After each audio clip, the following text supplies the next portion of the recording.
Oh, yes. Of my own tracking. All right. So, we are Charlemagne in the exploration era as the Mongolians.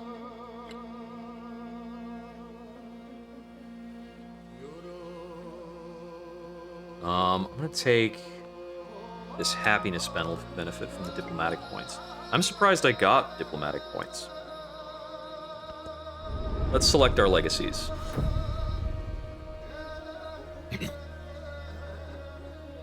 We don't have a lot of gold to spare for city conversions. I believe I'm going to want the fealty effect, and either the militaristic attribute point or the expansionist one. I'm going to take either an additional diplomatic point or a cultural point. I think I want diplomatic, and there's nothing to get with these other than the economic points and the scientific point. Okay. I can move the capital to either Suvarnagiri or Pudangala. Pudangala, I think, was decently well built and has a lot of good options. We can get a full adjacency around the palace, which is pretty good. Suvarnagiri was also a very good city. We've got a navigable river here. We managed to build the pyramids there. There's a +3 adjacency tile there that's pretty strong. So both of these are great options for moving moving Karakoram. Let's see. If I want to optimize the palace, I think this one is the best. Okay, let's see. So 2 free infantry. I think I want my wild card to be more militaristic attribute points. And we spend like this. Now let's spend attributes. I wound up with a bunch. I don't think I want extra celebration length because it prevents me from triggering more celebrations. So diplomatic point here is going to be one of these two. I think we want it to be befriend independent action, and we're going to make a kind of city-state league. If Keshik doesn't spawn, we riot. By riot, I mean we complain we should have played as the Normans. Yeah.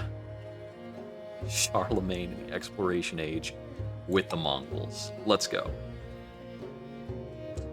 I'm not sure which of these is going to be better. I think I'm going to be trading for a while, and then I'm going to war deck people. I think this is a bit easier than going for masteries early. No, I mean, masteries, we pick up masteries. We pick up masteries all the time. Strength for all units against districts is huge, but I believe I can't pick it yet. Free level on commanders is great. Take that right now. And we'll take production toward military units. We are going to want to get the gold maintenance effect. And here, difficult choice. The science toward tech masteries I think is pretty good, but the building maintenance is awesome. So we're going to build towards building maintenance.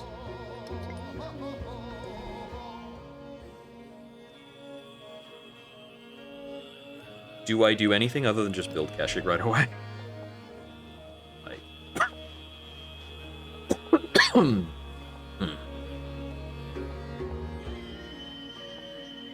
Let's see.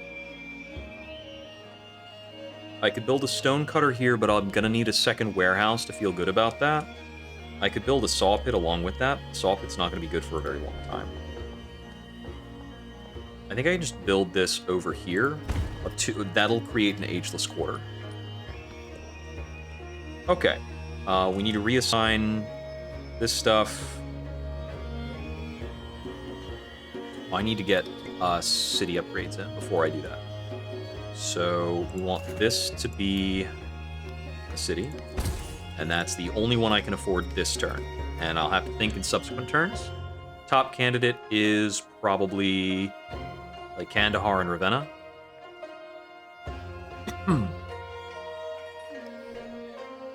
Okay. Of our various cities, what is actually producing the most gold among our cities? Kandahar is producing 23.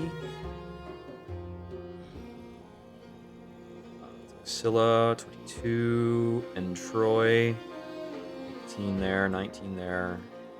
This does not sort by cities. Because I don't know if any of these are cities. I think the only things that are gold positive are towns. Which kind of tracks.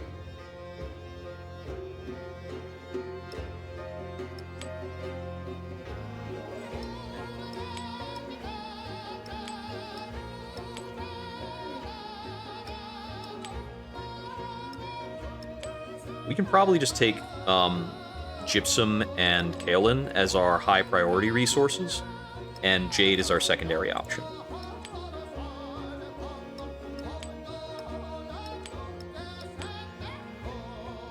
This looks okay. Our first technology should be machinery. We're less concerned with moving across the ocean because we're the Mongols, and I don't really care. I need to look at the Mongolian civic tree. So I've never seen this before. Restores movement to any Mongol unit at its location. Mongolian unique improvement. Oh, so you can move units through this and just re-up their movement? That's wild. Captured towns do not cost double to convert into cities, +1 settlement limit. Another +1 settlement, receive a commander. +1 movement to cavalry, +1 combat strength for cavalry, +1 settlement unit. More production in cities that aren't yours, and the Ortu. I have no idea how to pronounce the dots there. +4 gold in settlements you didn't found. I think we probably want to put down one of these per settlement at the very least. Cannot be placed on rough, river, or a tile with a feature. Huh. So it can be put on flat, non-river, kind of, sort of. So cannot be placed on rough is weirdly different from must be placed on flat, but I'm not sure how they're different. I think,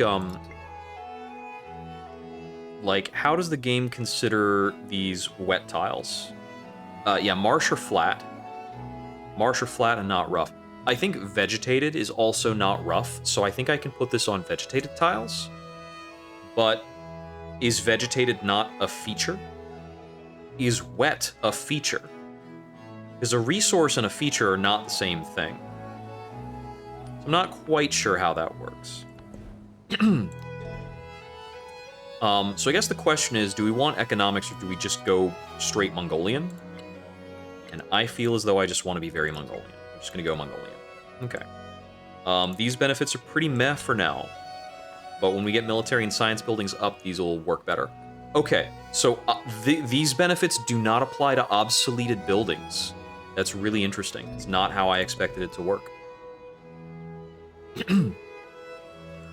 We pretty much just want stonecutters everywhere immediately. That's usually how this goes. Library.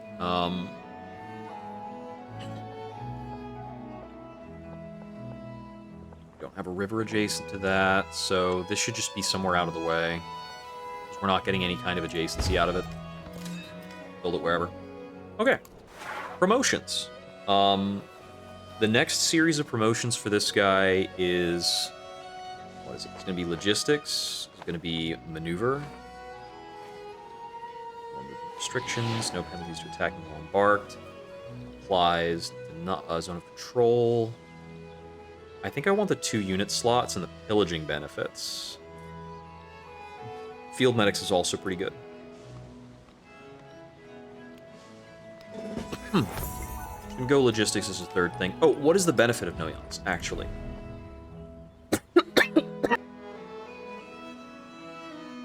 50% flanking to cavalry units. Okay.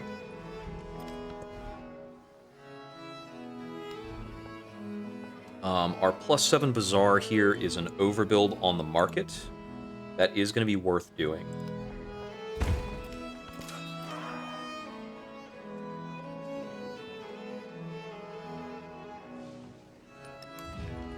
I think we just go right back to war.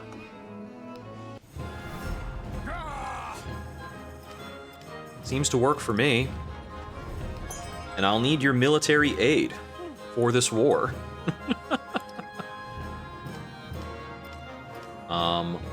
We don't see city-states yet.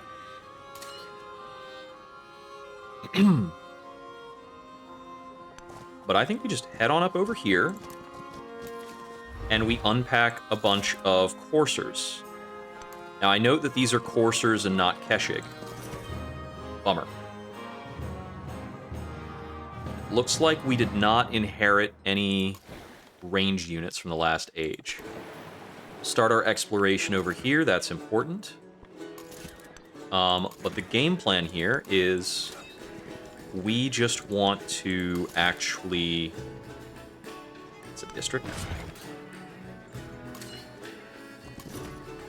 Not for long. I'm actually just going to pillage every single building in his capital. I do need somebody to stand over here.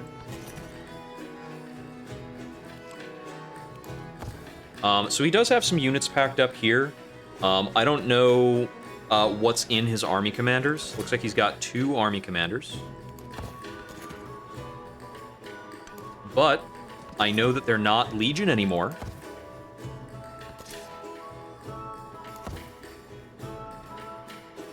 We're gonna have to get some Keshig trained up real quick. Okay, yeah, he's got a big old pack of Tercio. That's Spanish unique. I'll just accept this. Just marking that as defenseless. Let me see. I want the cavalry and naval bonus.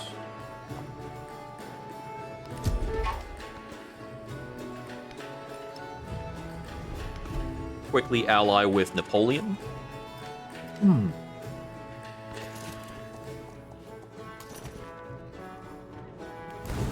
Burn down your market. We have pretty advantageous attacks here, it looks like.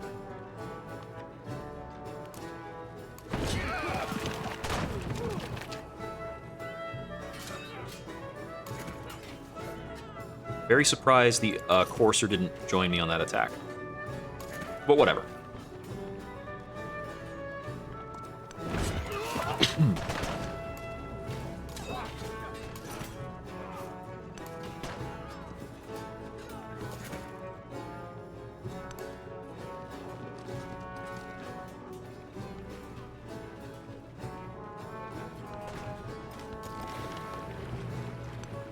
I'm just so happy to finally be pound for pound stronger than his friggin' units.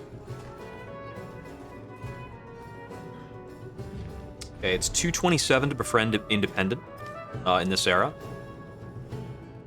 And we've got Nagulamapu, the Vatican, and Nansarunai that are available. Looks like we've got a violent independent down here as well. It's Stockholm. We're a lot stronger than any individual unit from Stockholm. But they do have 3 guys over there right now. None of them are ranged.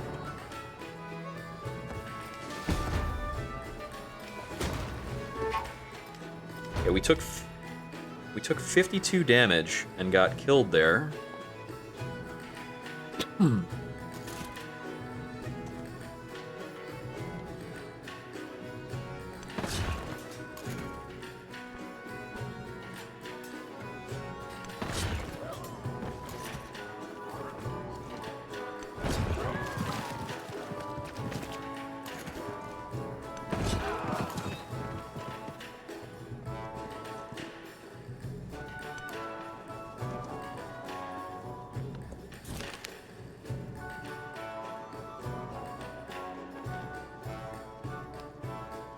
Okay, if we capture a settlement, we get another commander.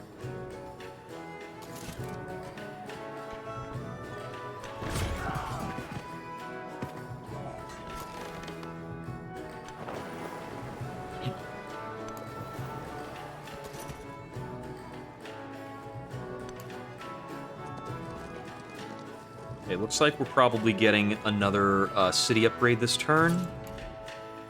No, not that one. That's 800. Yep, it's 800 gold to get those. Did I just focus on buying more stuff and capturing? Maybe. Bring in a Keshig. I want to play with Keshig. They seem pretty good. Yeah, as expected, it's a lot harder for his Tercio to deal with me than it was for his legions. Those things are really friggin' tough. Just move this guy back a little bit. Take his place. Launch attacks. This is navigable river, so he's not able to effectively attack or defend from here.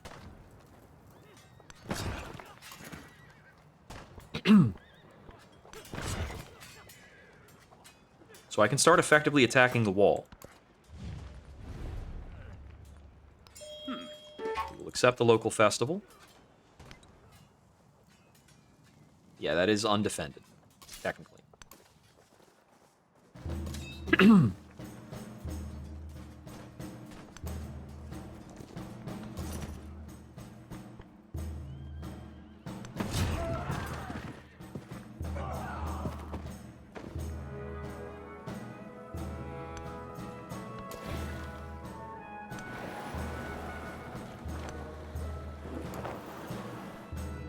Sail along and check out that area.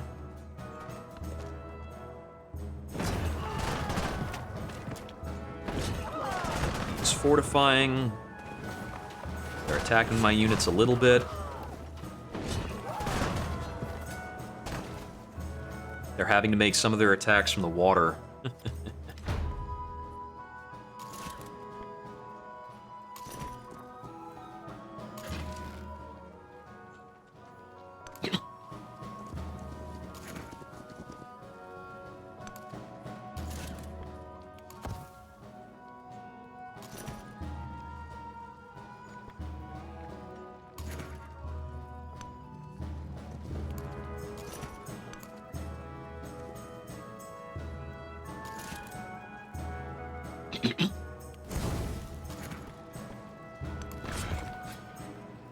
Keep up the damage so that his walls are steadily being depleted.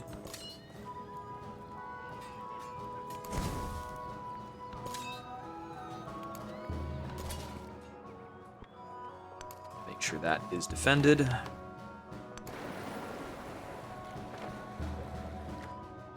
we hit that 225. I want to make sure my first befriending is on a neutral cultural city-state.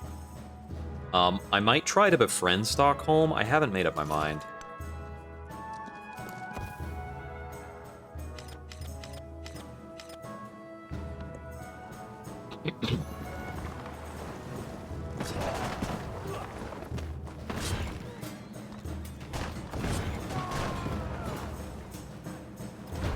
So down here, he's attacked in ways that play into me using a pillage. Although it's just a blacksmith.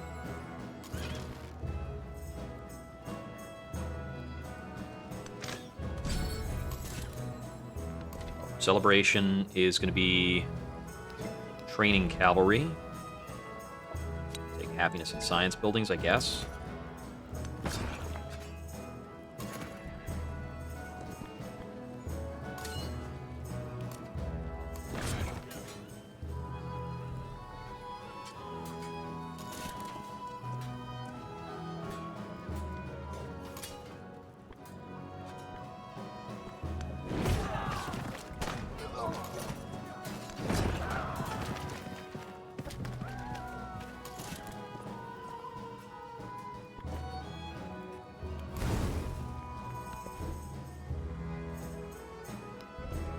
Train me more Keshig.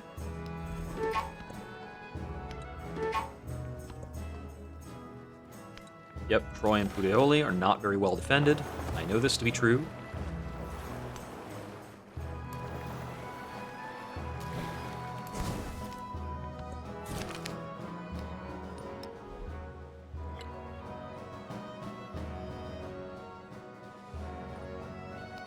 Take the gold maintenance reduction. More gold is pretty good. Karakorum is my capital, so this is now where free units will spawn when I trigger a celebration. I'm gonna buy another Keshig here, too.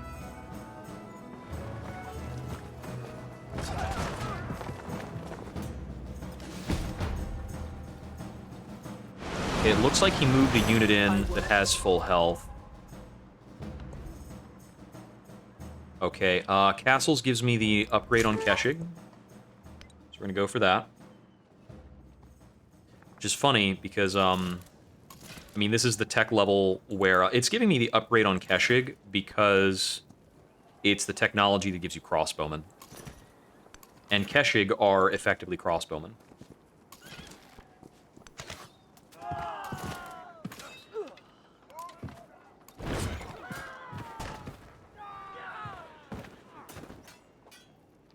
This coordinated attack is so weird. This unit should have also attacked, obviously. And if they attacked with the +2 combat strength, probably would have been pretty good for me.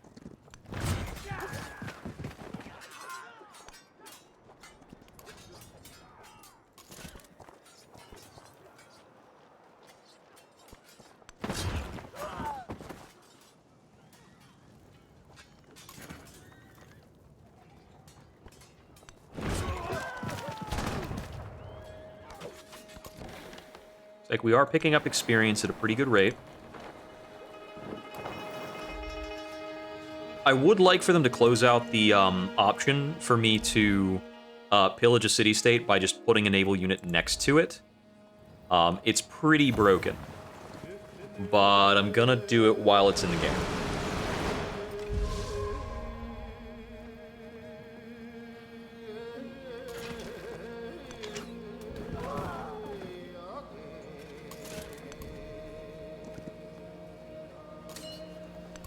Alright, this is also a district. I forgot the rules.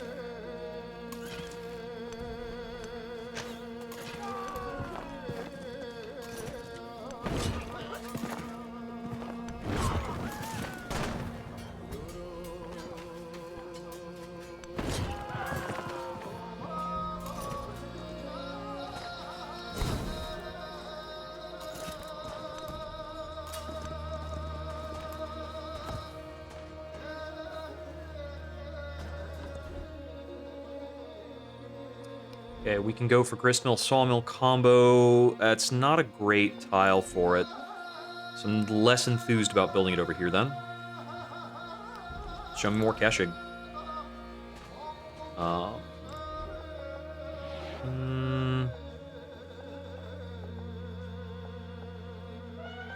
Suppose I can build it over there and it's kind of free yields. Yeah, let's do it.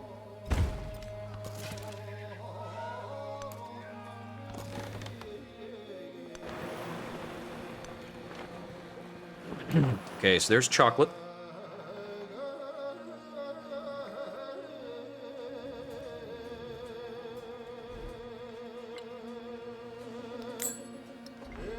I'm gonna keep buying Keshig until I can completely overwhelm him.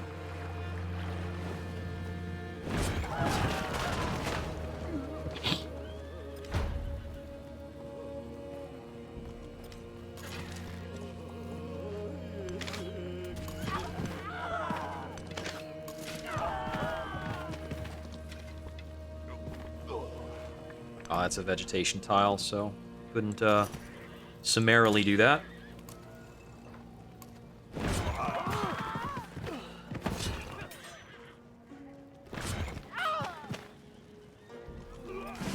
There we go. Got it captured before he could get his feet under him this era.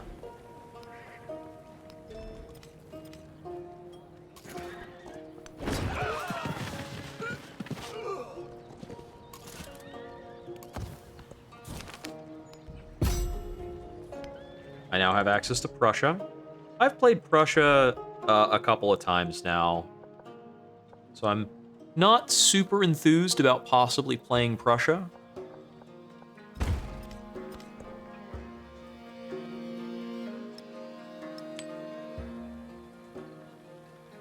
10% culture bump. That is decent in our little hometown here. Just decent, though. It's not great. Ben still has a higher science yield than I do. That bothers me.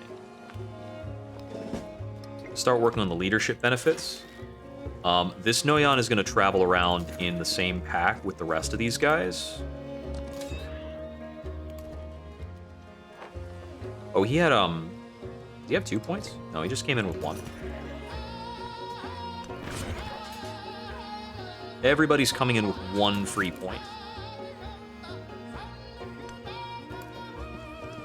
The rest over there? Okay.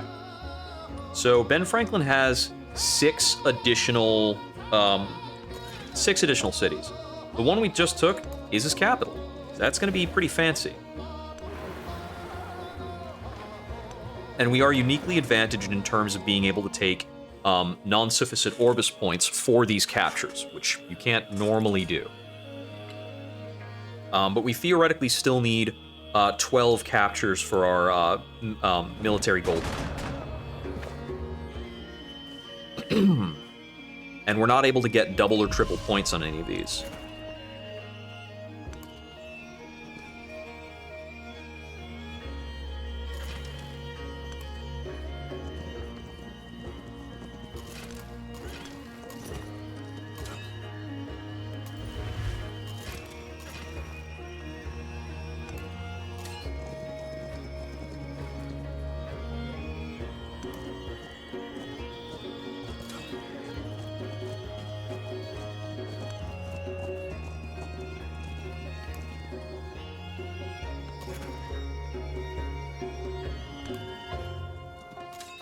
We are pretty much just going to gallop along to the next fight.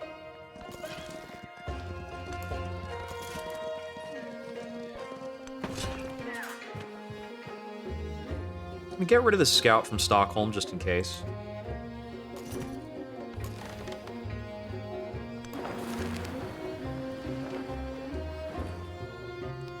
I'll take 50 damage for 200 culture. I'm going to need to rest the unit immediately, but that's okay. Up to 576. We're earning a lot more gold because basically everything Rome is taking in is just turning into gold for us.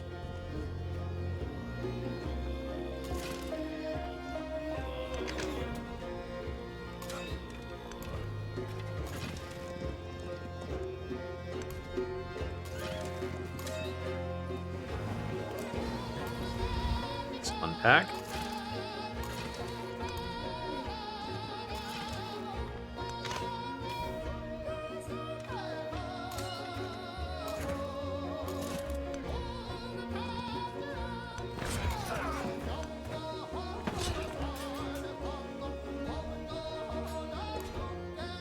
And we're starting to attack. Pretty much immediately.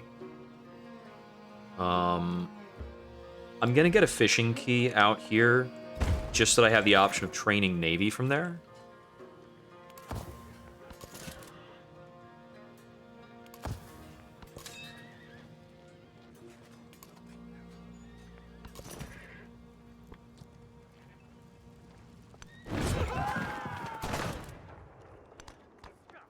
Yeah, these attacks favor me by enough. Next turn, I'm going to start making peace with Stockholm.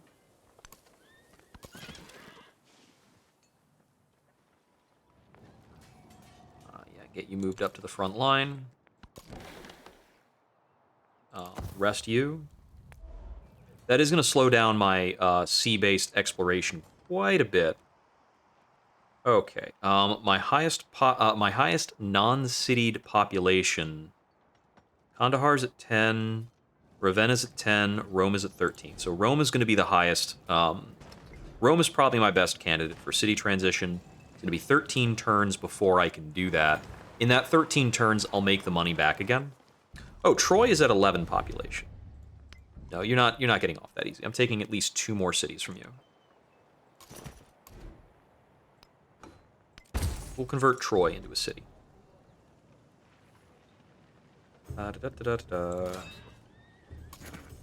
That courser to move so that this Keshig can move up. And I want this Noyan to move in closer so that he's getting experience.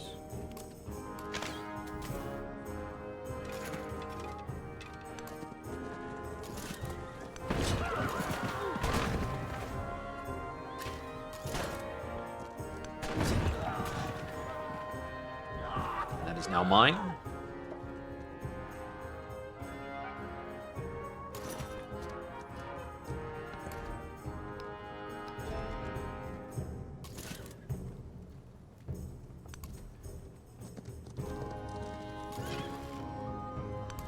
Move this unit down to threaten these guys so they don't cause trouble for me.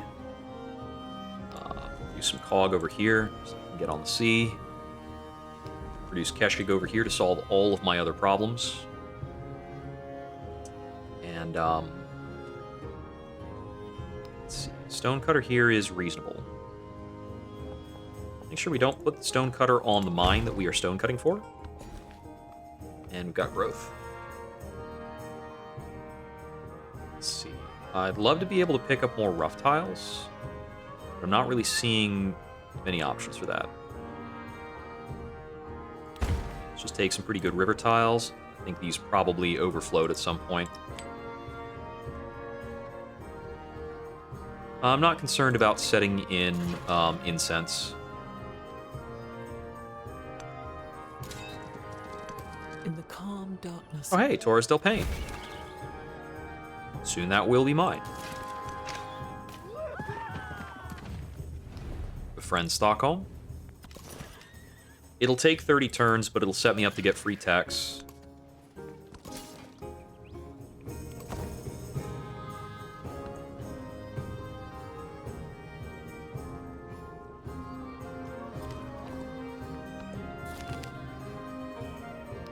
The Mongols Extra did not pop of find culture. honor in Cool. fighting.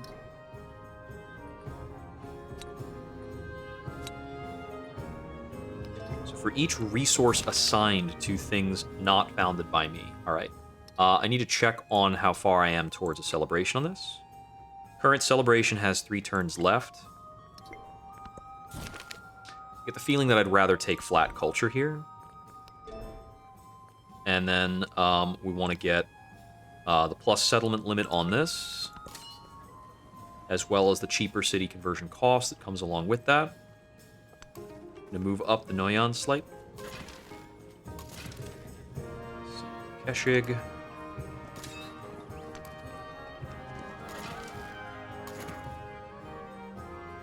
This guy's kind of in the way.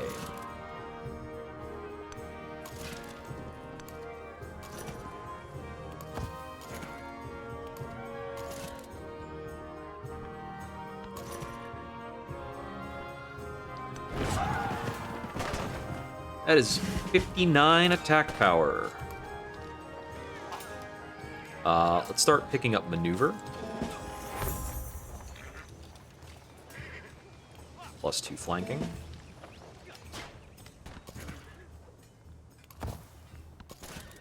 Multiple overlapping commanders does get pretty heinous in terms of your army power. Just the sheer military strength you're able to put out can be pretty brutal. You wind up stacking a lot of bonuses. Take this guy out.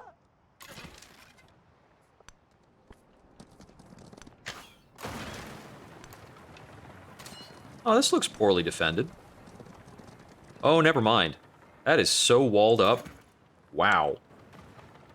Well, we're gonna take it anyway. It's just a matter of more Keshigs.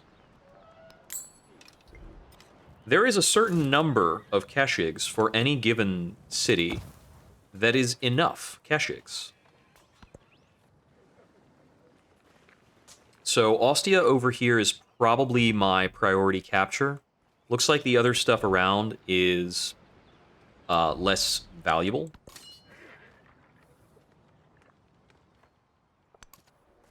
But I will work on burning this stuff to the ground.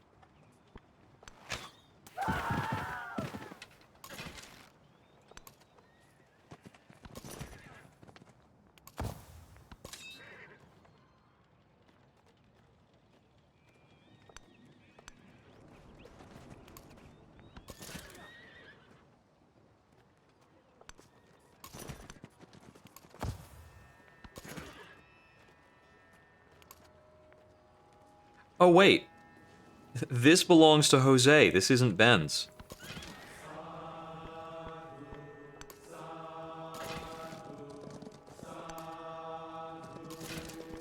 This unit's wanting to get fresh with me.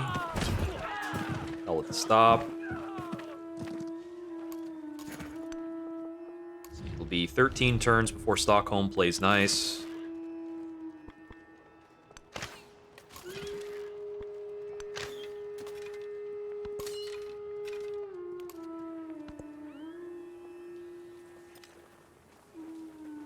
And we start the siege.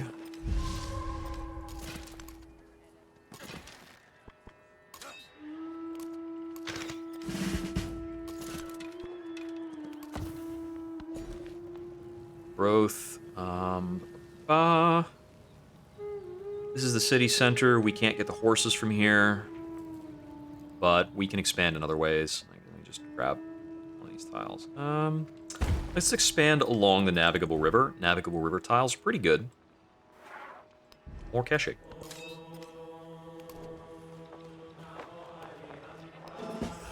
Leadership. That'll allow upgrades.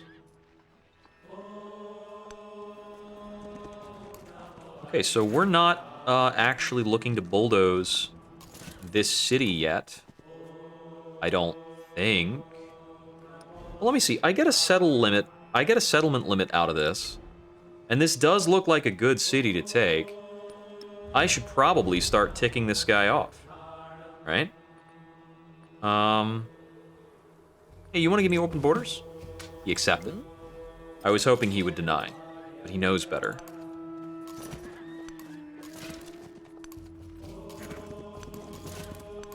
At this point, a city-state, like any leader denying my requests is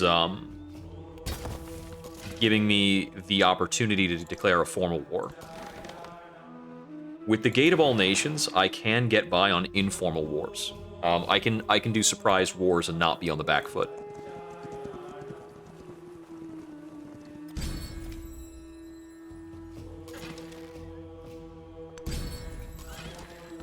Celebration. I'll take food.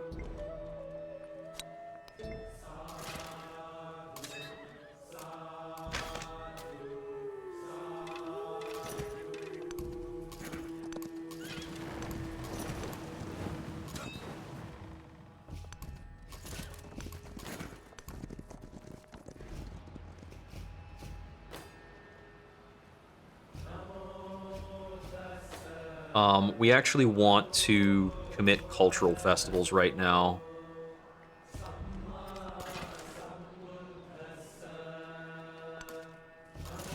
I have enough units for my war effort. I need more settlement cap.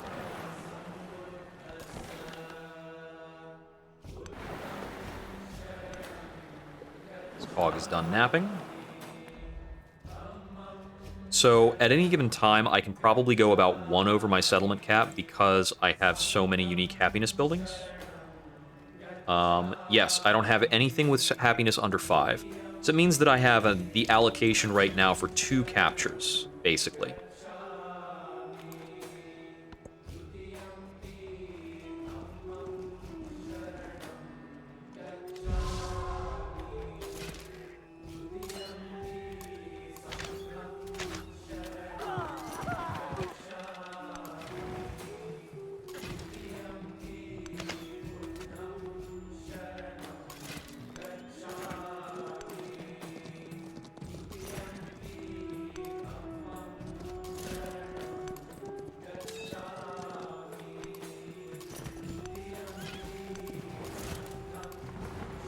Get these surrounding areas explored. You do move faster when you're sailing down the water. Pretty cool. Alright, we got camels. That's fine. Nothing I really need to assign right now.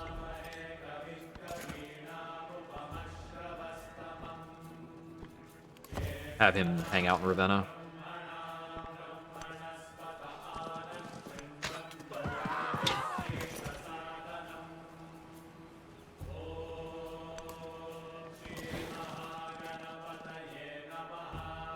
I actually don't need this guy to explore in this direction, I don't think. Well, let's go over here, because I might be able to check out the other side of the sea, actually. Because I might be able to get an idea of both sides of the continent.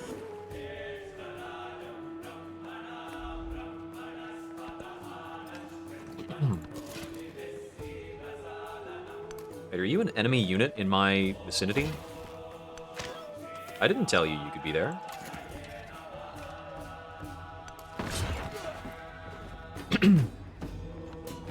Very audacious.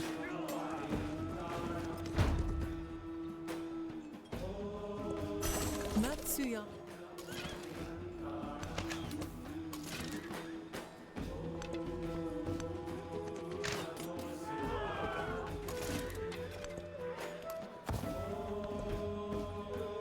Okay, let's see. So machinery is 14 production immediately, but we actually need access to more buildings. So I'm going to go for astronomy.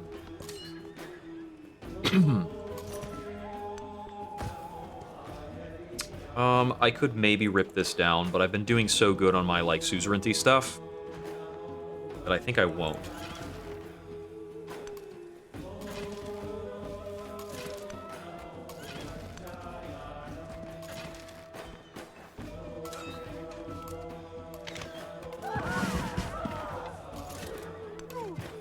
This is mine now.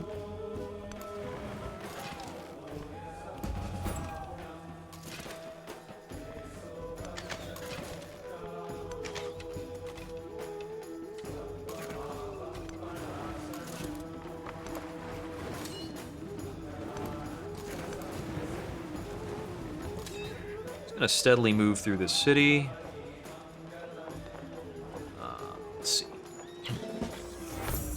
Get defensive strength there.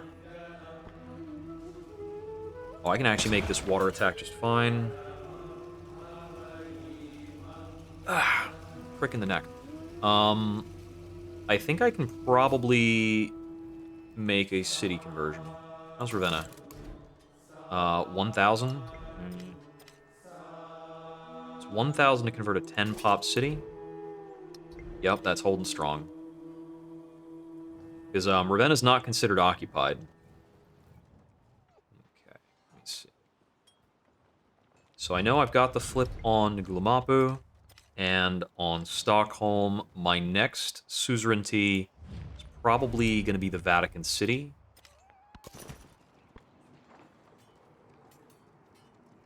I'm really trying to abuse suzerainty to speed up my technology and culture,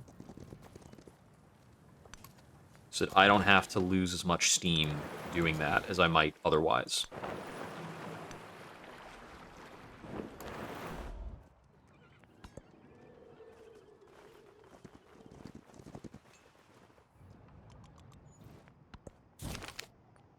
Capture a town within 10 turns or a city within 20.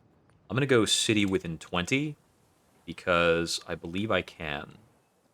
Capua is a city. Ostia, it appears, I think, is a town.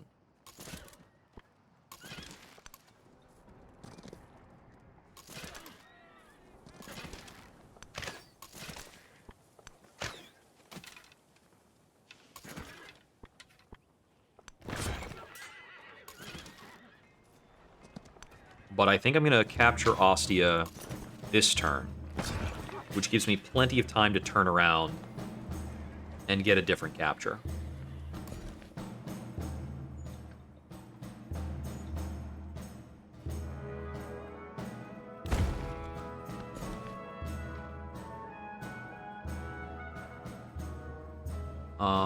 This is Troy. Let's go in rural districts there. Tioli. A lot of the cities you capture are not even good. Like, I'm not building anything over here. It's just occupying space.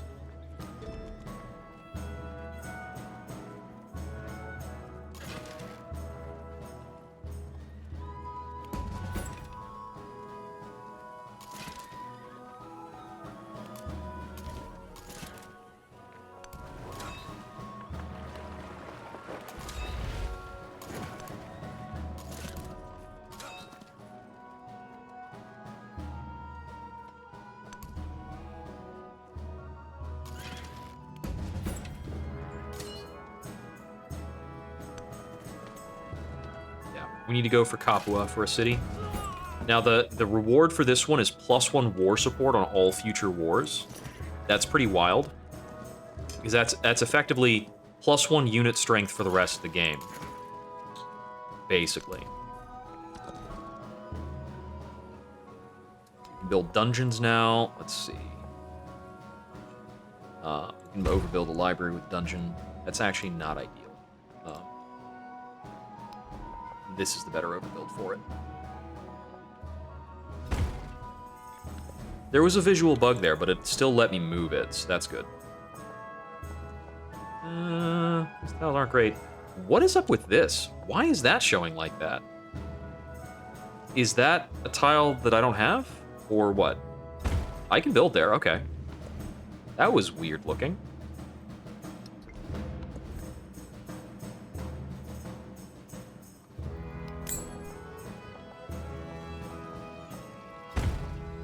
Let's build an Ortu there. It is a captured town. I think purchasing Ortus and captured towns should be part of my standard stuff. I'm gonna take the gold benefit, actually. I need gold for a lot of reasons right now. I need him to wait there for a turn so that more units can pack up in there.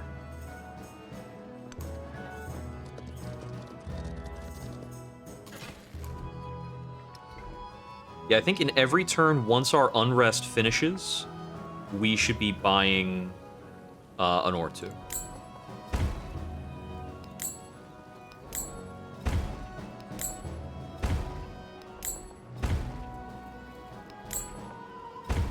Those are just cheap fixes.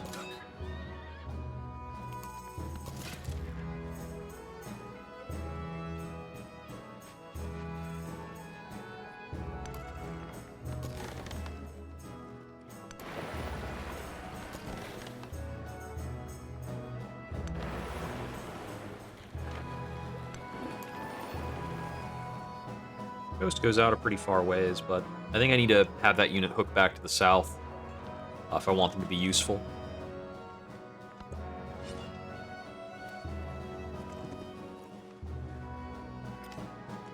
The Mongols did not find honor in Settlement limit.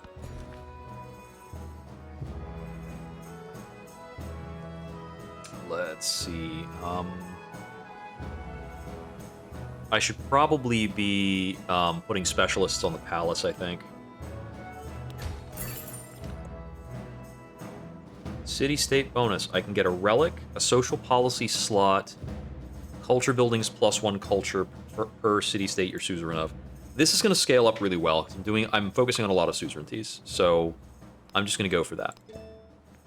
But I can't get free civic at this point, looks like. I'm going to get another settlement limit. As far as I'm concerned, that's kind of a god stat right now, the settlement limit.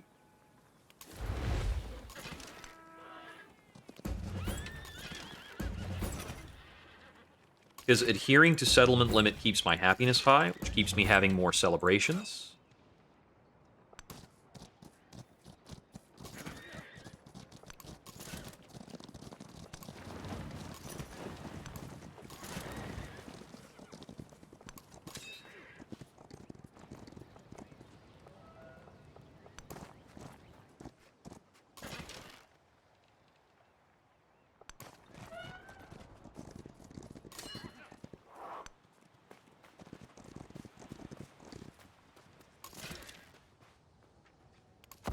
It does look like the terrain around Capua might make it a little hard to take. Oh, there's no vegetation on this. It's just a plantation. Okay.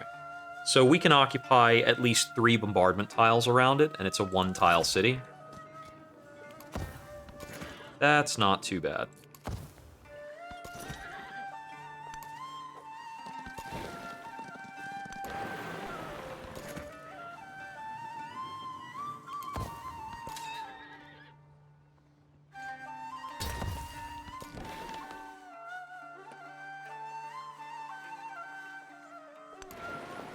I'll just cross an open ocean tile over here to speed up this exploration a bit. My science is actually kind of holding up. That's wild.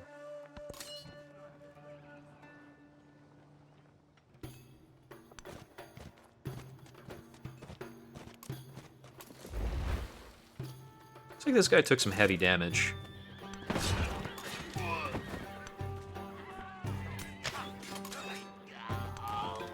Not enough to actually, like, slow me down or stop me from doing what I'm doing, but...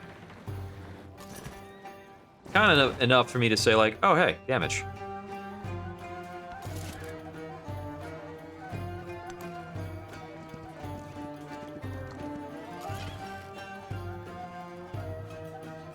Let's get this Keshig into position.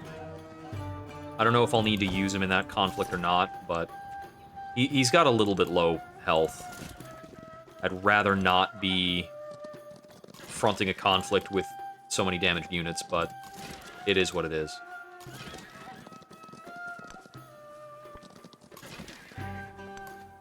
I only really want to keep, like, one unit behind over here. It's just not necessary to hold back any more than that. That guy can be the steward of Ostia. You've earned it, buddy. I think it's very funny that, I've got... Oh, and also, I've definitely noticed. My free spawns are not Keshig. They're just coursers. Oh, he got attacked by somebody else there that wasn't me. I need to make sure I get this capture.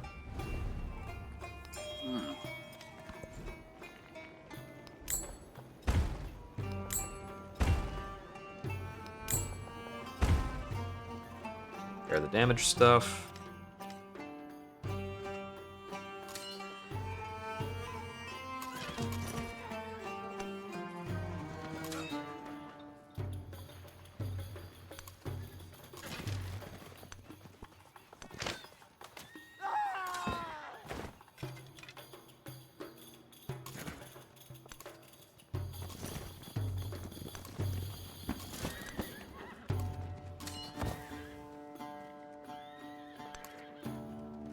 Yeah, I think he's probably being attacked by Xerxes. Let's get open borders so I can launch an attack from the western flank. Or at least see what Xerxes is doing.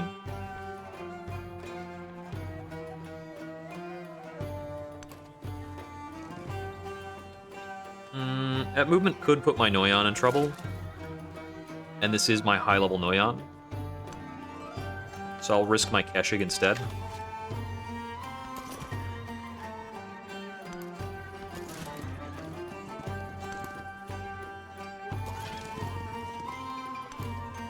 I have 17 turns remaining to capture a city. If Xerxes were to get this capture, I'm gonna have to do something a bit drastic to find a city that I can knock out. I'd probably have to just storm past Kalakmul and try and take that. Yeah, that flood was pretty mean.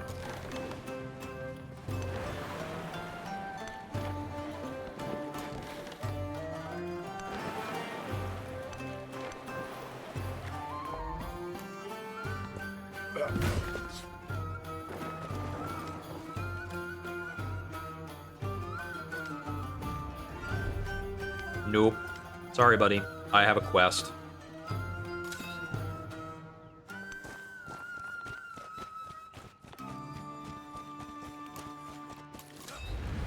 Okay, yeah, it's just like a swordsman and a commander over here.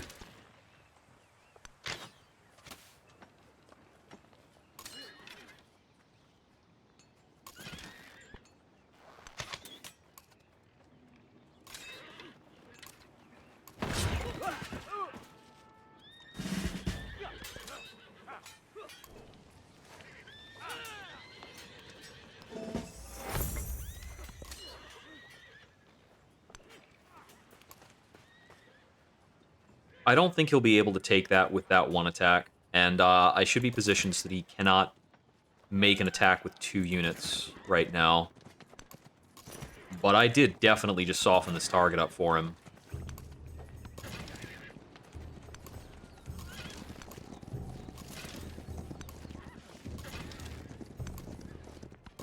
I need to be a little more diligent about packing up my units when I need to move.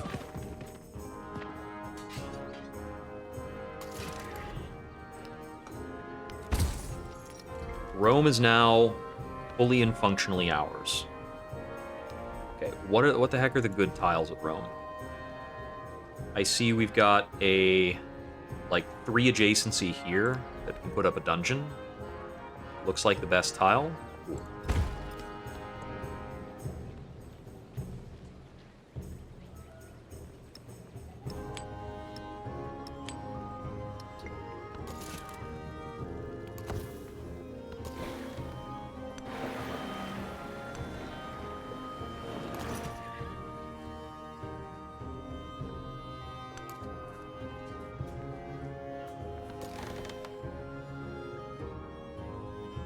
We can grab a shipwreck here if we go into 2 turns of open ocean. That's pretty fair.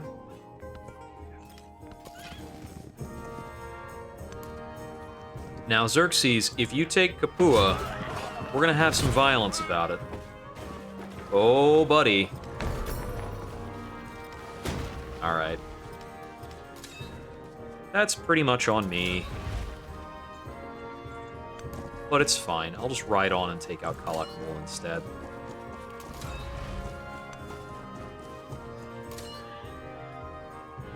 Okay, let's get this Noyan actually packed up with some units.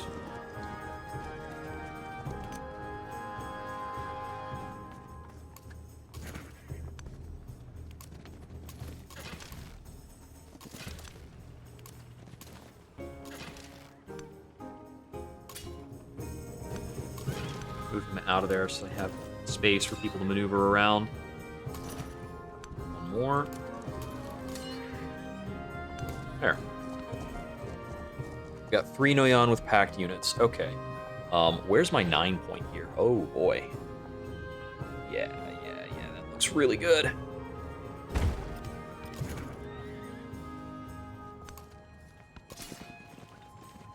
Okay, now you can go back to waiting inside there.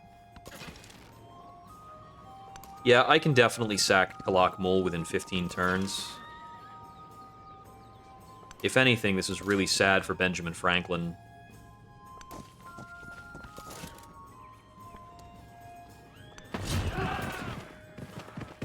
He gets to lose an extra city just because I need to finish my quest.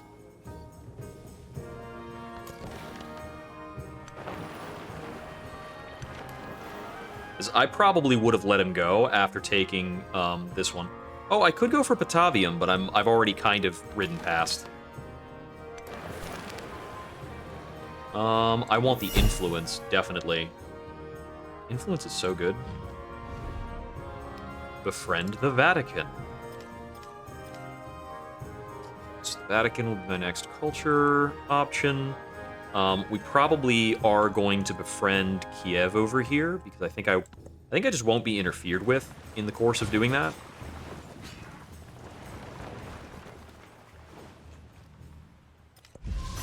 There exists Looks like Kalakmul is already under attack. Did I just take flood damage, or did somebody actually... Oh, he actually hit me. Guess I have to unpack right here. Put me on the spot a little bit. You know.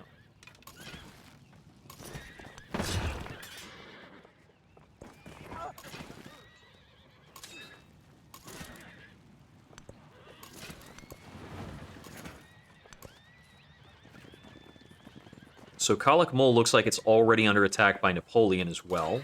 Funny. Given that, I probably will send these other forces back to sack Batavium to kind of diversify my goals here. Just like make sure I have 2 shots at this. I think we want heraldry real quick. Gets us access to the knight. And then we'll start spawning knights.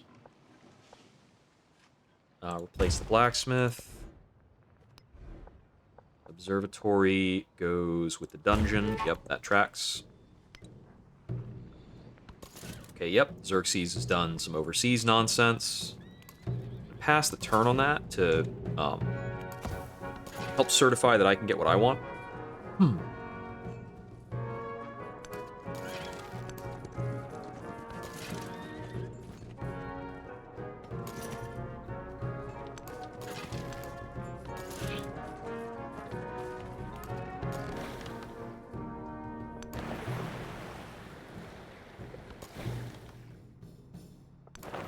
Since we can already see another shore, we'll just keep going.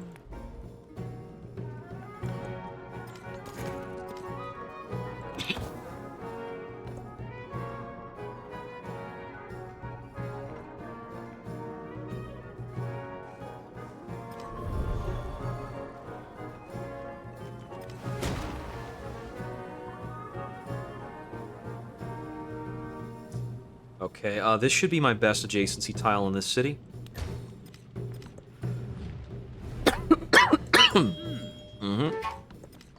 Do your thing. Trailing and civics. Yep, Xerxes is way ahead. I probably need to conduct some violence upon Xerxes in a little bit. Do I launch the attack on Kalakmul this turn? I think I wait one more turn so that we can properly bombard it. That is a cliffside that I cannot unpack down. In other words, it's a bummer.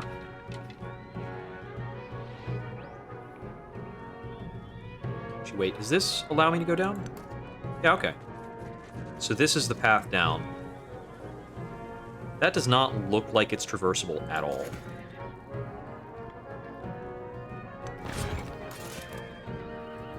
I'm gonna do just that much damage. And then pass the rest of the turn. There's a courser we can move up.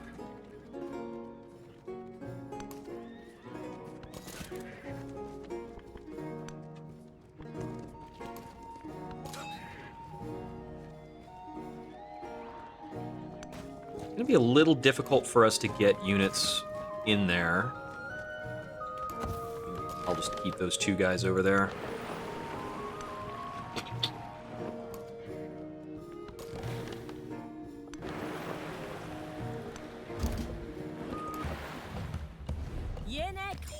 Met Hatshepsut.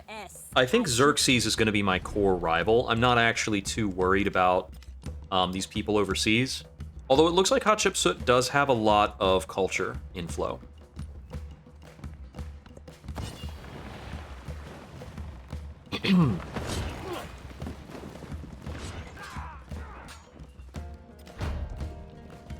Okay, so he's opposing me over here. Keshiks don't do great against, like, straight-up attacks.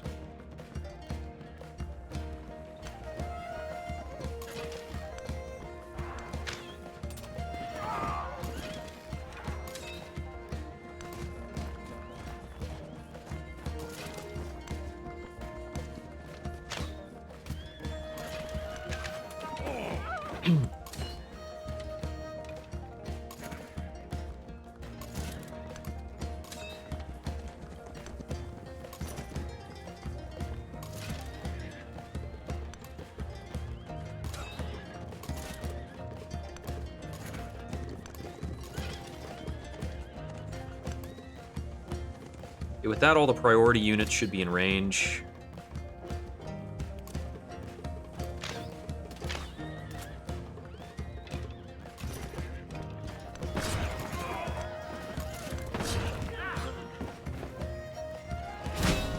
There we go. We hit the milestone, and that should give me my benefit. We will keep. +1 war support on all wars, which is an insane benefit to get.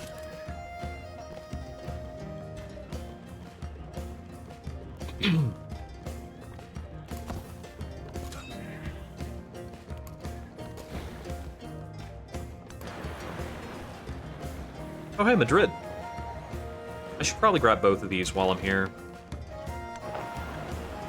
Like I'm going out for friggin'... Like I'm going out to pick up milk. While I'm here... Okay, Ostia would be a reasonable convert. Ravenna is a 10 pop. Kandahar is a 10 pop.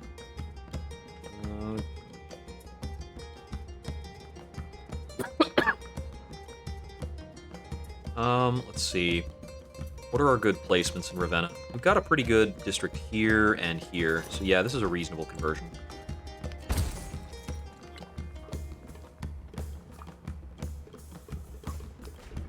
Let's get an observatory going.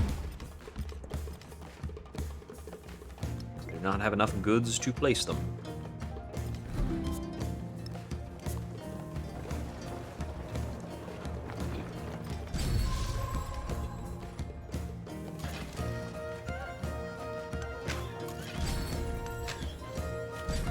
Choose my celebration. It's going to be food. We have so many traditions.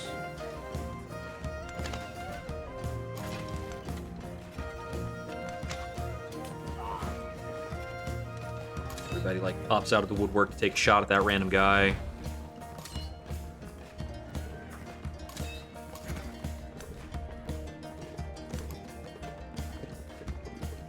There's another cliffside there. I can't seem to click on this unit. There we go.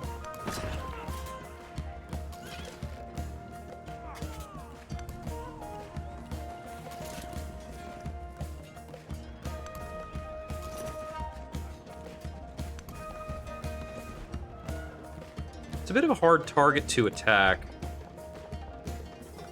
Let's see. It's got the blacksmith villa. It's okay. Does this have 2 resource adjacency? There's just 1 resource in the pyramids over here. Why does the dungeon come out better? Oh, huh. Should be just resource and pyramids here. I don't know why that's looking the way it is.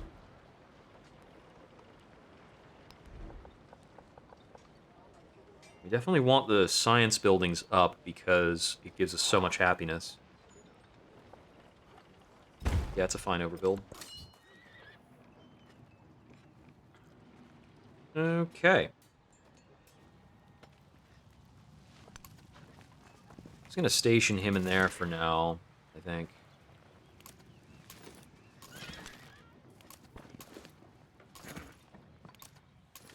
Pack up some guys. Oh, you're still violent.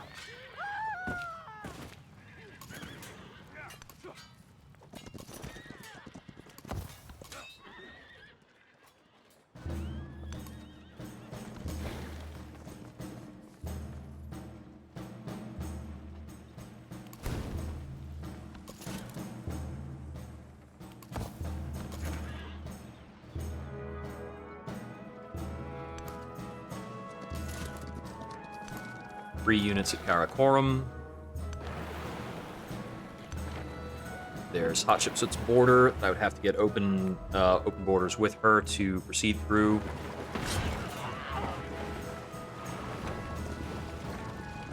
Let's see, he's down to just the 2 cities. Madrid and Batavium are all he has left.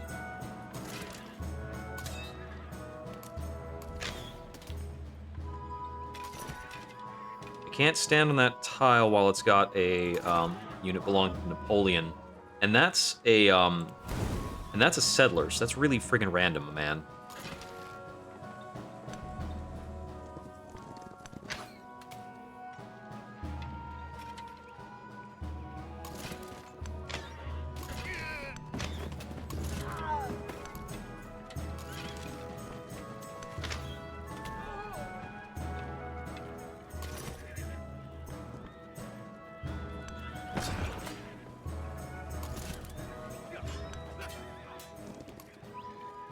Okay, fighting our way over to Madrid. I think I'm going to start making city attacks on it. I see no reason not to. Looks like he doesn't have military units left to defend it. A plus 14 observatory? Hell yeah.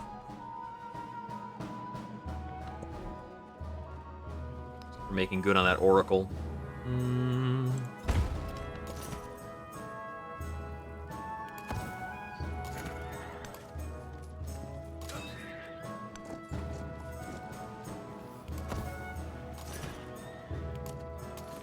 Up.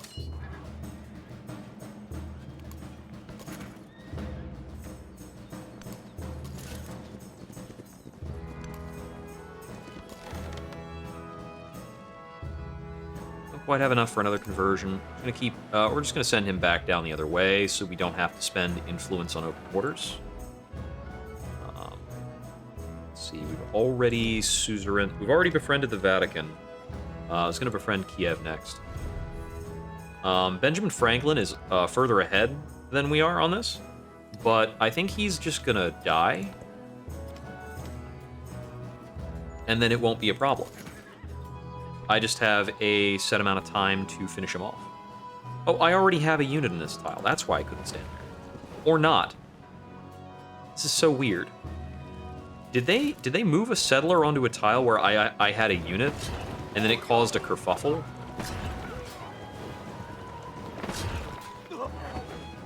This is a crowded-ass war zone. Everybody wants to be the one to kick Ben Franklin in the teeth.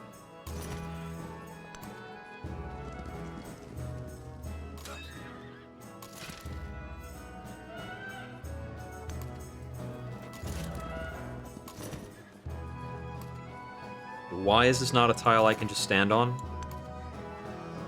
I don't know, but it ain't.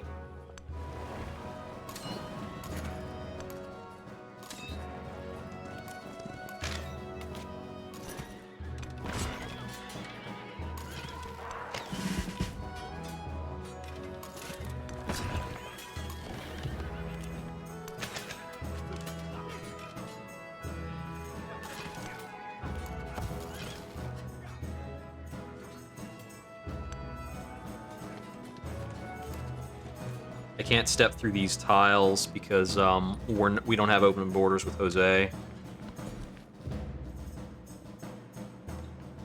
Let me get these horses, thank you. Produce more cog. Yes, yes. Kiev is being wooed by Ben Franklin. He's just going to be gone before that pans out. No combat penalties for attacking while embarked. Ignore terrain movement restrictions. I'm going to do amphibious attack. This guy over here has completed leadership. We're going to take the barrage benefit, and I'm going to give him the command radius range. I usually take command radius range as my first upgrade for commanders, because it just makes them kind of easier to track and work with. For the most part. Sometimes it's actually inconvenient because it makes their coordinated attacks go crazy.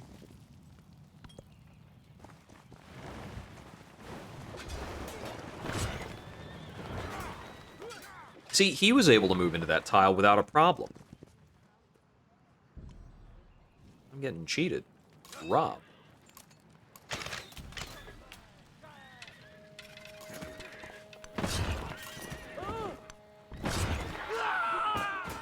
Well, you know, I could have made that, I probably could have made that a coordinated attack using one of these guys in some cheeky way.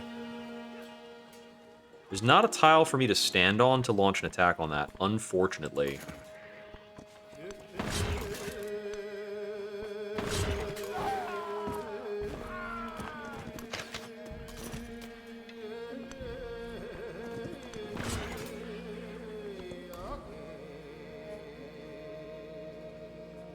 See, Serpent Mound gives influence, so that's a pretty good build for that reason.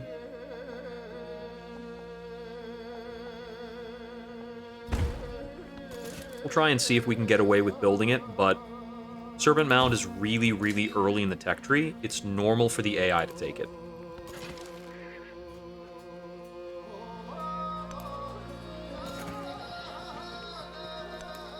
If the AI captures both Batavium and Madrid, I'm gonna kinda have my work cut out for me. Or I'll have to just turn and war deck one of these guys immediately. Yeah, because there's Batavium.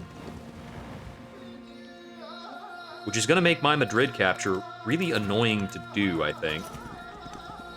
I'm just gonna try and make sure that they don't have a tile to stand in over here to do this.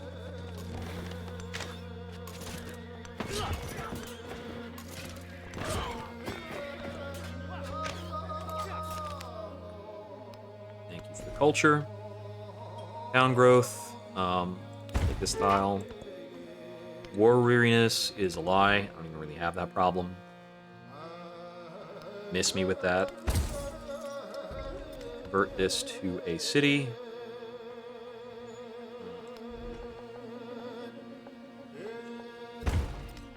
Big old gristmill option.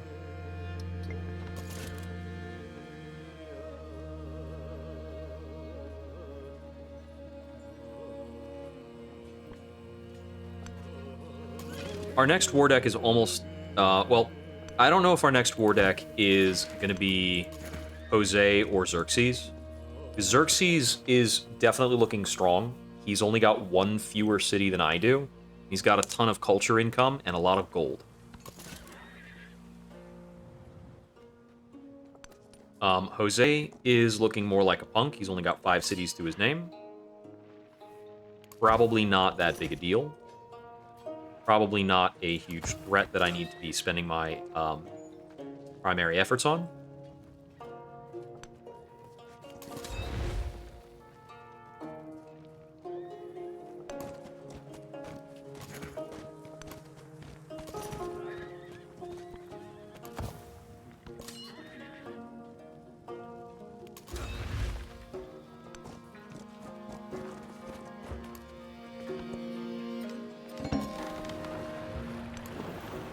I really do want Madrid at least to be mine. It is the capital. Well, it's the second capital he designated. His former capital was Roma. But this was a rename capital.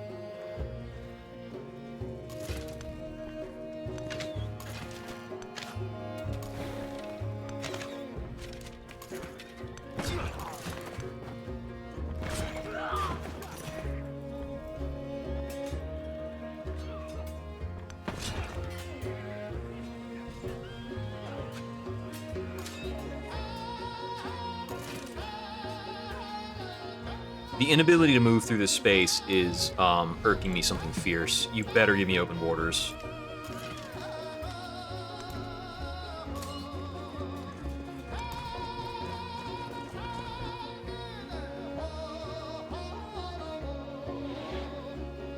Well, let's build a fleet commander. I'm overdue for that.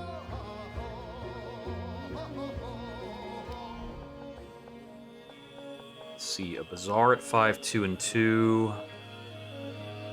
I could overbuild a villa and keep it at the palace. Yeah, that's fine.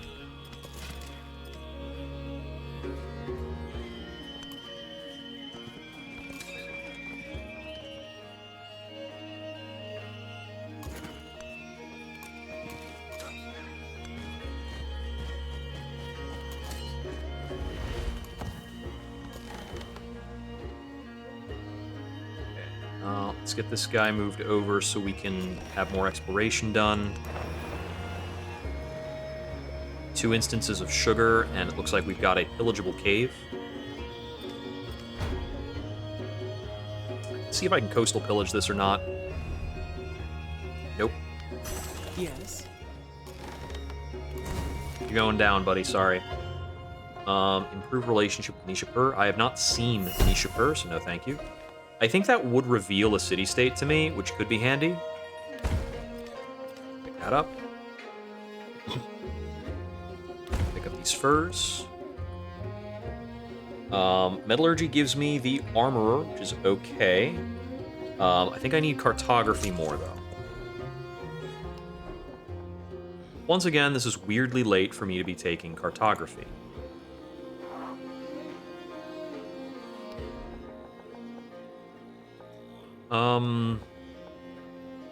That's a decent tile for that.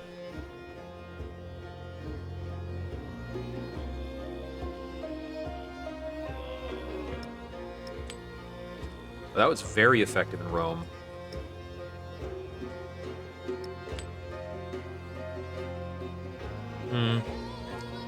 It's a pretty similar effectiveness in various places. I don't think I have a singular gold capital. I will probably buy an or two there later.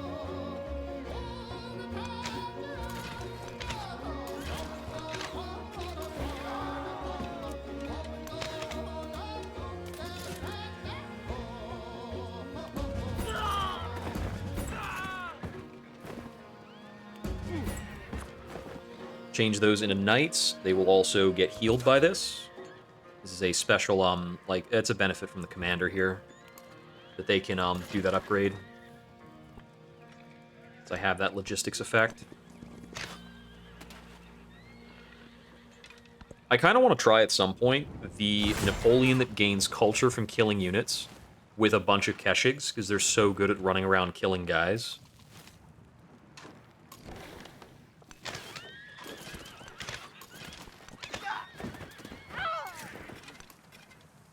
Looks like we've got one more district here in Madrid. Gonna need the help from pillaging that. Unpack an extra unit.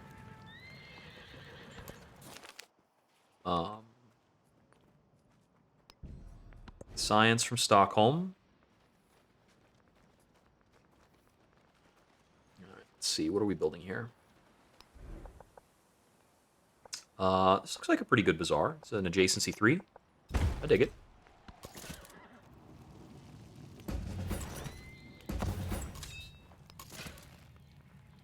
Keshigs don't need upgrades, and these are all Keshigs, right? It's 2 Keshigs, 2 coursers. Get upgrades on the coursers into knights.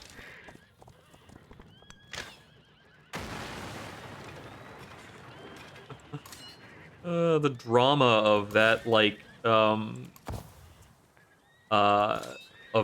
ship sinking animation for that one dude cracking me up.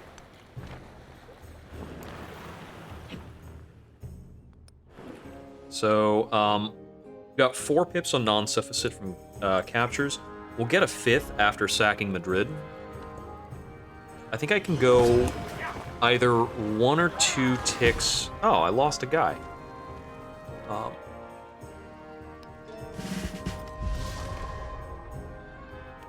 Fleet commander. I tend to like bombardment for these guys. They're really good at knocking out districts.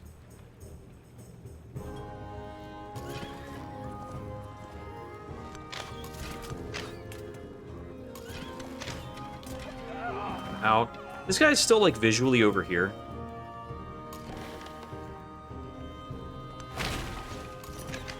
Buddy.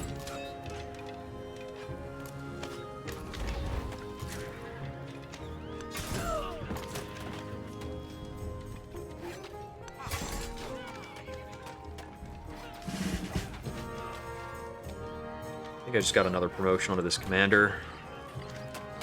Yep. I'm gonna start taking assault promotions here. Gristmill option, more Keshigs, Bogs. Let's start a navy. Can't build a fishing key. Okay, so this is not quite connected to water. We're gonna build a scout so that we can put a scout over in foreign territory.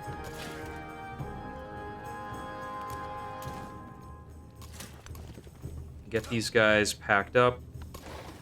That's my 6-stack Noyan.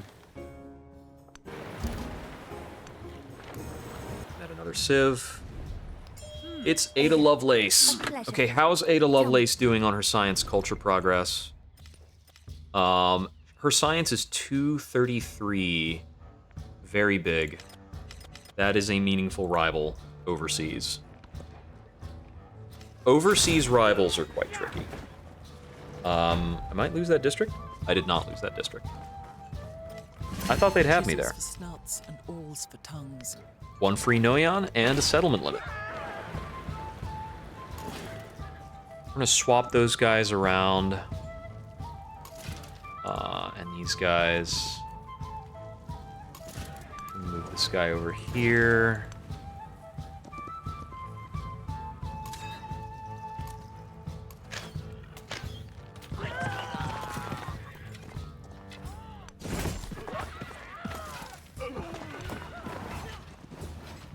Looks like we capture next turn.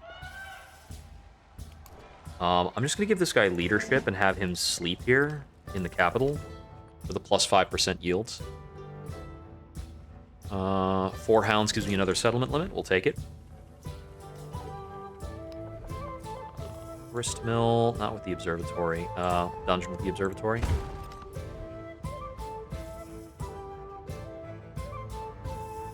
I'm gonna build a second scout.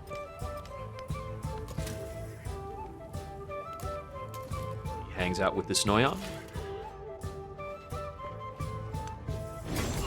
Maybe I finish the capture this turn. Got it. You're mine. Wait, he has another... He settled somewhere else? Come on. Where did you put a settlement, you nerd? Like up over here?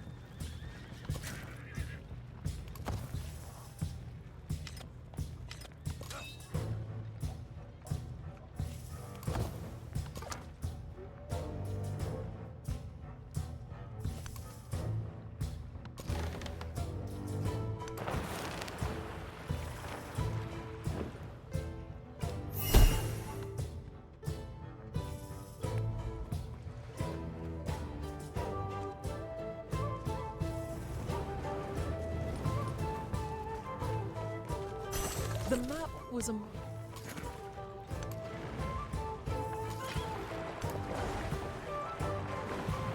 He definitely, like, settled some spare island somewhere as I was capturing Madrid.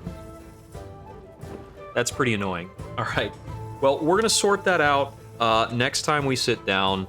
He's probably going to suzerain Kiev, but I think that wears off when he, you know, bites the big one.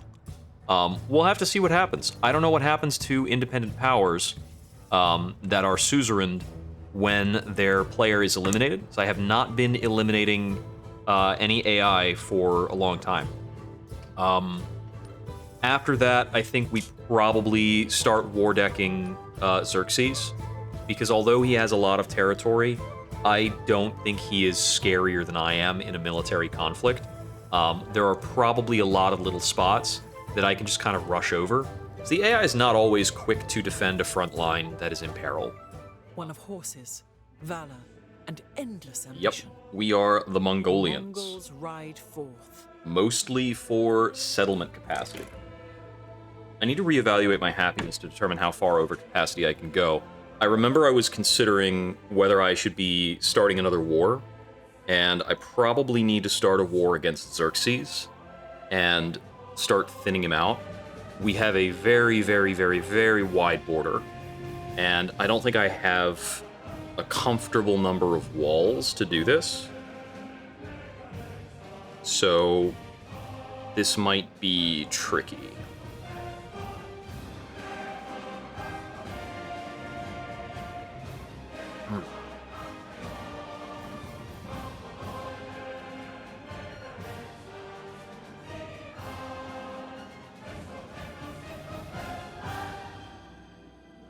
Temujin, who would become Genghis Khan. It's a little weird that you can't play Genghis Khan right now. It's a very classic character to have available. I'm sure they'll put him in later. I think the way they're releasing content is going to be frustrating.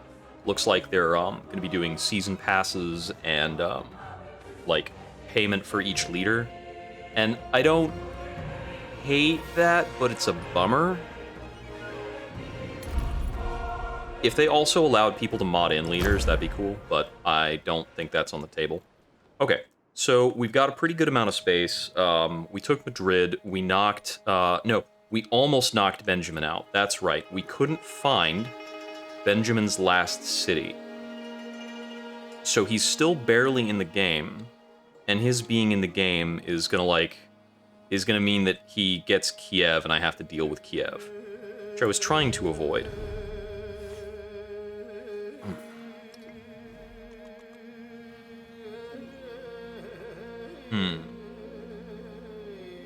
And then we've got Jose Rizal that I might try to do something about. Okay, so our borders with Xerxes, it's a little difficult to tell apart Xerxes and Jose. But Xerxes has this like black and yellow border, and Jose has this gray and orange border. So this is Xerxes Tushpa over here. So the border states I'd have to worry about include Tushpa here. My settlement of Ujjayini would be in danger, although they'd have to cross over. This is Mount Fuji, right? No. It's Machu Picchu, so that's not Mount Fuji. There's fairly similar rules to Mount Fuji. That's a good amount of production. But yeah, I'd have to be wary of tax from Raga onto Ujjayini. And then we've got Sirajis. Capua is a recent capture by him. I'm not too worried about that. And this was a capture by Jose Rizal, so I wouldn't necessarily have to be up against that. They are allied. If I war deck one of them, I'm war decked against both of them.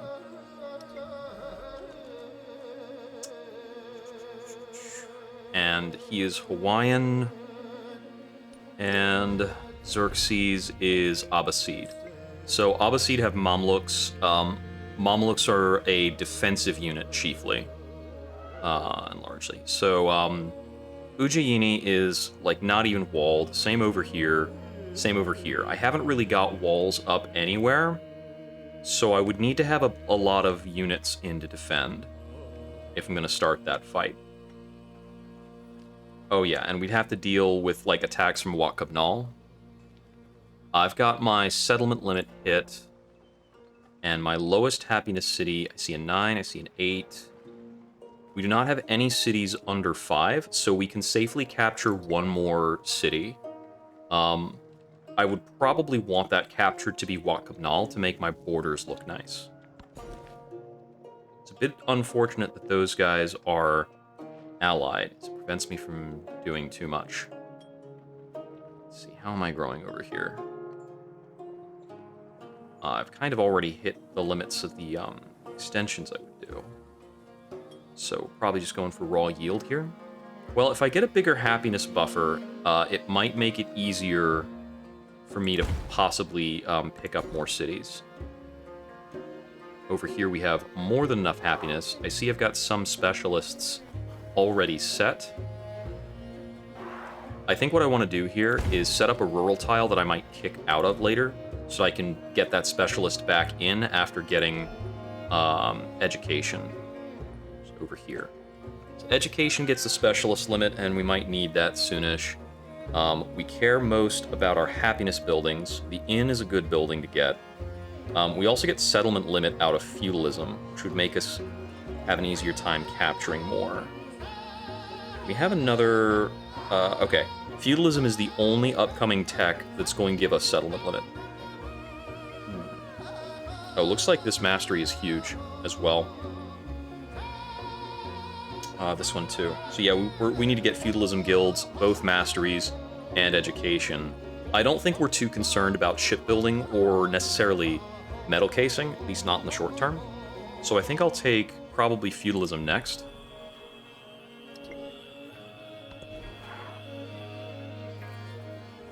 And I think we should be massing up various units until I can get Keshig and probably some kitted out Noyan up at a lot of these border towns. I know that I created this scout so that he could go over water. I don't care about the growth in this town so much, so specializing is not a bad idea. Let me see. Got +6 food, +10 production, +8 influence. I'll make this a mining town. So I see we have 3 rough tiles with goods on them, and I don't care about this town growing any more than it is. Unless I make it a city.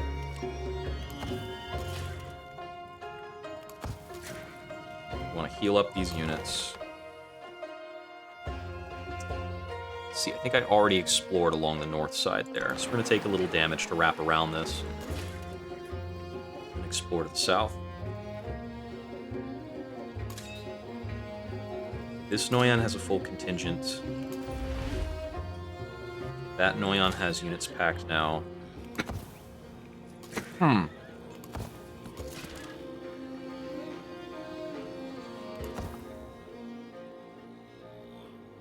So I believe I've got 2 Noyan over here, and then I've got a third over here in Karakorum. I think I'm going to want to place them so that one is ready to siege Wakabnal.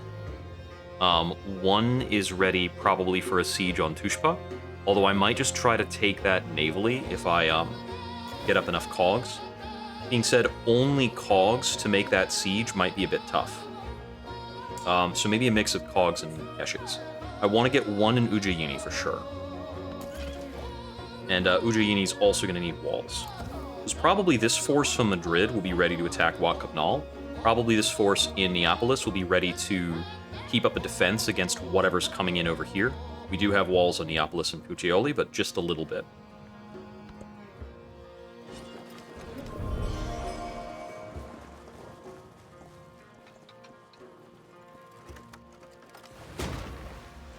And Kiev will be fully at war with me now, because it now gets along with Benjamin Franklin, who has one settlement somewhere. I'm going to allow him to go to peace, so that we don't have to worry about it anymore. And it's possible that Napoleon might go take him out, because he can still stay at war, and he has no reason to leave that war. I'd appreciate it very much if Napoleon put in that work. We'll see what happens. Want to get these dates. I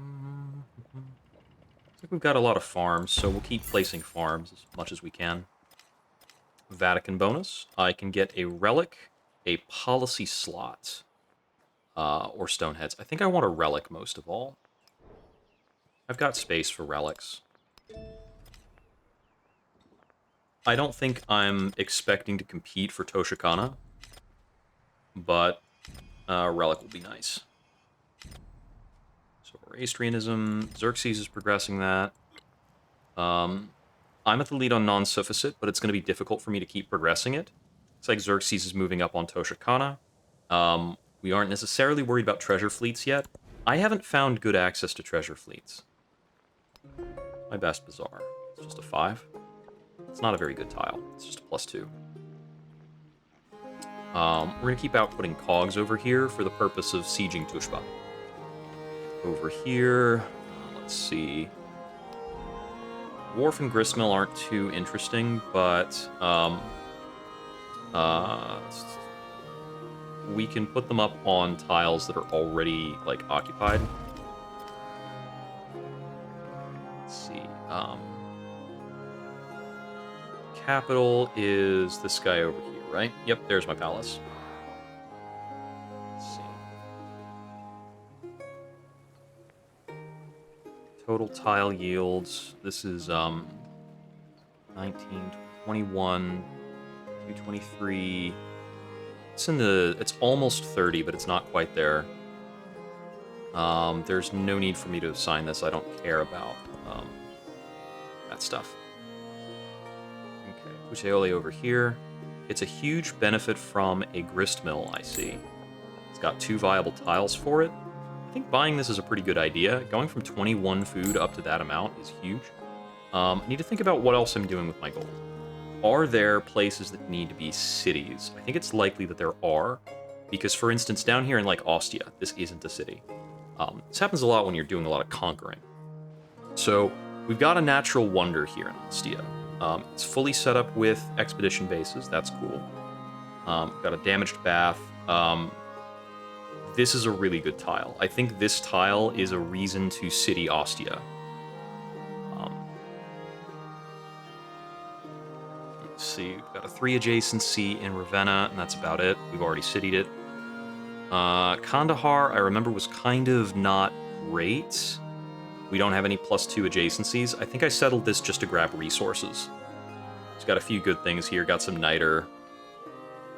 Like that. Spanagiri is great. Let me see. Uyajini is one that I kind of forward settled. And we've got a decent tile here with a +2. Got another +2 tile here. Those are just okay. It's not super exciting. So, yeah, I think we definitely want to city Ostia. That's what we're saving our money for right now. Let's keep saving. I had these guys out here to kind of try to scout for where Ben's last city is. I'll keep one of them in the area to do that, and move the other back. I think I had this cog doing the same thing, actually. So maybe I don't need to do that work twice over.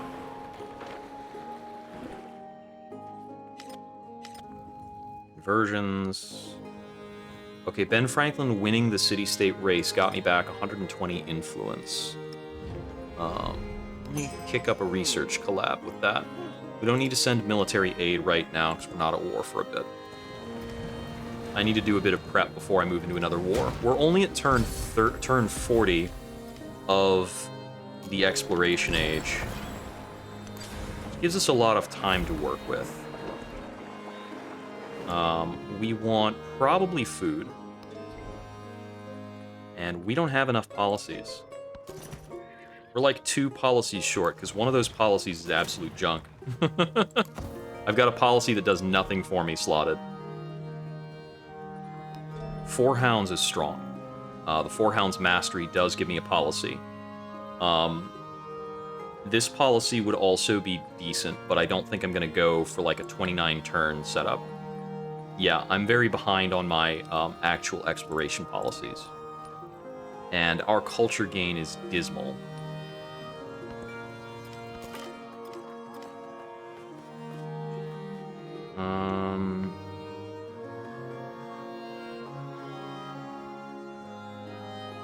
Given that I have a scout here that stopped moving, I see I have 2 scouts out. Got this one that stopped moving, and this one that's going to the left. I should send this one off to the right.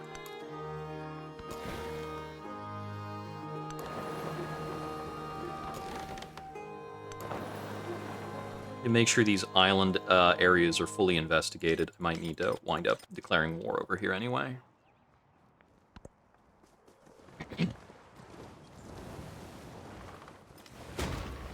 My goal for the era is basically to conquer my entire continent. I think I can get my settlement limit up to about 17 or 18.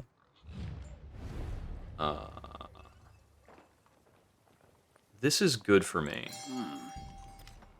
That'll help me spawn some more free units. Over here... we're landlocked here, so this should probably be Keshik's. This... let's see, is this a wharf? A wharf for 7 is pretty decent. Probably either a wharf or a cog.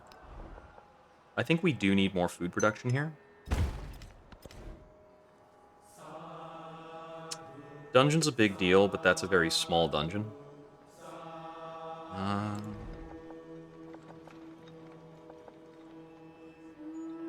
don't really have a good tile for this observatory, do I? Might be the observatory anyways, but I think we want to go with the stonecutter. Don't necessarily want to place the stonecutter on the grist mill, because it's a more privileged tile.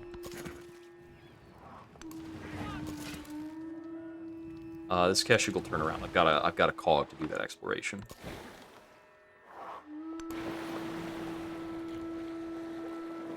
This is more of Jose's territory. I'm wondering if Ben's city is like up here, or if it's actually he actually got on the water during my final siege. Okay. Now I need to make sure we've got enough people. Oh, you know what?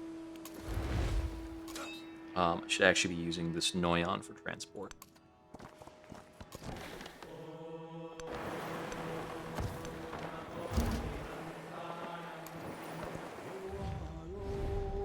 Met Machiavelli. Be neutral with Machiavelli.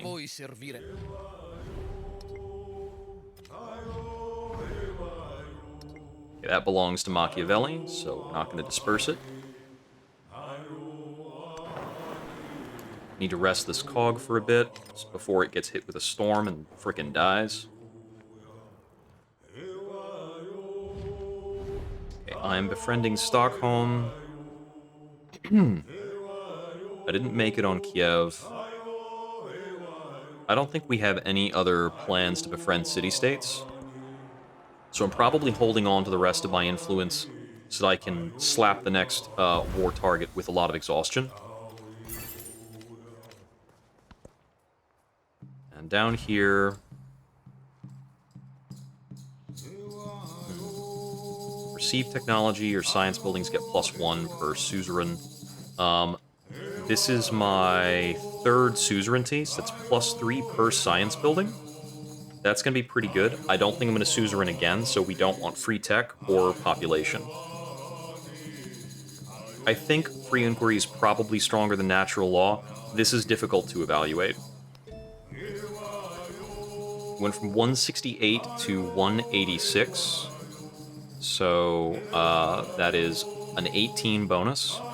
18 versus 15% is pretty close to the same. Because 15% of almost 200 would be... Oh, no, actually, the 15% would have been better. So, bummer. Made the wrong choice. Gristmill's kind of free. Yeah, we almost certainly want Sawmill, Gristmill up on this river tile.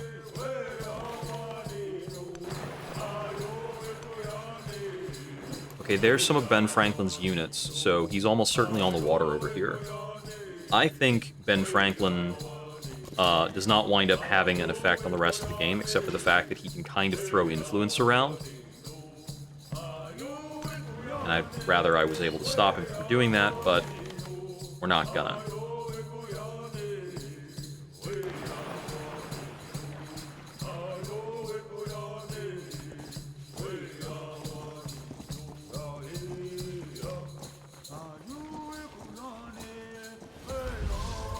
I suppose I'm building a wonder in Troy. Neat. Let's see, over here... this is a decent tile to put specialists on. Once the dungeon is done, that's going to look pretty great. But it's competing with this, with getting this Jade, which we almost certainly want. We have a lot of empty resource slots right now. Okay, over here, this would be the good tile. Yeah, we'll specialize here for sure. We've got a wonder going down to take that up to a +3 tile. Here, we grab the iron. Over here. Can't reach that silk.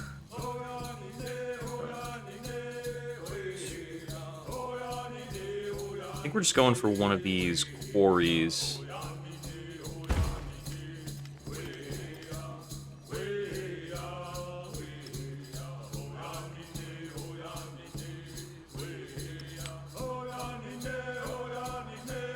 We've got Jade in a few different places. Jade in Rome is worth about 6. Do I have a spare camel? No, if I move that, I'd have to move more things.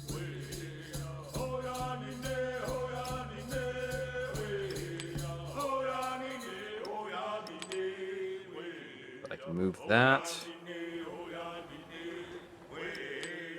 That should be a net gain in money.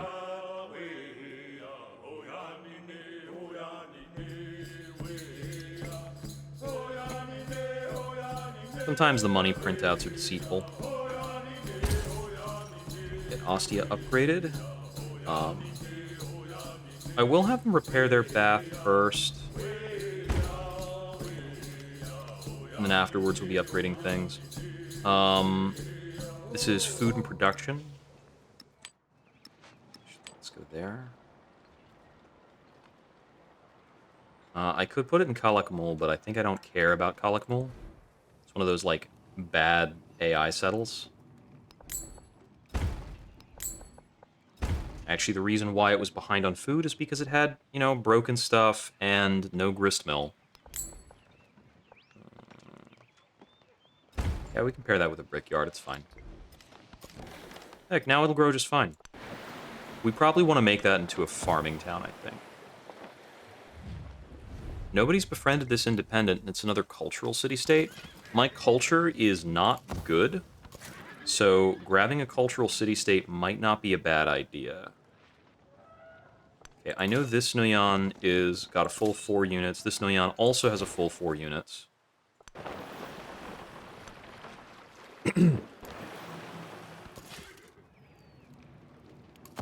so these guys are just going to hang out.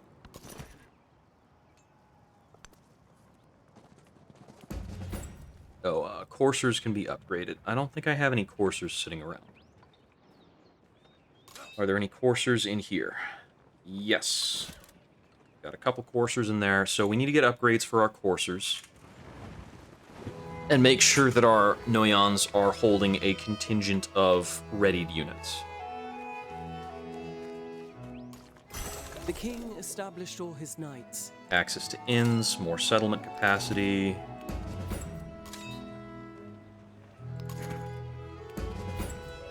I'm going to use some of my... so I can either hold my influence to Susie this, or I can denounce... There's Ben's last city. No, that's not Ben. That's Napoleon. Whoops. Ben is Red Border. That's right. Okay, here, City Hall. A saw pit paired with the Temple of Jupiter? Are you friggin' serious, Benjamin Franklin? This bazaar tile is an adjacency 3, that's okay. Okay, here's our dungeon observatory with adjacency 3. Yeah, that's the right tile. So the total yields of 24, still behind. I believe I need to go for guilds. Yeah, we need to get some kilns up so we can get through our social policies. Still way behind on social policies. I think I might need another Noyan. Let me see. I need at least 1, 2... I would kind of like 4. And I believe I've got 3 that I'm working with.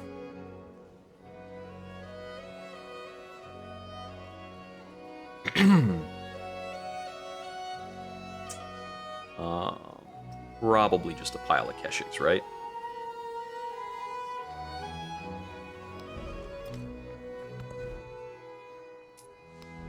Over here, we're definitely building a bazaar. It's the entire reason I made this a city. And we'll pair that with an inn in a little bit. I don't want to put a specialist down yet. This is my good specialist tile. That's a really good river tile. That's definitely because we've gotten some floods. Okay, that's at the ready with Keshigs and Knights. This should be the siege force for Wakabnal, I think. Like that force and the Keshigs I have right now. These cliffs are annoying.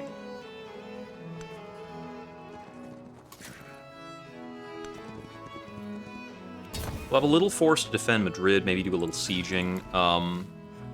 Madrid definitely needs to have this tile repaired once it stops revolting in 8 turns.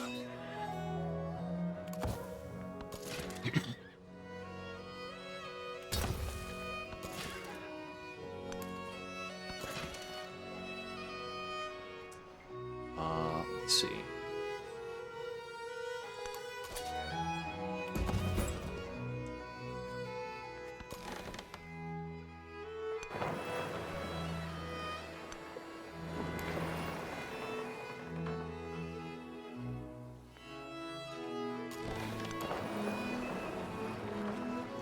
Oh no, I actually think I had this unit healing.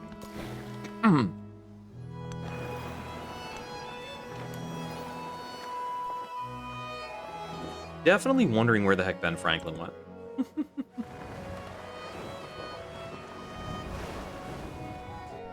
So I think I will suzerain this other spot.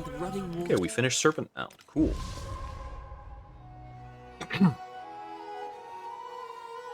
Dungeon Observatory, +2 adjacency. That's almost certainly the tile. Yeah. Happiness is good.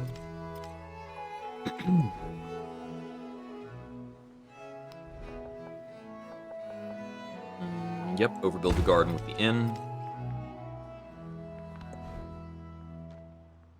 Over here in Troy, it's probably medieval walls. There aren't too many angles to attack Troy, so I'm less concerned about Troy than some other places.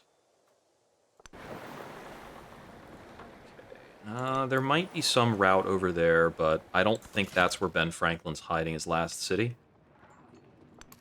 I can only bother so much with Ben Franklin's last city. It's probably not an issue.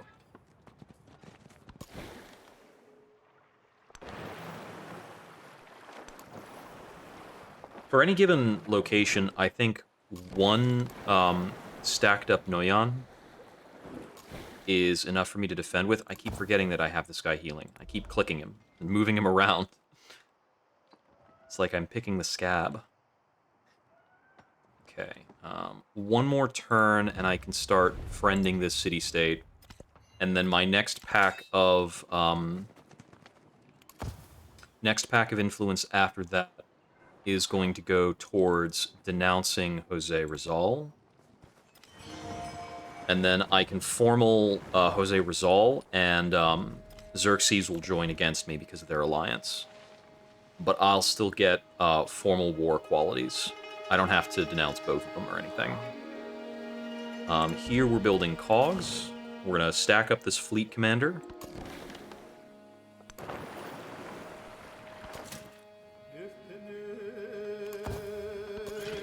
These guys are going to stay parked.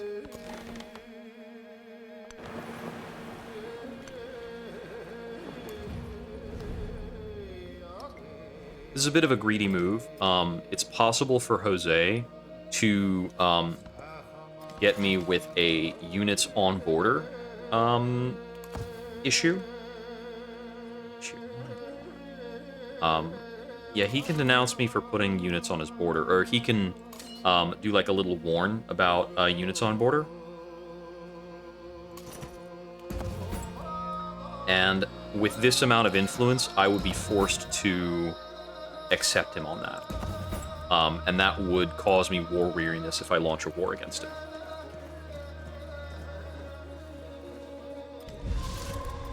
Because I'll be kind of forced into the promise at this point. Got our units upgraded.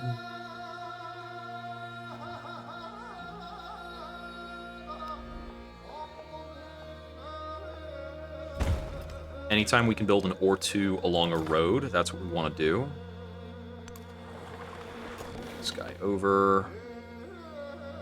Take a look over here. Looks like we can cross one.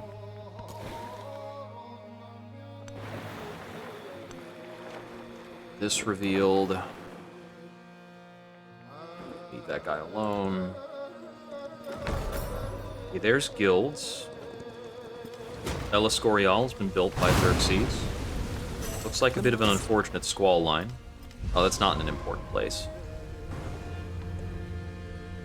I think I citied this, like, out of habit. It was not a conscious decision. The shipyard is good, and I kind of need Carracks. We need education more than that, though. These benefits for Machinery 2 and Cartography 2, these are all really good masteries. All four of these down at the bottom. I'm going to get education, and then we're going to work on clearing out a lot of those very strong masteries. Okay, so Guild Hall, probably good here. Yep. We do want to build this because influence is very strong. Let's see. Station this guy up here.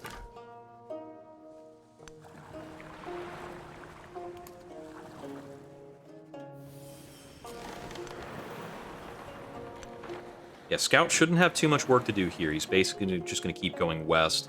This is our best shallow water bridge.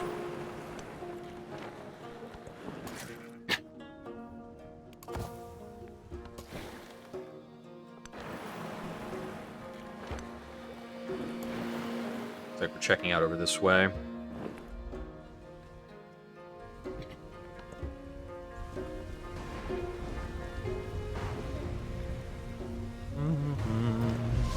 Chisels for snouts and awls. Okay, 4 hounds gives us another settlement limit. We get Bog Hatur, which is very strong. Okay. I've basically been going without piety this entire time, which is a questionable decision for Charlemagne, actually. Yeah, let's get piety. I haven't been doing a lot of overbuilding anyway. I don't think I have any kind of good kiln.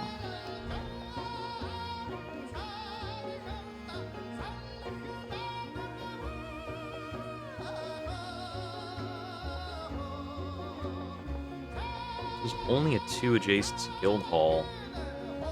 I don't know if I want to trade 3 happy. Oh, no, those yields are good. We need the guild hall. It's an influence building. I think it's generally correct to build every influence building that is available when you get down to it. You need repairs there. Can't be behind on people. This is a pretty great kiln. Oh yeah, that's a 3 adjacency kiln. We dig that.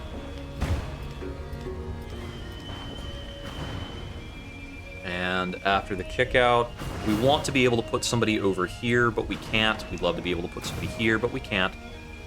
So it's just going to be probably this for the 3 production. This guy's going to sit tight. I don't think the squall line will kill him. I'm going to move this unit over to here. I think that path is stupid. Nope. There we go. Gotta make sure he's taking a path that will not expose him to open ocean. Autopathing is really bad about that. We can build a galleon. 4 turns of Karakorum's production. Karakorum is just building a Noyan. I don't need it that badly. Galleon's the tier 3 unit, if I remember correctly. So we get a much better boat than we might expect to have. This will help my naval ambitions. Which aren't much, to be fair.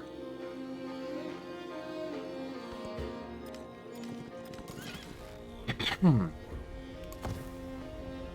so we have 2 more capacity. We can conquer up to 3 cities with that. I'm looking at Wakabnal, Batavium, and probably Tushpa.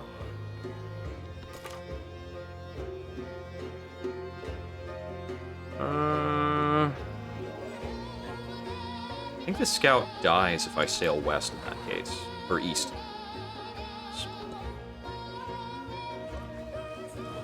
Yes, we have not seen a 1-tile gap on this coast. And he can't see any further than that. We want this kiln for sure. Yeah, this is a huge tile.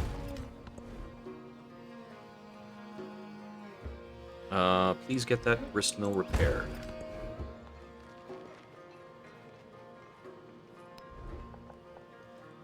Guildhall Bazaar is okay, but I kind of want in with that. Yeah. I tend to like diversifying those instead of focusing them most of the time. Unless my strategy is very straightforward. Yep, here's my nice galleon. Gonna hang out. I'm surprised it spawned over here, but that's fine. I'm almost done with exploring this area. Out of all of this, we only found like 4 treasure resource tiles. Looks like if we had a city over here, that would be very good. Get like 4 treasure ship resources. And then if it was placed here, it could get the spices, the wine, the tea, the whales, the spices, and the marble. So that's 3 instances of treasure ship resources, 3 other resources, one of which is sendable. Shippable? One of which goes wherever you want. So it would not be too bad for me to just put out a settler and pick one of those up.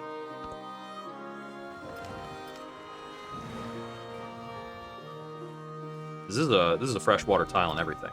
It's got a lake.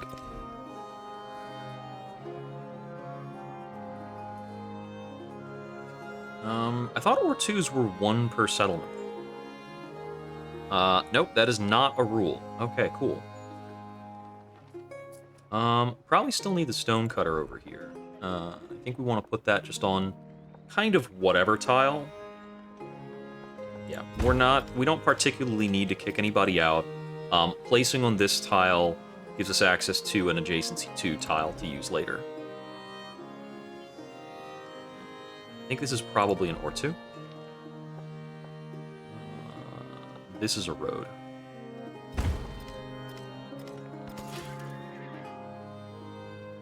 I think you stay in Troy, defend.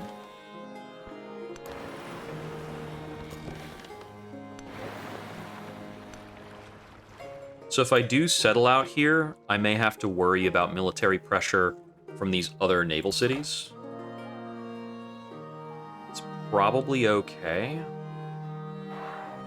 So there's not really another tile I can go stand on to get a better view, right? This one's actually maybe okay. Did he just path like right out to open ocean like it's no big deal? Autopathing sucks in the exploration age.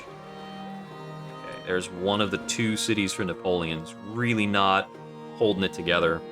I see that Machiavelli also only has 3 cities. Pretty noteworthy. But I'm definitely leading expansion, and I kind of expect to. I think we're coming up on enough influence to denounce. Let's see. Yep. Okay. There's your warning, bucko. Be ready for war. Get this guy back on the land. Being stupid. Ooh.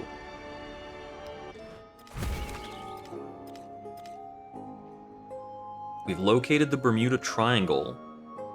Okay, so it's +1 science to coastal tiles in the settlement, but it's a little too far away from Ruin to actually be picked up. What a bummer. This is a terrible, terrible capital city. He's only got 3 buildable tiles adjacent to his palace, and only one of them has something built, and what he's built on it is the Bazaar and the Mott instead of pairing the Mott and Bailey. Oh my god, the AI has no idea how to play this game.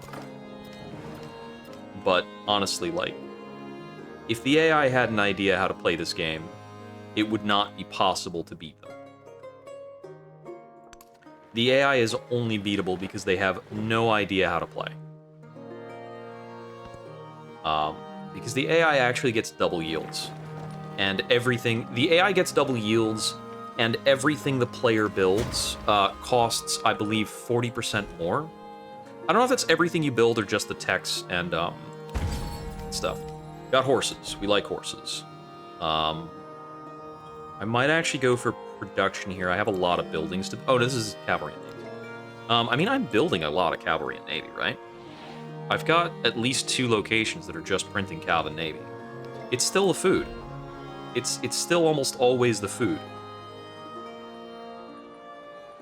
I have no military buildings up, because I haven't researched any, I don't think. Need to find out what the military buildings are gated by. So this can only be a 6, because I can place it between 2 wonders. There's no better adjacency for that tile, though. So it's still pretty good. Build a wharf.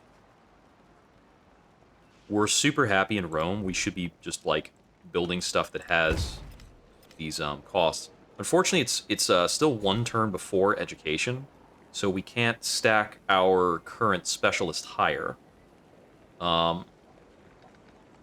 Because we can't stack our current preferred specialist tile higher, I'm wondering about... Actually, this is a decent tile to place a specialist on.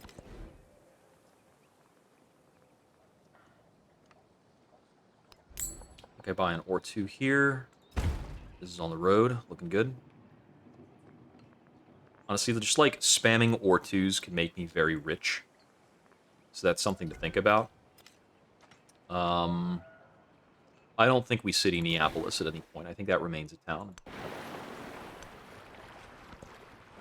The fact that we have a lot of towns is also going to net us a lot of money.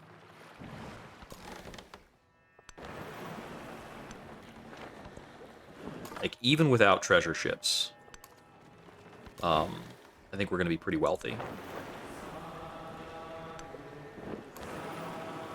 We might want to sail this unit into the Bermuda Triangle to see what it does.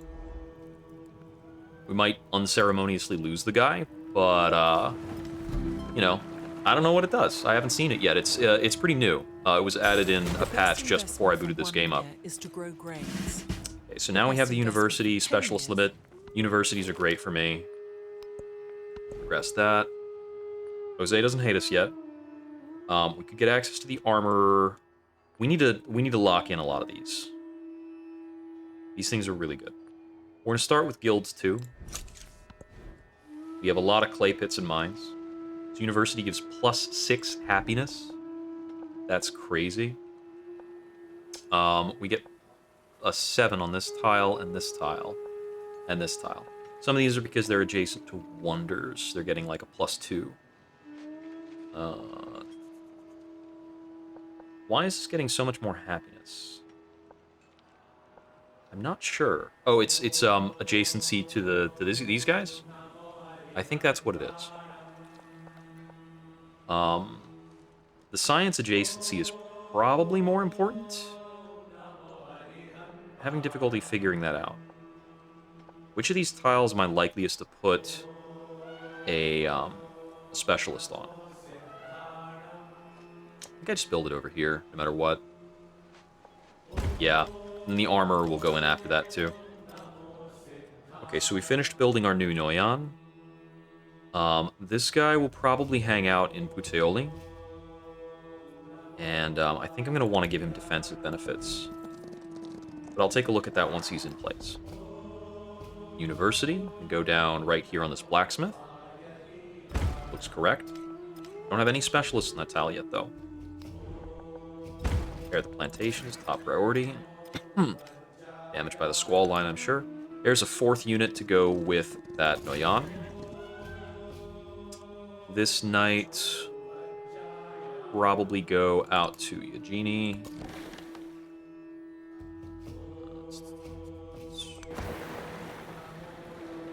See a little island over there, but it doesn't matter much. I think this cog is going to go home to wind up helping out with a siege on Tushpa. This unit, now that he's made landfall, is going to rest, and then he can start exploring the other continent.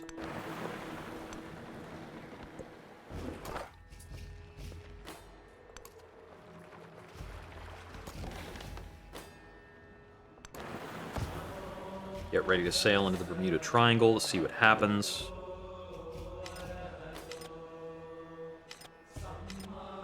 We finished a research collaboration, so we can start a new one. Relationship with Jose Rizal is down to -22. We have enough to convert into a city.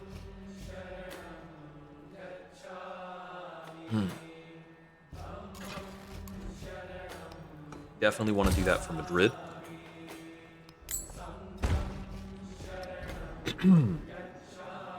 Should be repairing their bazaar. I'll probably pair that with a guild hall soon. Okay, so Madrid is producing 14 gold after conversion. I wish I could see the Rome baseline without all the jade. If I move a jade over to Madrid, they produce an extra 4.3. When I move a jade out, they go from 42 to 35. Jade is more effective in Rome.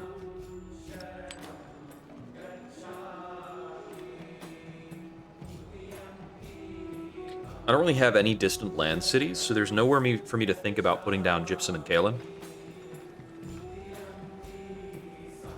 Yeah, if I had more space in Rome, I'd move this other errant jade over there.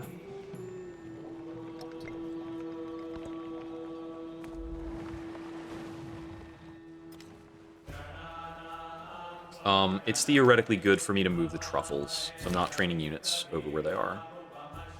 Happiness versus gold. I think I'll take gold here. Ultimately, both of those things are going to turn into units. We're very over-celebrated right now, because we have empty policy slots. What I need most is culture. Putting another specialist here. I think there's no goods we can reach from here. Actually, we might be able to get that gold. Yeah, that is a reachable gold, in theory.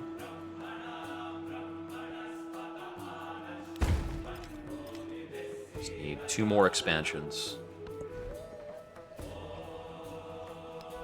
University, almost certainly. Going over a barracks. Should be correct. Yep.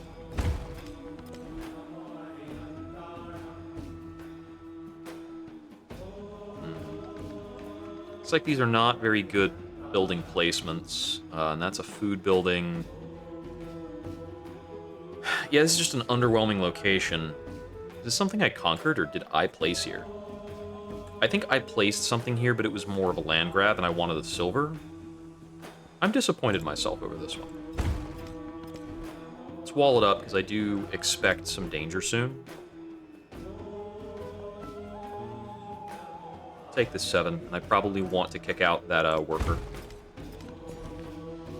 So I can put somebody here. 37 yield, it's close.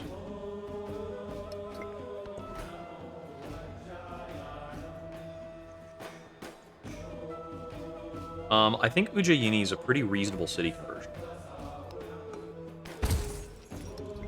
That's why we picked the gold. Let's see. So there's a decent university placement here, but I think I want to place the gristmill first to help it grow. That is a reasonable gristmill placement.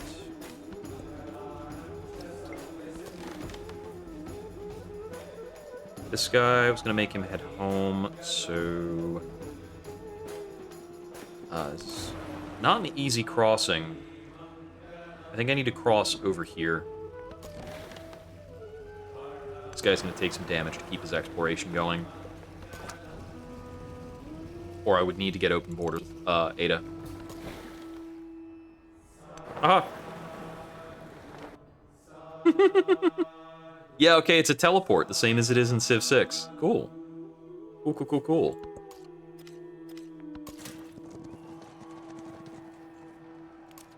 I suspected that would be the case.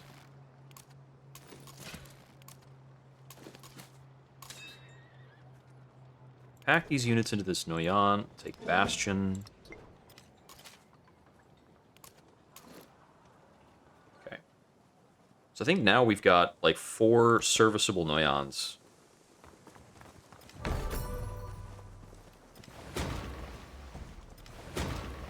Okay, we're down to disliked with Jose Rizal.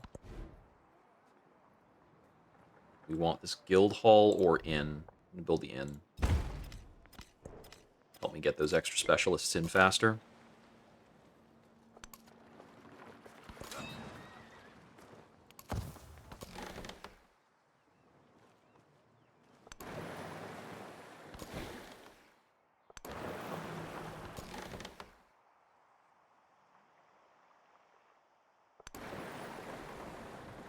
I didn't really gain much from going into the Bermuda Triangle. We just kind of like trying things out, seeing what happens.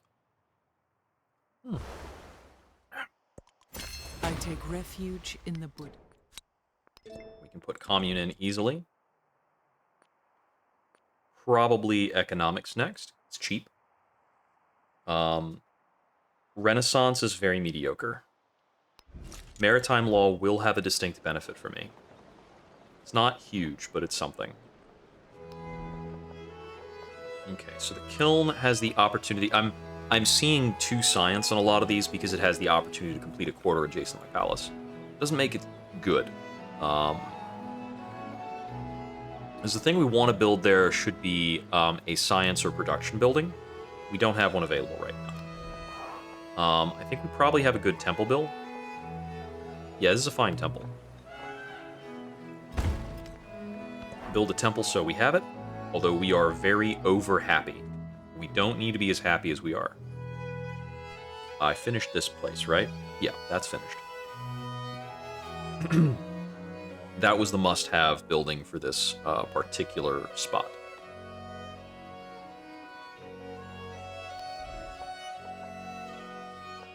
It's only a 2 adjacency. A lot of these other things are not exciting. Let's get him healed. It's bothering me that he's hurt. Here.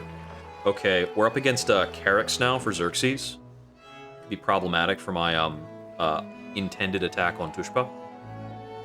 But I do have 1 galleon to work with. Oh, there's that. I want to get this fleet commander moved. That's working on the university, so yeah, we're going to move him over here.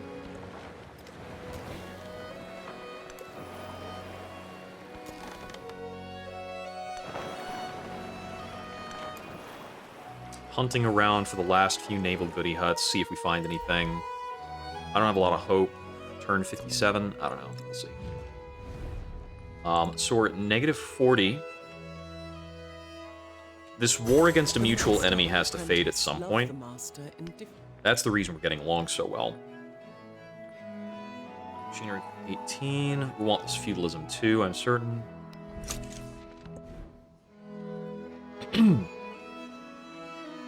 Bazaar and Guildhall both looking very strong here. I knew we would be kicking out there. And we can put a specialist here.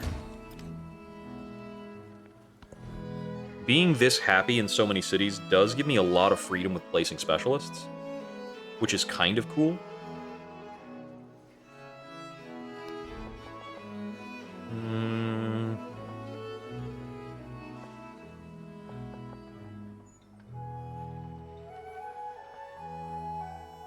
I don't want to share a tile with Saw Pit, I don't think.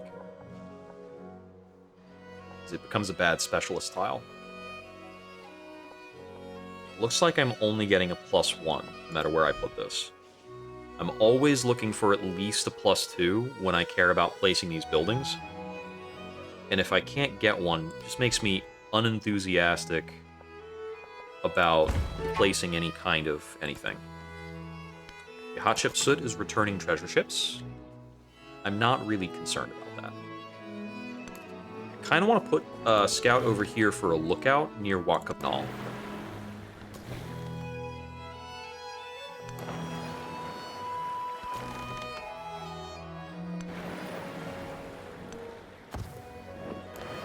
It looks like Xerxes has already checked this area out, so we're not liable to get any goody huts over here.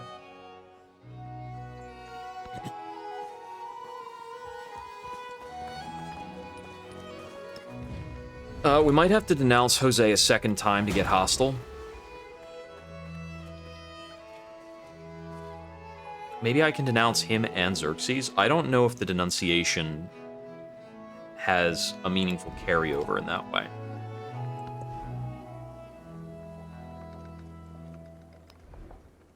Do we have a good university placement here? Sort of, because anything's good on this tile. So I think we actually just take that. Yeah, that tile is just using wonder adjacency, and that's okay. It is not bad enough to worry about.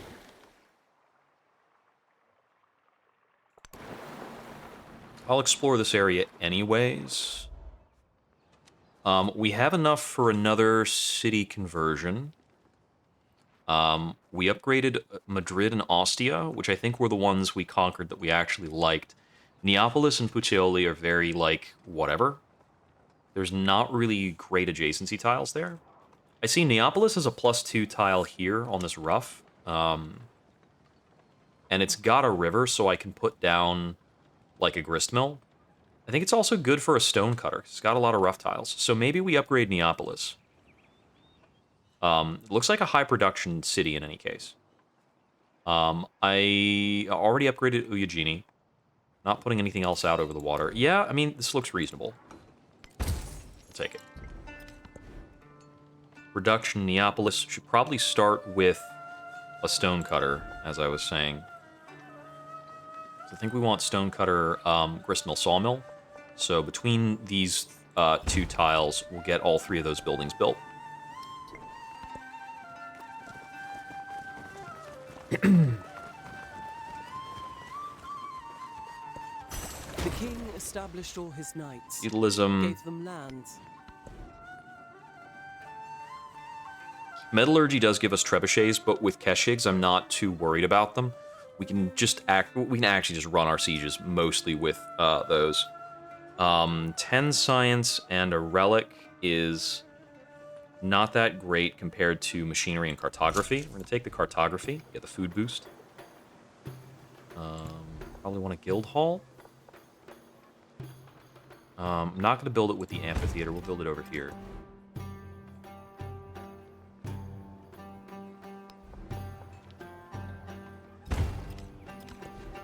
I'm just going to build Ortus over there because there's not a a really good building there. Like, nothing is exciting. This is basically just a wonder bonus, right? From the east and 2 other buildings. I don't know what the 2 other buildings benefit is. Serpent Mound is science and production to all unique improvements in the settlement.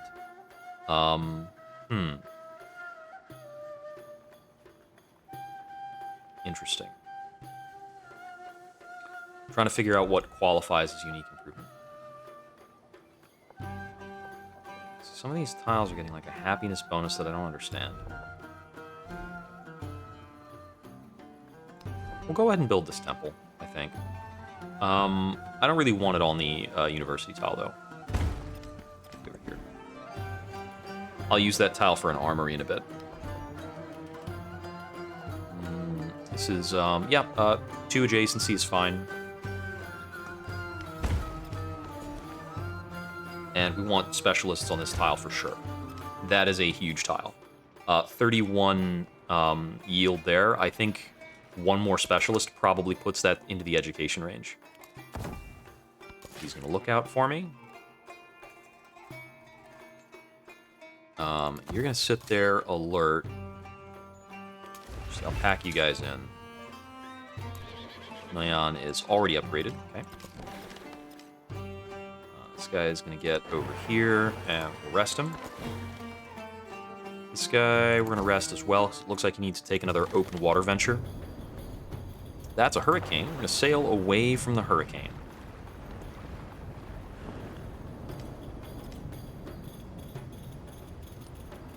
Okay, we're now disliked. We're now hated by Jose. So we're going to war deck in a little bit. We can just make a couple more choices. Okay, so I think we want the Dungeon Observatory tile most of all. It's got a +3 adjacency there. This is our capital with the palace tile, right? One of these is obsolete, so this is getting us 6.5 yield, as this is clearly giving us more right now. There's our milestone.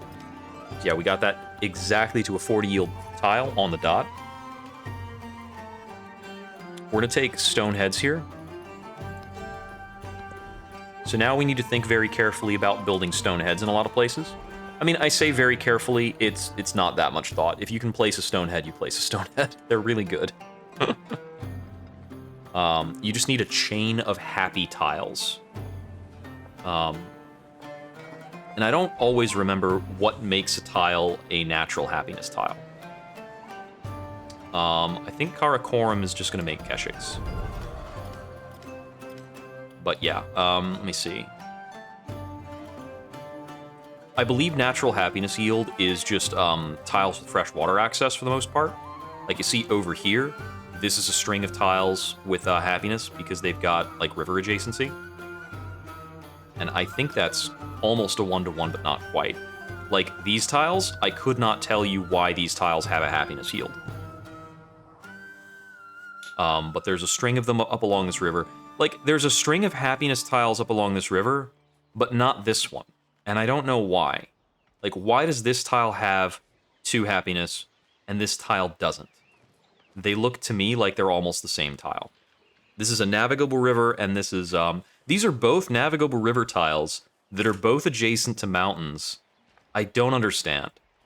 I think it's like an appeal value type of thing, but I don't know how it works. Like, over here, these tiles have a happiness bonus. These tiles have a happiness bonus. The mountains naturally have a happiness bonus. These have happiness. I know that these have fresh water and mountain adjacency. But these tiles don't. Like, none of them. I would expect, like, maybe this tile. It's got a river, it's on the flat plains, it's adjacent to a mountain, but it doesn't have happiness. But this one does. There has to be a rule about this. Okay, we're gonna found... I see we don't have anybody in the chat at the moment. So we're just gonna found Shinto. I don't care about this very much. Looks like I only have one belief choice. Wow. Are there only 8 of these total? 2, 3, 4, 5. Yeah, there are only 8 options. Okay. 10 urban pop. That happens sometimes. And I can't get anything related to military power at the baseline. That's only for enhanced beliefs. I could go for plains tiles because we've got a plains band up over here. This is kind of an area that I'm going to be conquering. I have noticed that a lot of, I mean, the terrain comes in patches, it comes in stripes. Most of the time you can look at the map as a series of horizontal stripes, but a lot of times you will have different terrains on opposite sides of a river. Like the east side of this body of water is tropical, and then the west side goes to plains, and then we come back to tropical when we get back to the river again.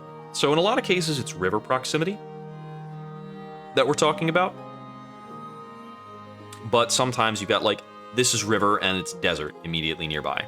So the game definitely likes to have kind of a desert strip that will spawn in a couple places. And I find that usually you have, like, 2 strips of desert per continent. And then, of course, we've got a strip of tundra down here. We have a tiny bit of tundra up here. And then we've got grassland. And grassland seems to be, like, wherever is near tundra will be a grassland band before you get into the temperate area. So grassland is just, like, it's wet, but it's not hot.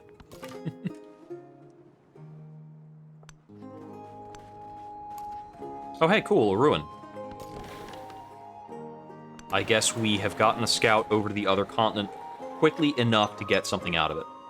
Hatshepsut has declared war on Machiavelli. Machiavelli's probably screwed. Befriended, revealed theology.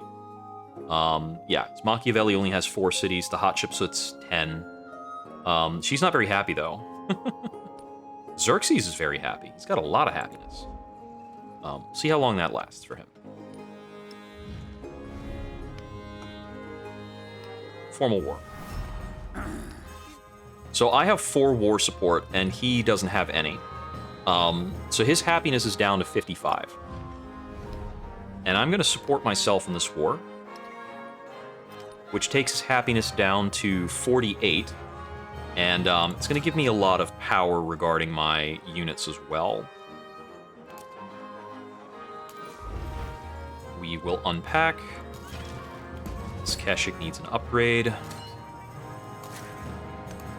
Want to make sure we're occupying all the spaces around this that we need to attack from.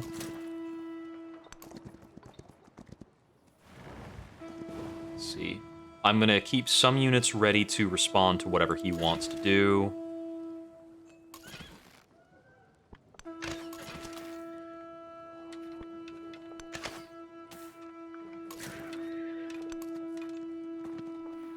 I guess we can capture that pretty immediately.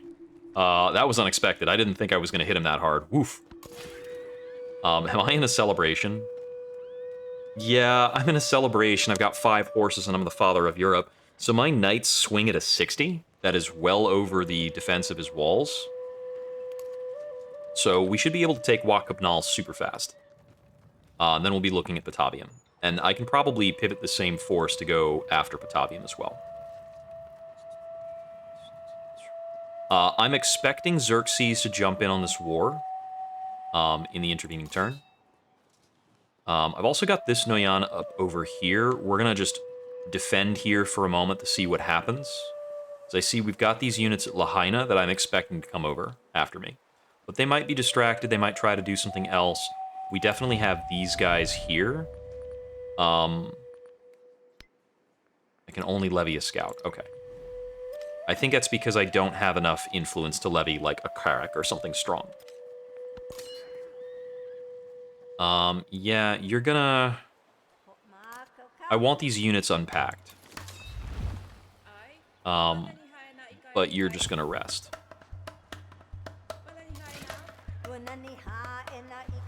Might as well make this attack, since I can. This one too. And I want to make sure you are not advancing on my Keshiks.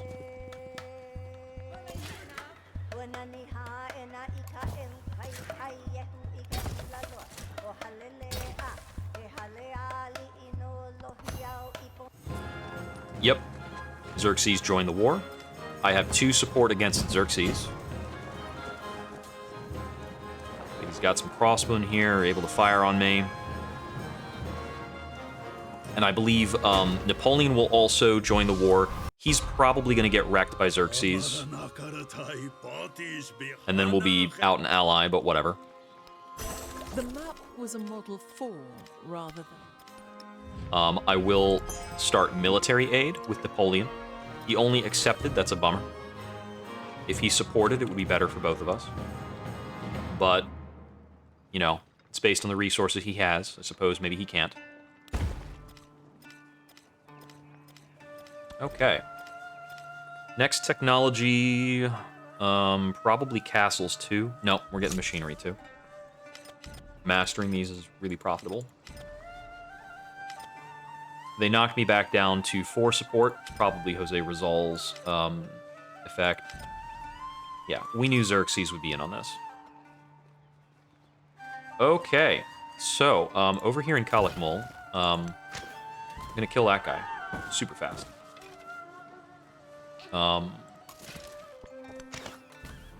And I guess he brought in a commander, and it looks like we're able to one-shot his heavy archers. And his heavy archers. You should not be running those units anywhere near me, as a matter of fact. Kalakmul, we're still just going to defend from and use that to clean up units.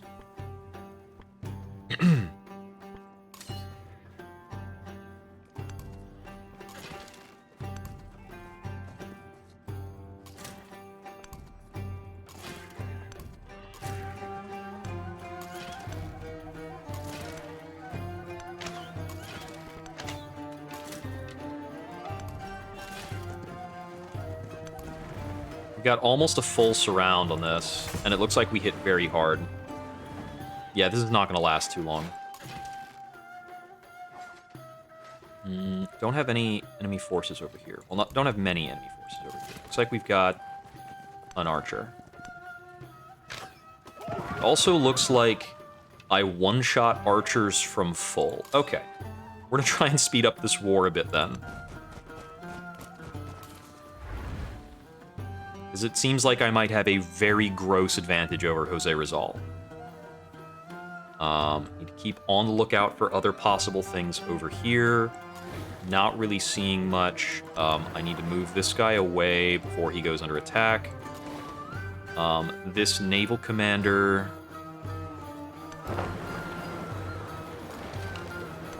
and this galleon should both be moving into position. And I think I want this knight to be pressuring Tushpa as well. I think we can take Tushpa very quickly.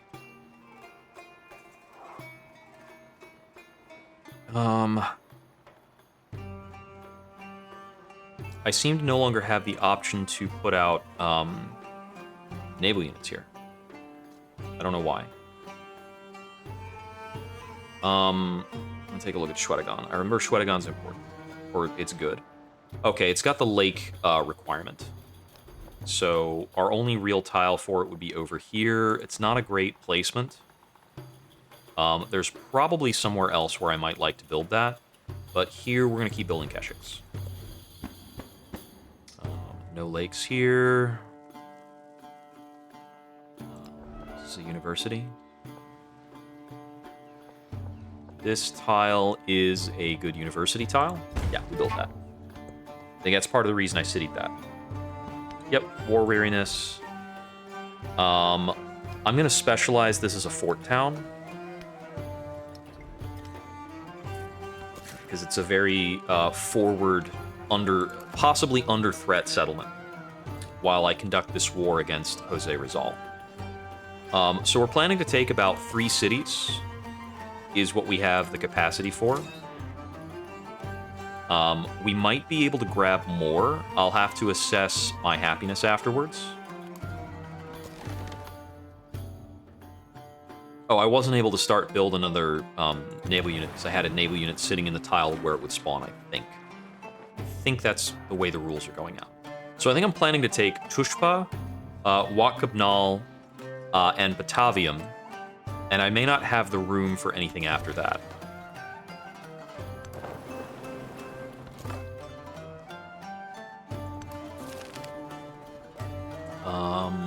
Yep, you will breed some birds, I guess.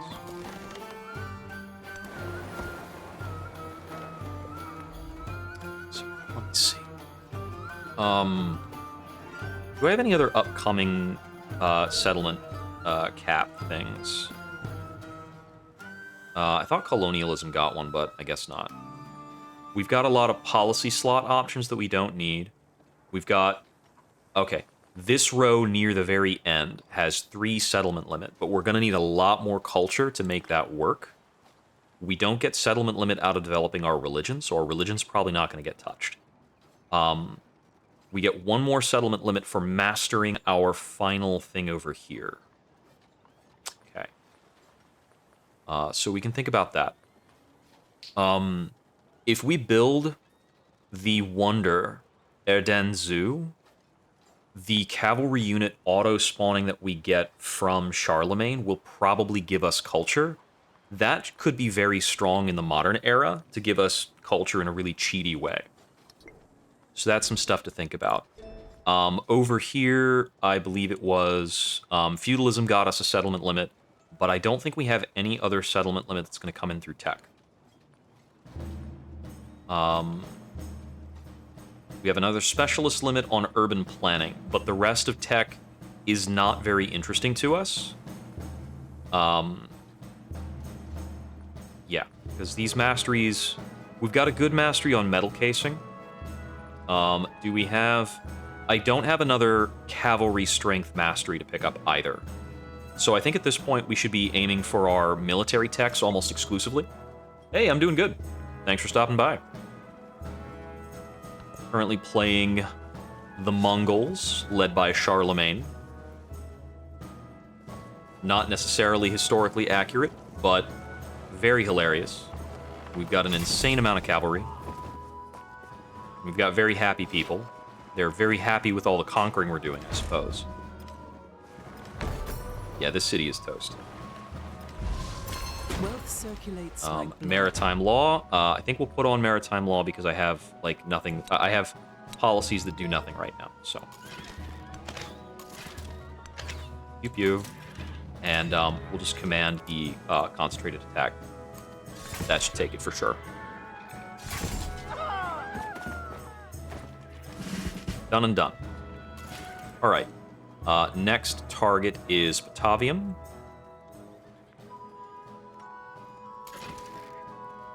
We have a knight over here.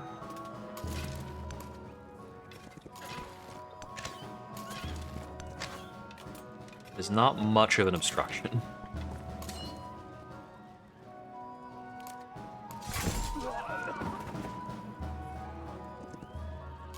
Oh, that's quirky. It had the guy move over as if to make the attack, but he didn't actually need to get involved. He could start hitting this wall. I think he will. We're outside of our celebration now, so we lost a 5 combat strength. Grab these dates. We are keeping Wakabnal. Let's see. Over here... I don't think we're ready to go for Yasa yet. So vassalage is decent value, better than usual. Take a look at this. So we just need to get to this 3rd tier of stuff. Diplomatic service is not very good. Borobudur. El Escorial's already been built. Tomb of Oskia is probably already built. Notre Dame. White Tower. Okay, there's our other way of getting Erdenzu is through imperialism. So I think imperialism should be our target and our focus. Colonialism also is not bad. Colonialism and bureaucracy both have good policies for us. Oh, the Mastery of Society gives us a settlement limit as well. Renaissance is not very strong. We're not importing resources. But we can get colonialism through mercantilism. So we're going to go mercantilism and then colonialism, I believe.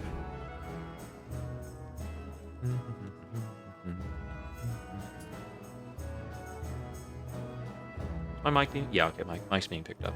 If my mic was not being picked up, that would be a nightmare. I'll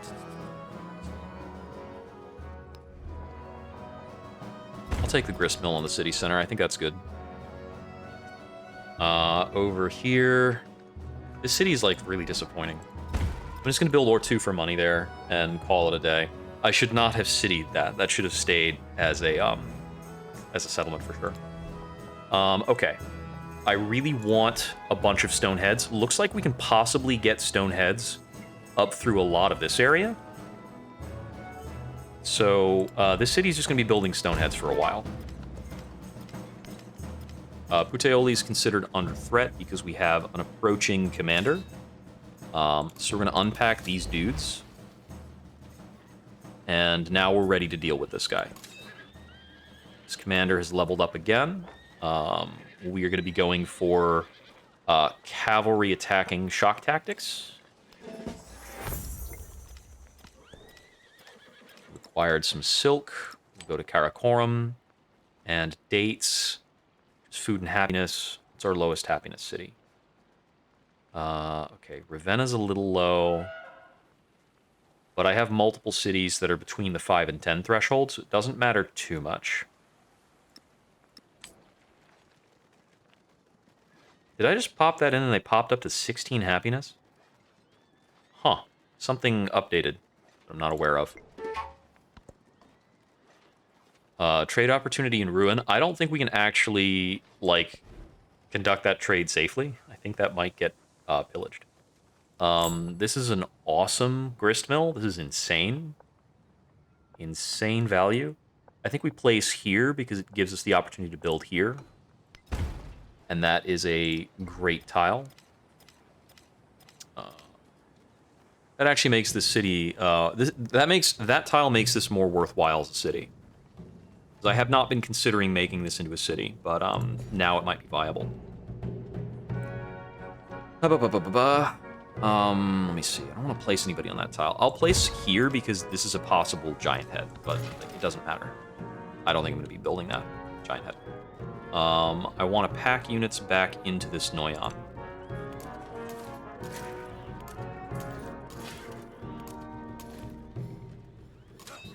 And this is still one of my 4 capacity Noyans. It doesn't really matter to me who gets in here.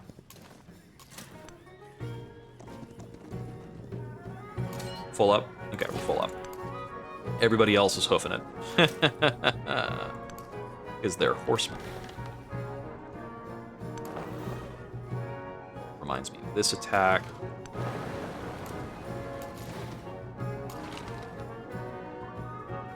Looks like I've kind of played myself on that. Oh, you've got a crossbow here. I didn't notice him. Take out that crossbow, please. So we've got a Mamluk coming in to defend Tushpa.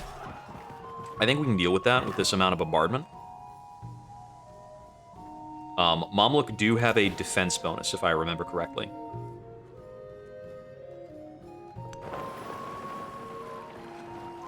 Do we not have a bombardment range of 2? Really? I didn't think the cogs were that bad. I knew that these are not a great unit, but...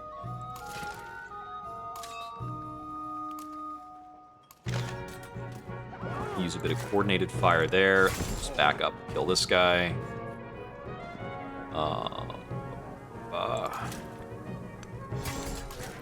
Don't leave your army commanders wandering around like this. I will slap them.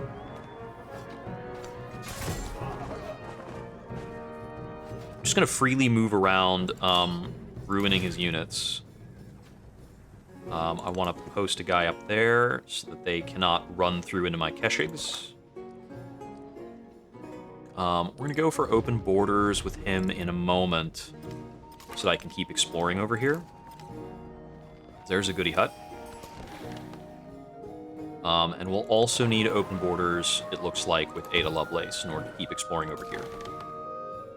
Got a couple of those requests then. This guy's just going to be ambling around. I don't think we're going to get into a fight over here. This is just not a productive fight. Attacker loses in a fight like that, because the other person just sits still, and they heal faster than they'll take damage. It's a very strange thing about, like, attacking ties in Civ 7. Okay, so available there. Commander's fine. From there. The galleon and with the fleet commander. Sit this guy right here. Fleet commander is going to use barrage land target.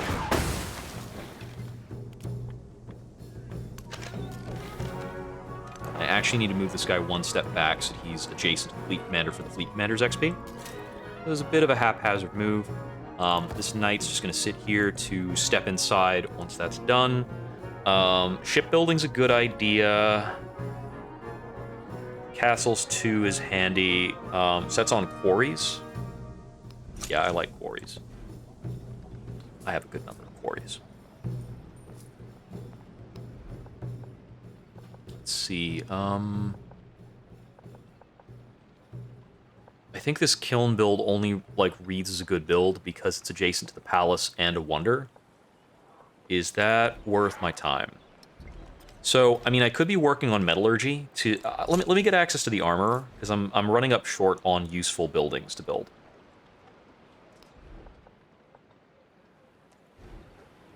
Yeah, because this is going to get me mixed signals. I can't build the ideal building here. I will put out one merchant. Looks like we qualify for stoneheads over here. This is going to be a pair of good stoneheads. Can we expand that more? Oh, yeah. We have a lot of possibilities with stoneheads over here in Troy. So that's pretty great. Let's roll with that. What are our stonehead options looking like over here? Not exciting, right? Well, if I got these expanded too, I could build a good set of stoneheads over here. I know in Troy, the reason why the stonehead is so valuable is because I've got Serpent Mound over there. So the first stonehead I build gets a big bonus. This looks like a good wharf. Should probably build that wharf at the +8.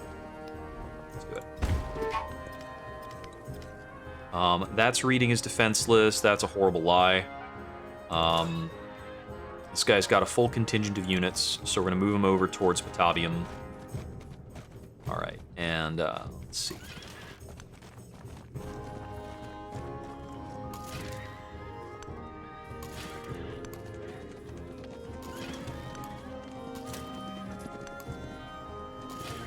I'm going to park one guy in here. Per my usual, keep one guy back to defend.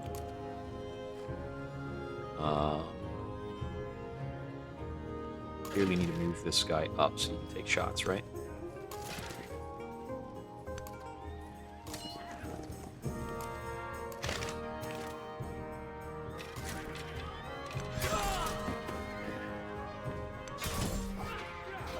I think we take that in, like, next turn or the turn after, probably.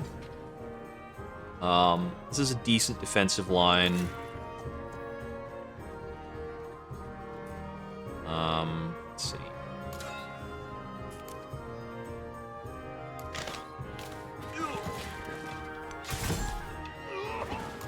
These knights are... That knight attacked for, like, 70. That's insane.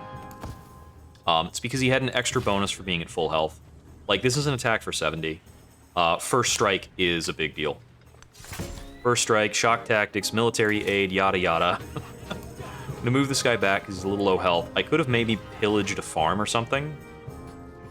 But my goal here is if they want to run him down, they'll put a unit out of position and I can murder it. Whatever they bring in. This city is kind of in the way. And I see that we have a big attack over here. So I'm actually gonna position to repel this attack.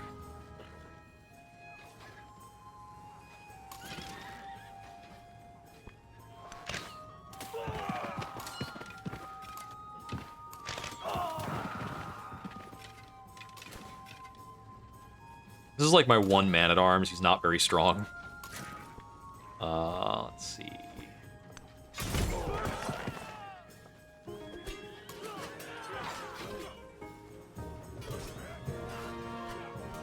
Yeah, Shahanshah will make Xerxes units stronger whenever they're in my territory. He still has 5 iron. Well, he has 5 iron. It's not that he still has 5 iron.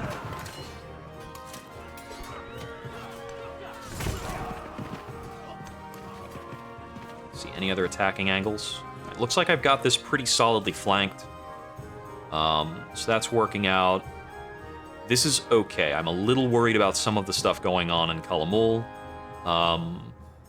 Definitely going to sack Tushpa. No attacks on Uyajini as of yet. So I think looking pretty good overall. Where do we need to reinforce? I'm going to get this guy up over here to reinforce. I'm going to keep that unit in Troy.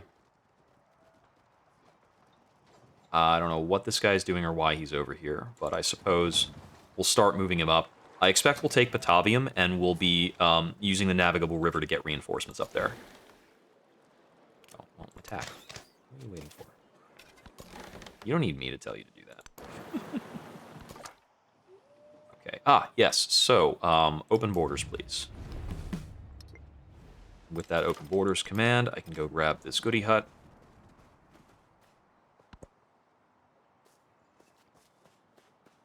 I want to try and make my gains before Xerxes or Jose pushes the war support any further. This is going to be a Keshik. This building... I'm going to build walls over here in Karakorum. This guy is going to go over to Ruin.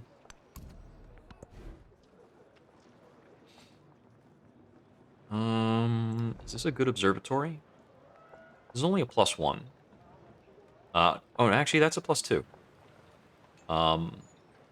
Yeah, we can build that we can build that there. That's fine. Okay, so we do have a guy coming in to threaten this, technically. I'm not really worried about this. He has to come around the side anyway. So we'll mess him up.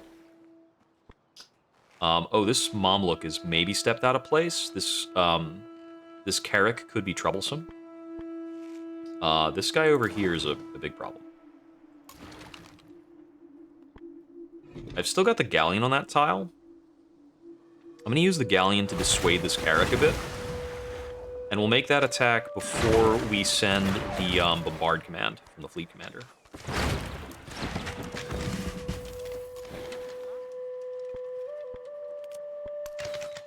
I want the rest of these units to focus on this bombardment at the detriment of this Carrick attacking me in the back.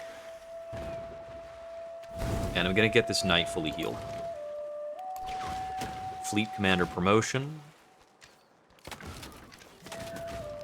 Making better at bombardments. Looks like this knight can pillage and attack, so we'll go ahead and do that. I note that Xerxes' fortifications, notably stronger than Jose's. Not really surprised by that.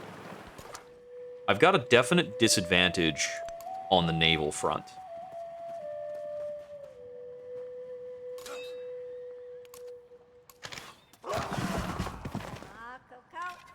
Coordinated ranged fire. We take out this army commander. This man-at-arms is going to stay behind. I think this Noyan actually repacks.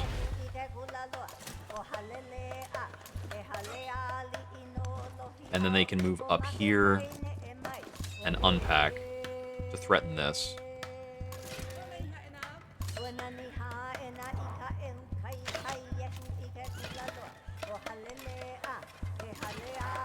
Move a couple more units in to pressure this. Gonna pillage that to speed up the siege a little.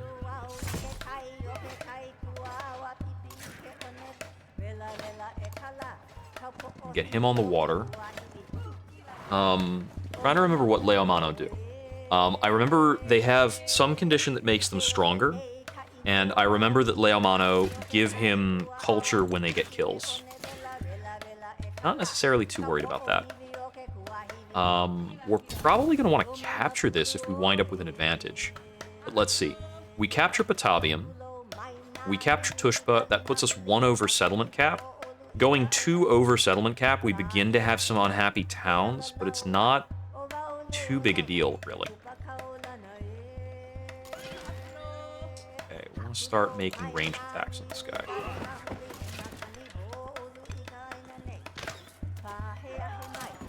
I'm going to have this guy sit in with the commander. I'm going to try and bait his units back up here a bit. Yeah, it seems good to me. I'll take that attack, though. Yeah. He can theoretically outflank me over here, so I just want to focus up on reducing the count of enemies I'm up against. I tend to like the right side of Bastion more than the left side. This guy is complete logistics. Cool. I'm going to give him merits for his experience gain. We've got a very wide army. Move this knight up. We're taking him off the Noyan tile. I'll have this other knight sit on the Noyan tile. That's fine.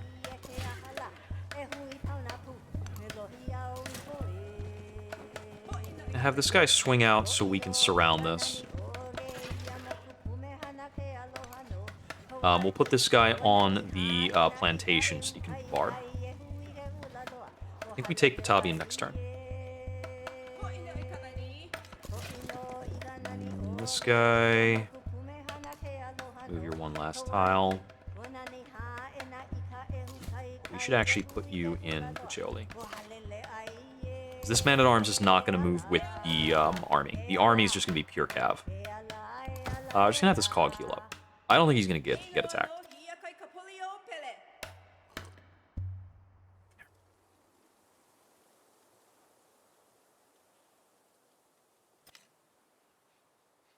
If this is a Carrick, I might worry. Okay, we're going to go for open borders with Ada, so that we can keep our exploration going over here.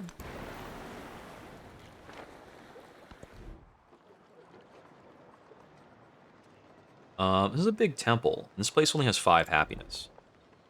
I'm going to overbuild this altar into a temple. Then I won't have to worry about them freaking out. I think at this point I need to be just conscious of looking at all of my cities for their happiness value. And we'll build a happiness building in everything that has sub 10 happiness. Because if we can hold 10 happiness in all of our cities, we're allowed to get another settle out, basically.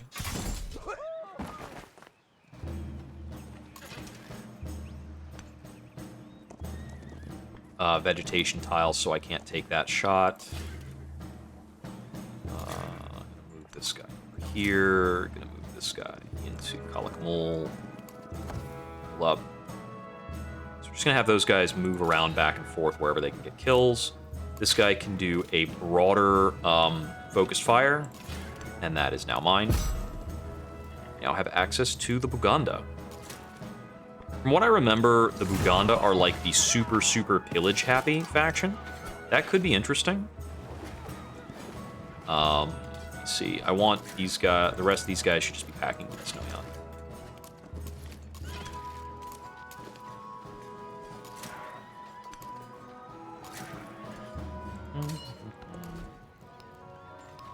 Keep this.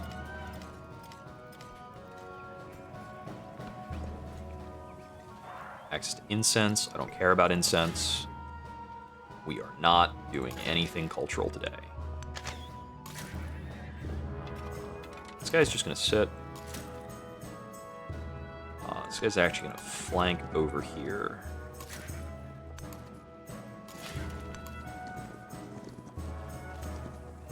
Looks like we've got this flank pretty safely. So it should only be a matter of time for Kapua. Do a coordinated attack. So I'll probably need to rotate this guy out, but I can send him off to the north and then just shuffle up. I've got the other city under control. This guy's going here. This guy, I'm going to pack into the commander so that we can use that for some tricky movement in a moment. Do the same thing over here. I want to pack in both of these guys. And we'll pack in the knight as well. We'll move this Noyan up. Where's this scout going to sit? I think I might benefit from having a lookout somewhere around here. Let's get him on the water. I could probably move him up. Over here. This is interesting because this guy is stuck in open water a little bit. So he needs to find a spot he can move to where he can actually, like, hang out.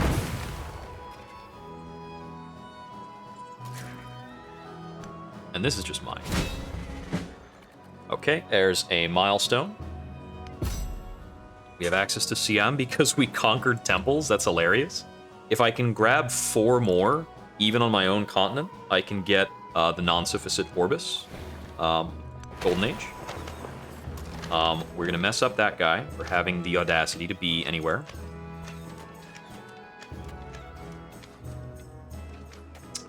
And then I think this guy rests where he is. We will keep Tushba. So that's 18 out of 17 settlements. So our next capture here, we only really want to do if we're sitting at good happiness. So you can see Ravenna will be unhappy, Tosali, Paliputra. Suvarnagiri is already unhappy. It's called not being a team player. We're going to remove these dates and these elephants, because these places are already happy enough. This as well. So keep those elephants there. So give you guys elephants and dates. Dates over here. Remove the truffles. Dates. Okay, so now, if we capture again, Ravenna and Tosali will be unhappy, but only a little bit, and they're the only places that will actually have negative happiness. So we can capture Kapua pretty safely in terms of our happiness now. I want to get this guy up to help defend against this naval attack on the Vatican. And let's go, like, kind of flank this guy and mess him up. We've got some unfortunate cliffs here. Yeah, we're definitely going to keep this trebuchet out of here. Make sure this Noyan is keeping at somewhere where he can get experience. This Mamluk might get frisky, but we'll just turn on him. I'll feel a little better over here if I just buy walls before I get any attack coming in. We got a discovery. I think I want culture pretty badly right now.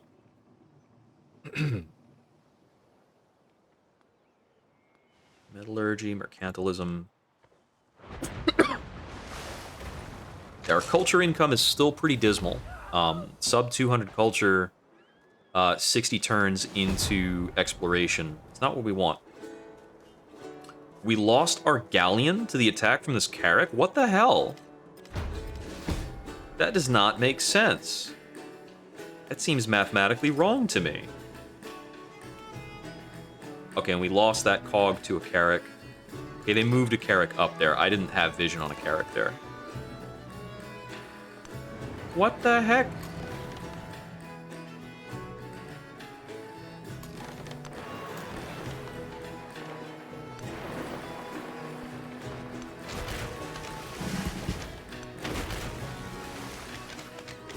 I'm gonna just put that guy down to super low health.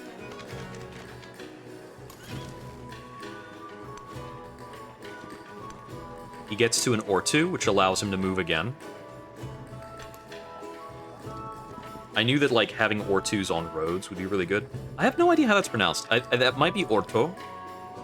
If anybody could tell me in the comments, that would be super cool.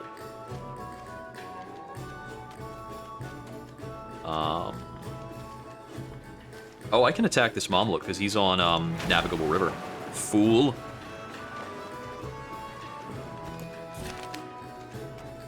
Oh, we have a, okay, defeat 3 enemy ships.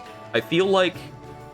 Okay, no, I didn't actually defeat that ship before it was, before I got the quest. Okay, let's see. We could put giant heads over here. I could put an Ortu here as well. That's actually a pretty good one. It's on the road.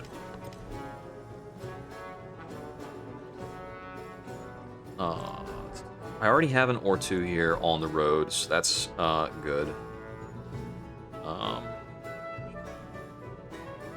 We want a happiness building. This university is actually neutral happiness, as it's +3 happiness, but it's got 3 happiness maintenance required. Temple puts us over 10 happiness, so we're going to build it just for that reason.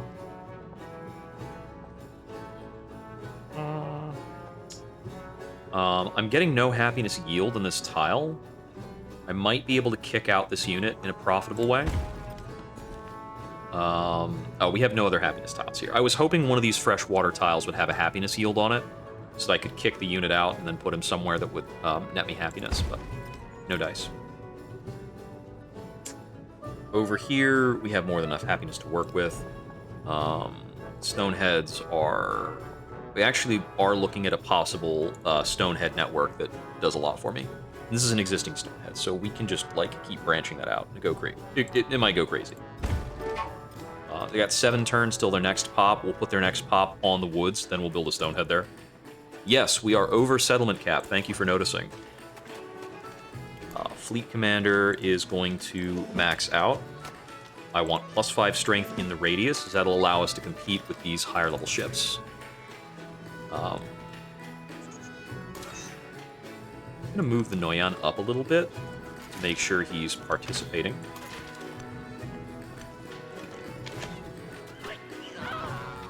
Casually take some guys out. Pillage our way up to health. These are all just rural tiles. Let's see. Pillage this Sawmill Temple combo. Maybe the Kiln. I'll think about it. Let's see. Okay, here's our actual offensive. So this guy needs to get out of the line of fire a little bit. Looks like I can move in another knight here. And we can deploy a Keshig here.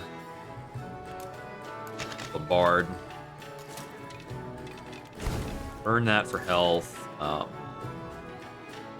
These attacks are not great right now, so I think we're going to wait on that a little bit.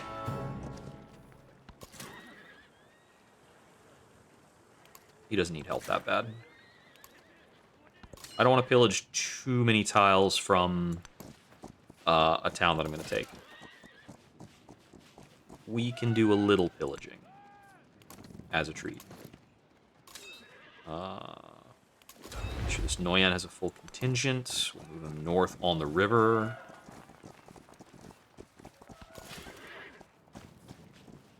Are there 2 knights in this tile? That is visually confusing. I don't know what's going on. I think I want to move one of them over here, and we're just going to kind of have a big old pillaging campaign. Kill that guy before he does anything interesting. Yeah, I'm just going to pillage this whole area. So we've got the capital up here. We've got some non-capital city that I think is probably his former capital, given how developed it is. I think we've got one more capture in us. It's probably going to wind up being Kapua just because of, like, the regular progress of war.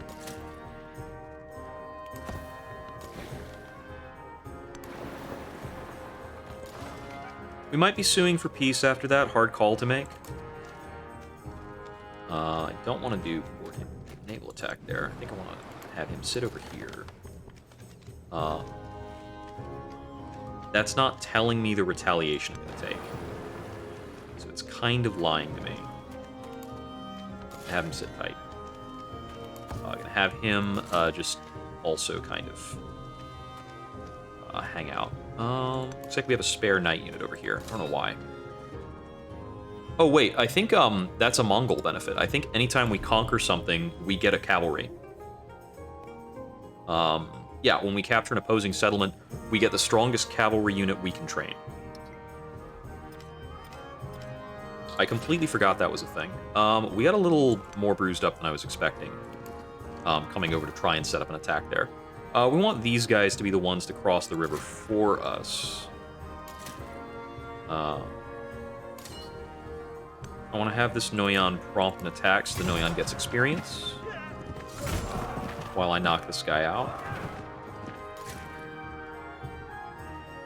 I'm going to have this guy stand on the Noyan tile just because. Yeah, we'll just call this a no man's land. They're going to need to cross over that if they want to hurt me. And I'm not too invested in doing anything about this. Okay, can't see another goody hut tile yet.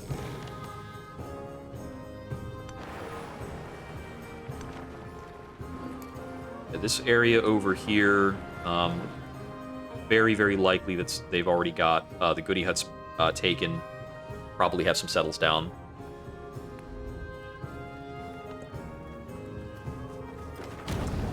Cantalism coming in, metallurgy's finishing.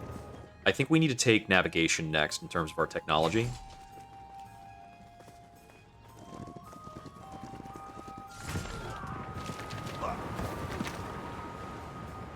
Yeah, they really don't have enough units to deal with this.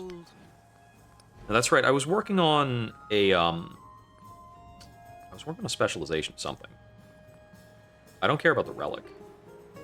13 production might be good. Let's actually take heraldry because it might put me over into being able to get another capture just by virtue of raw happiness. Over here, it should be a temple. Doesn't matter too much where we put the temple. It just has to exist. It's next to more too. It doesn't matter. 6.8 happiness is okay. So we probably want an armorer. Yep, armorer with the university. Looks good. Armorer with the blacksmith overbuild. I've been saving that tile for so long. Finally get to put something there. We get the Stonehead adjacent to the Stonehead. Let's go. Troy is definitely happy enough for me to do another conquest. Let's see. Over here should be probably coordinated shooting at him. Take him out. This guy is going to threaten these units. This guy's resting in Kalak Mole. This guy is just going to keep moving and pillaging. Got that Noyan moved up. Coordinated bombardment. Capture. They actually moved their unit out of here. They took their Mamluk back up to here. Which is maybe not a decision I would support. This unit should move over and attack that guy? Oh, I didn't actually have a legal move for that, I guess. Oh, I totally did. Okay, that's weird. And we'll have him rest on that tile for safety. Keeping this. We're now 2 over cap. Ravenna is unhappy. I'm going to swap Kale in for Silk.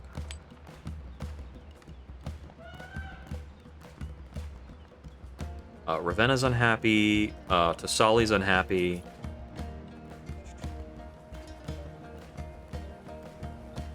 And Wat Kabnal is neutral on happiness. Everything else is fine. Let's see, Kaelin should go to the city with the lowest food. Neapolis at 16. And Neapolis at 16 takes it. And As for truffles...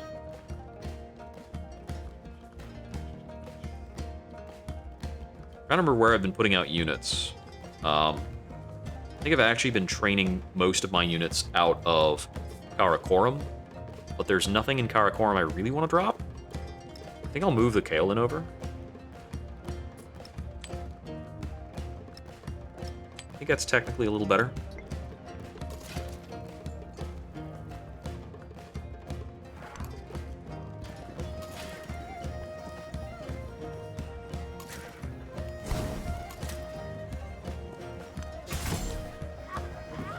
Keep the units down while we conduct this pillaging campaign.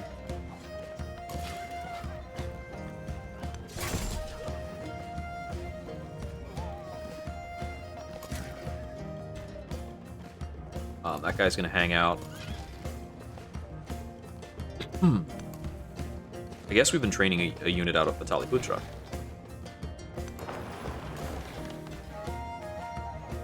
Let's see.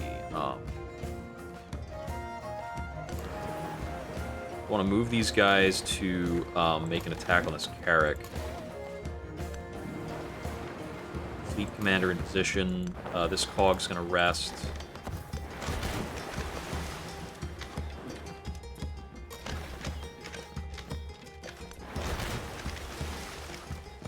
I'm liable to lose this Carrick, but I want to progress the quest that they gave me. Okay, they moved their units into the water here.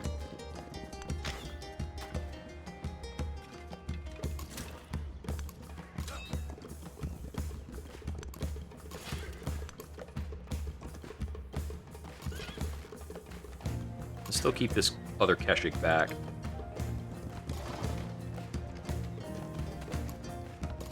Yeah, the AI will definitely cross no man's lands like that. They're not smart about it. I don't want to put this knight in the water. It's a good way to lose him.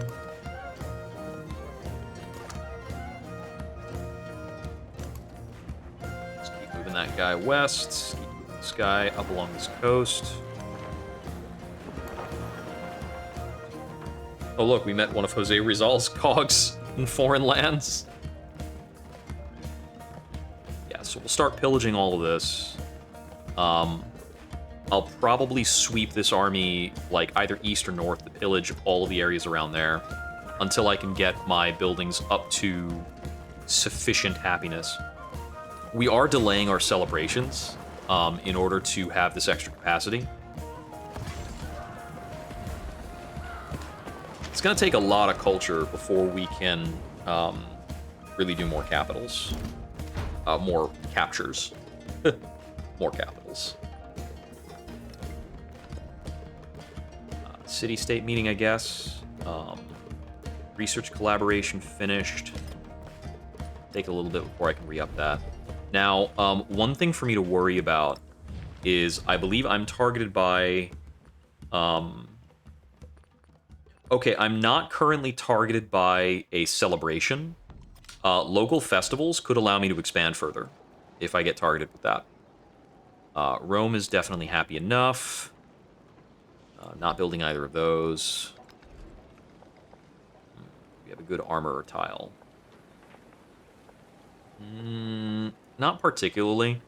I mean, these armorer tiles are both getting what they get because they're adjacent to wonders. We can afford it, though, so we'll go for it. Low happiness in Ravenna. No interesting resources. Nothing new, anyway. So, Snoyan is mostly just managing this defense. I think that's fine.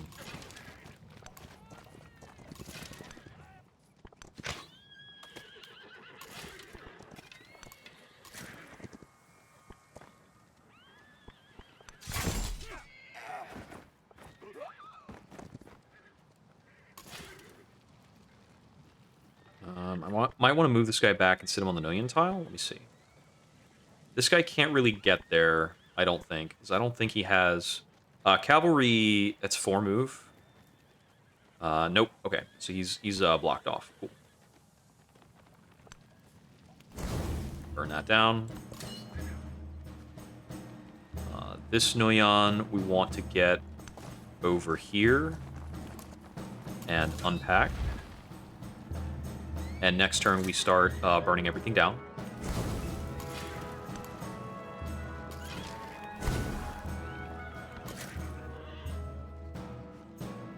I'll have that knight stay in that town.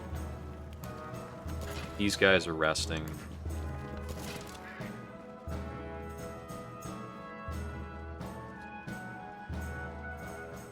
We probably want to pack people back into this Noyan. And then we will move over here.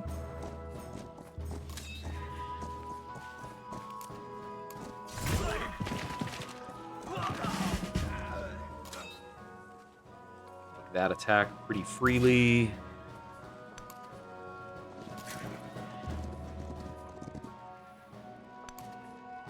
And that guy will rest. And I think most of the rest of what we're doing is just running pillage teams.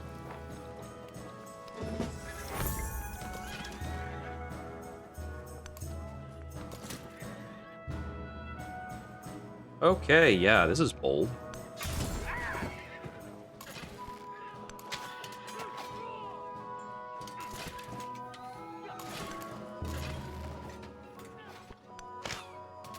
I'd like to be able to move that guy off the front line, but we can't really. I sent an attack command. That's the attack you should have done. I don't know why that was confusing. Use a coordinated naval attack here. I forgot about this guy who was resting in Tushpa. Didn't take damage. Take out the Carrick with that. Didn't work. Bummer. Okay.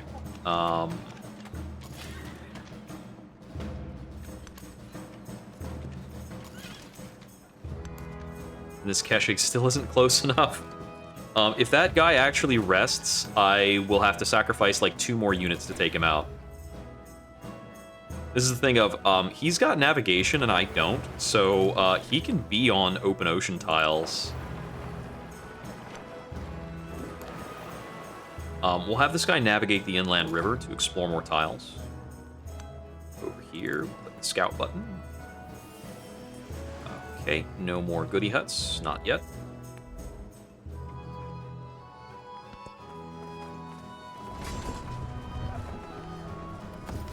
Is Napoleon making any gains? Well, Napoleon appears to have a 3rd city somewhere, so way to go, Napoleon. Do better.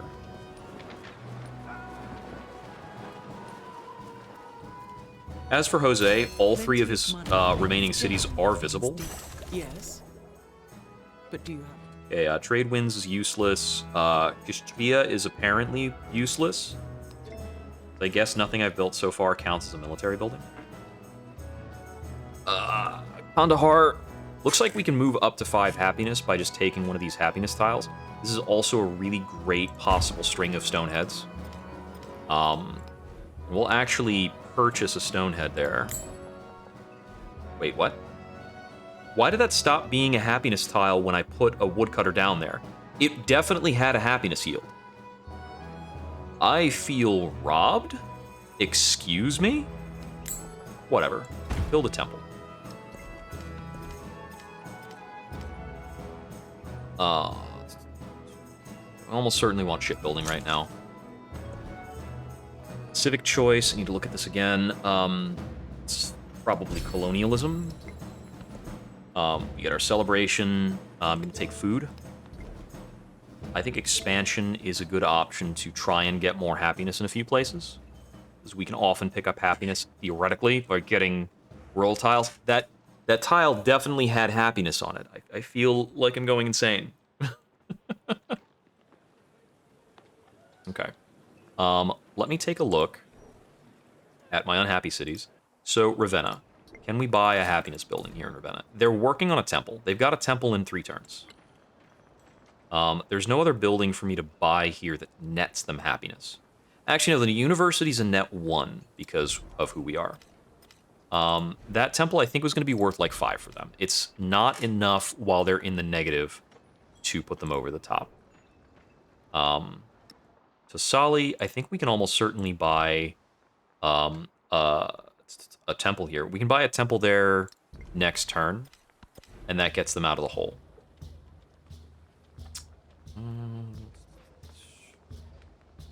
I'm gonna buy a merchant here, and we'll probably wind up sending him over the water once we have shipbuilding worked out. This should be a temple.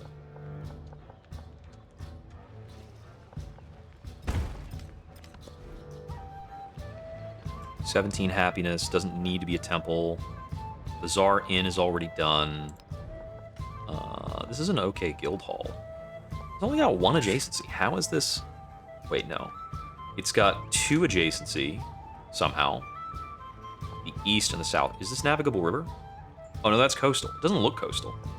I guess it's just because of the way the borders make it look. This is an adjacency 2, and it provides another 2 happiness. I'm into that. I don't care about the social... I guess I need to put something in. Sure, whatever. Trade winds happiness is only good for triggering explorations.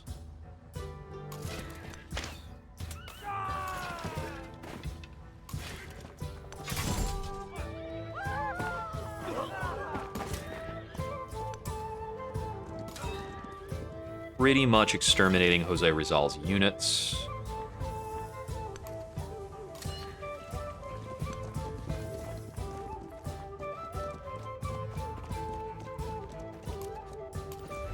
We'll unpack here to defend the Noyan. This knight is just going to continue to be the one-man pillaging squad until Jose is miserable. And these guys are the more than one-man pillaging squad. Pillage that. Pillage that. I noticed these pillages reduce the effective population.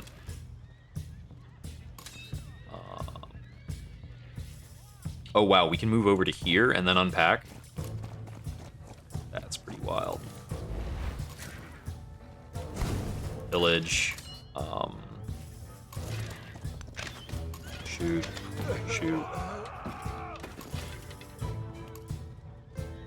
I think the way the game runs up population is every building is effectively a pop.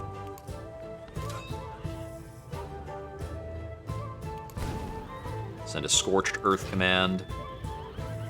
Auto pillaging when you can't be bothered to figure out what needs to be pillaged. Pillage, pillage, pillage. We're making gains here. This is a lot of stuff. Let's see. Where are these guys going? I think these guys are, like, marching on to the next town that needs to be burned down.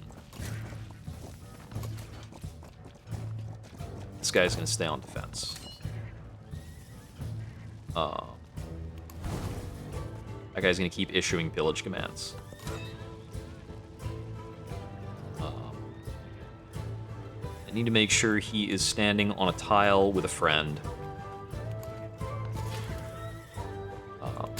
You just hang out. Is there anything else on this tile? Yeah, there is. Could make a ranged attack. There's no more pillaging left there, so that's a mountain. Pillage this next. Fortify.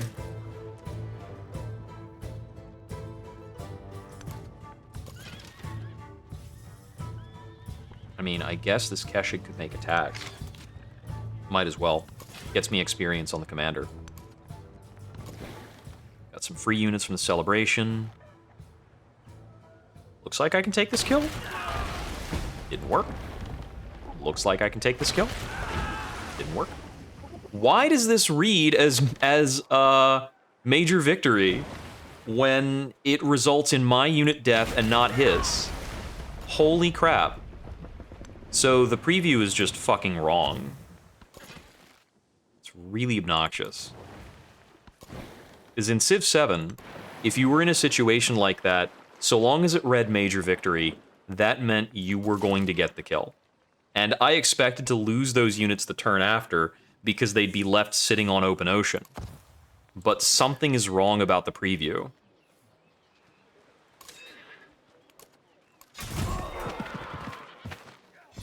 Take that guy out. Done and done. We got a commander promotion. These guys need to relax. I'm mostly just gonna have them stand over here as a as the front line they are supposed to be. I have open borders with Ada, so we can keep moving there. Looks like that's the end of that navigable river, so we'll keep exploring that way.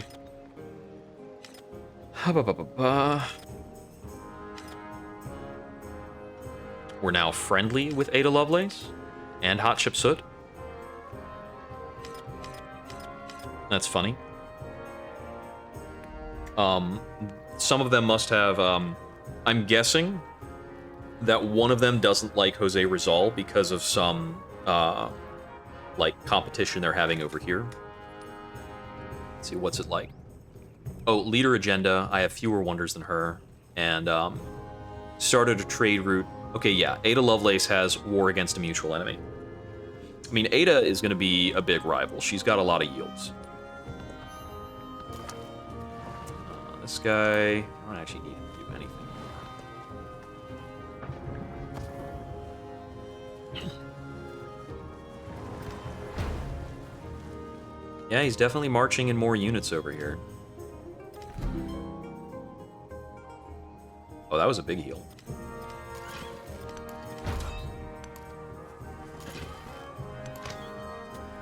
I mean, you can't, come up on the water there. I guess he's got this other archer here that means I need to make sure I'm not standing on the shoreline, but he can only take one step out of that shore, and then he's going to get wrecked.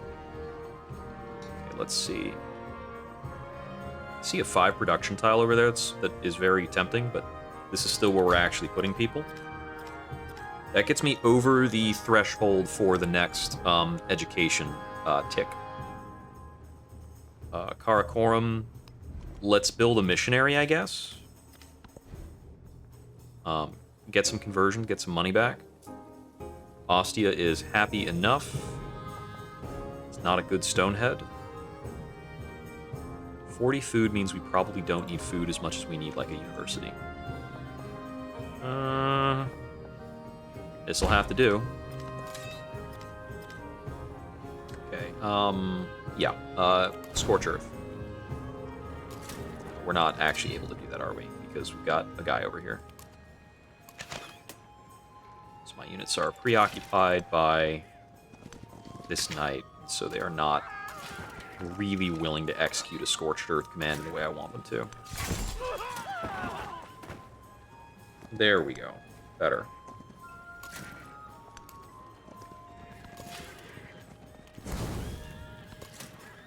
Burn it down. Get me those yields.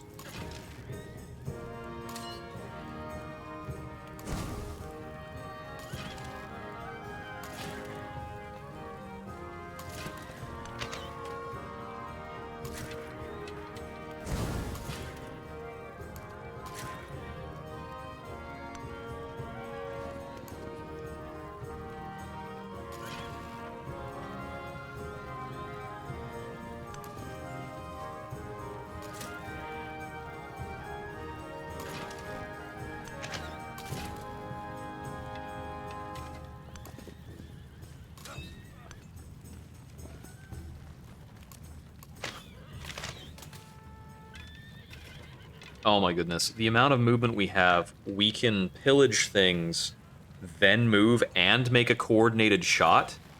That's crazy. And that's because we have the maneuver benefit. Oh boy. So we can pillage and then do all this other bullshit. Oh, that's rude. It's so mean. Yeah, I don't want to leave this up to Napoleon. He'll screw it up. Clearly needs my help. We are now getting a penalty against Xerxes. He's, like, keeping up with that. No, it's getting away! Ah. I'm not going to complete this quest. I do not have the power. We do want to bust through this, as we've got 2 buildings we can pillage in there. Let me see. Oh. We do not allow you to have units out over here. Pillage that. No pillage available, no pillage available. Pillage your horses. You don't have that ongoing bonus. Pillage your plantations, so you lose the dates. Pillage the camps, so you lose the camels.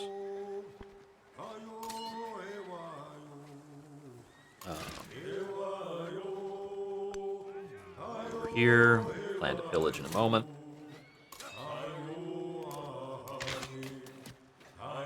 Make attacks so we get experience. Yep, him too. This Noyan is going to move up. Since I took him into vegetation and off the road, he can't unpack same turn, so I used too much of his movement.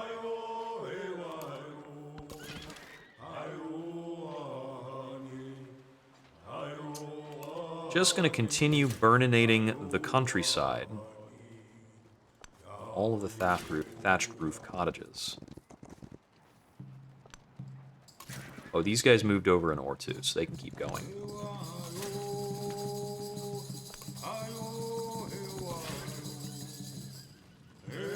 Skip.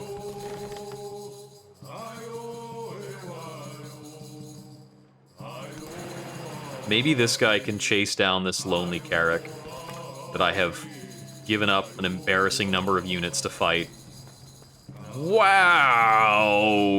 That is a mountain range. Okay. That's crazy.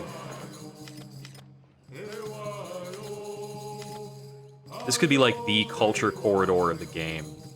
Look at this. +3 adjacencies here and here. Wow. That's a city-state, too. So the AI didn't actually settle there. Move this guy up to another or two, which allows him to move again. This, the mechanic for this is really cool. Like, refreshing unit movement when they go into that tile. It's really neat. It's really neat. Okay, where are we at? What are we doing? Let's see. I mean, I'm pretty sure we're just pillaging. We're just pillaging everything. I'm gonna pillage everything and hope it gets me enough culture to conquer more. Yeah, they pressed up on this Noyan in a pretty bad way, since I wasn't able to unpack him. But now I am able to unpack him. I think we reject this peace deal because we can keep burning your stuff down.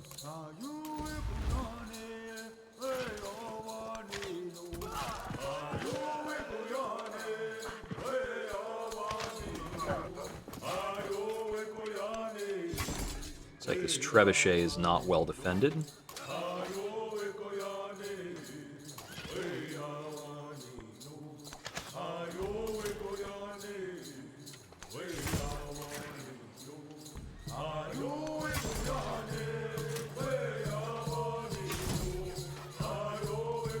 Attacking there to knock the walls down. We get an experience boost for knocking the walls down.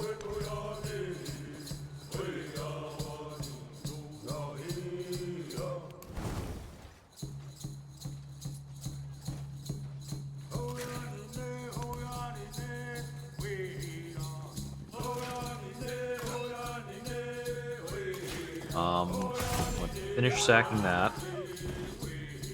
That captured. Another Scorched Earth command. Burn that. Oh, that's a mountain. Can't burn mountains down. I might like to try, but can't do it.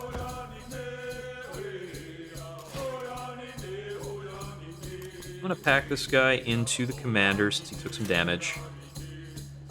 Move this guy up. Burn more stuff down.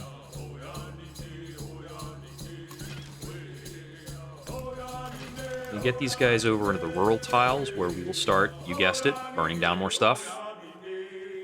Let's get him over here, move him here. I'm gonna get the temple here so that we can possibly get in more expansion. Except we're building it probably here. 4 turns on that. Sudaranagiri is happy enough now that they finished their temple. So they are not holding me back on expansion. Make a cog. Plan for this guy to be going out for some trade. Taking a long time to set up these trade routes. We want a temple here. I'll take the +7 on the university tile. The fact that I had that at university is a little weird. I can't build another stonehead in my stonehead cluster right now. This inn runs at a +5. It's pretty good. I think an inn is a happiness building anyway. Okay, we'll take it. I guess we're co-opting the specialists for happiness. I mean, this has a +1 adjacency for resources and a +1 for wonders. Why is this not the better building?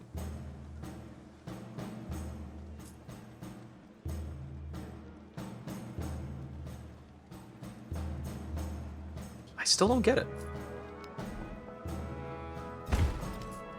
I don't know why that's giving so much more. It's got to do with... It's something in Troy that I lost track of.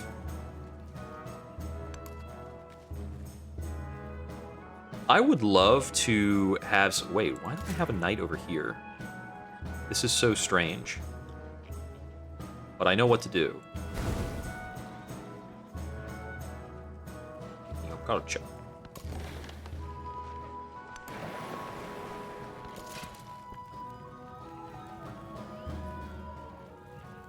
Okay. We've burned down almost everything in Bach, so we're probably looking to burn down more of the stuff in Lahaina now.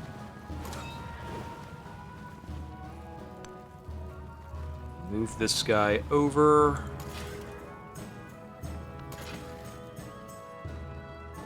This guy over, and get him ready to disembark.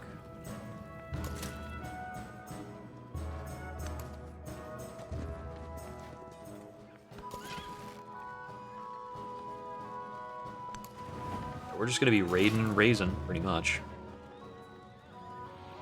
Damage, damage, damage. Yep. Okay. I don't need to stay here.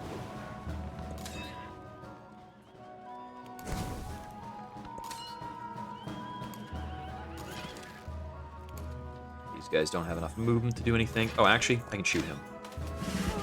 Hey, promotion! So we finished maneuver. Which one makes us better at raiding? That is logistics.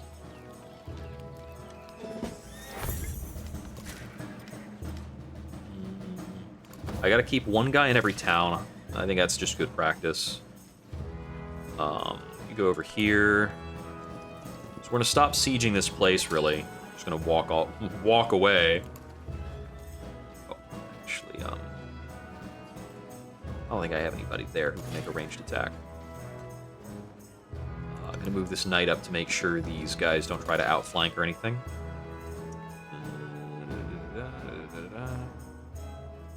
Can't move up that cliff. This is frustrating. Just kind of want this guy to sit and defend. Get shipbuilding in one more turn, and then we can work with Carracks. Okay. Let's take out that guy before he crosses the water. Take out this guy too. We've got some dudes approaching over here, but these cliffs and this rough terrain give us a really good defensive position. This is actually a very easy settlement to defend.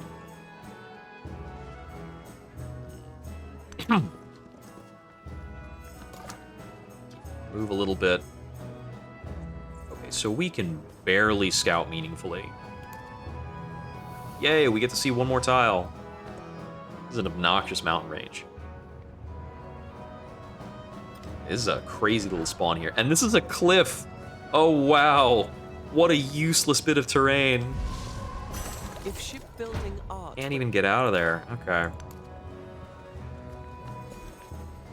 All right. This looks like a specialist tile. Or we can place over here and keep the stone heads going. That's almost certainly better. Yeah. I don't need to finish education as much as I need to build more stone heads. We get access to menageries, which might help us expand. Shipbuilding 2 is mediocre. Get 15 more science. My science is actually really great. Oh, hey. Thanks for stopping by. Oh, yeah. Call to Power is old. Isn't that Civ 3? I think it's Civ 3. Yeah, there's a lot going on. And I think a lot of the value of watching a stream is getting these things kind of talked to and broken down. I mean, if you're not talking through what you're doing in a tactical game like this, I question kind of what you would be up to in that case. All right, urban planning is very strong because of the +1 specialist limit. Machu Picchu, we probably have some good build opportunities for that. I don't really want to delay my tech by spending time on these masteries. I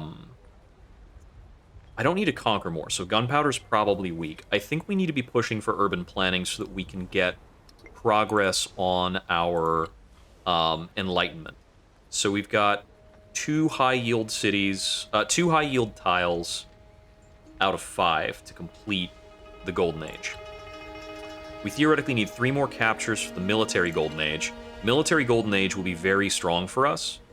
If we can get this Military Golden Age, I think we certify our military win in Modern Era. If I can't get the Military Golden Age, then I might need to go for like a Science win con. This is a strong wharf. I'm taking it. That's 4 adjacency tiles for that wharf. Pretty good. Let's see. Burning stuff down. Gonna keep the Noyan tucked under this knight.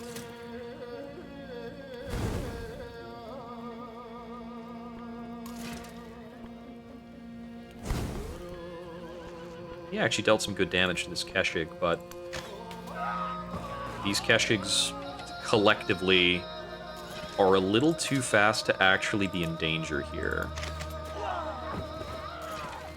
And then I can smoothly move units up into these tiles. This guy's actually able to move on land and attack because he's in the radius of the commander that's giving the movement bonuses. Cross this guy over to here.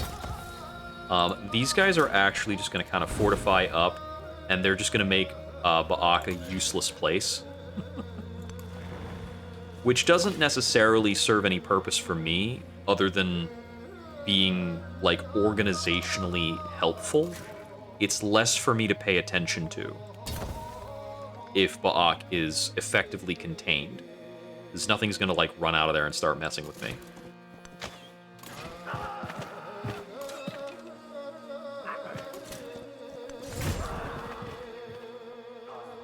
I'm going to swap the position of these units, I think. Actually, let me just issue the burning command. Okay. That naturally shuffled a higher health unit to sit on top of the Noyan. I'm never certain about how those movement commands will be handled by the system. Like those automation commands. But issuing the automation commands helps me get more experience on the commander.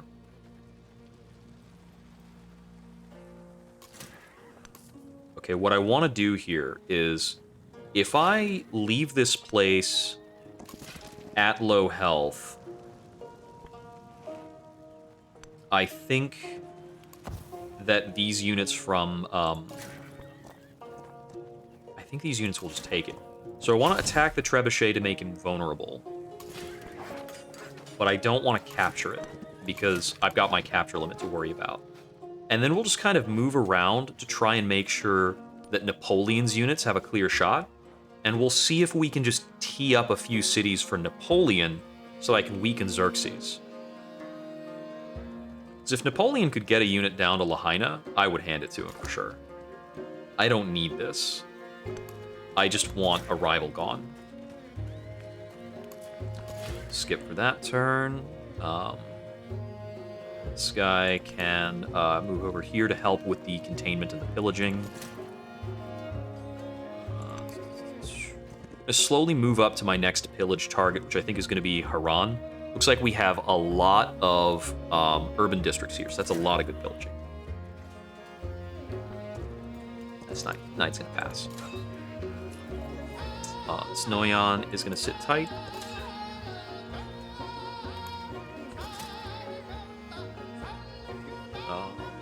Burn down that quarry. Okay.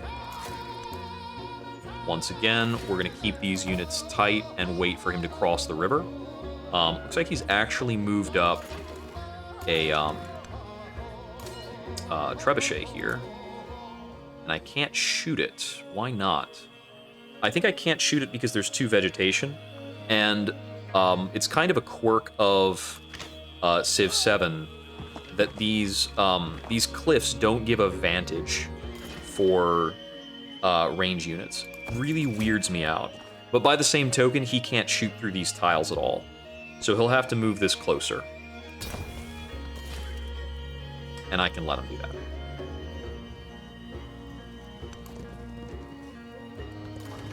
Play that unit a little conservatively. So I can actually get this. So since I can make that move attack, I can have the fleet commander tell him to do it. And because the fleet commander issued the command, the fleet commander will get the experience, despite being, like, far away from that.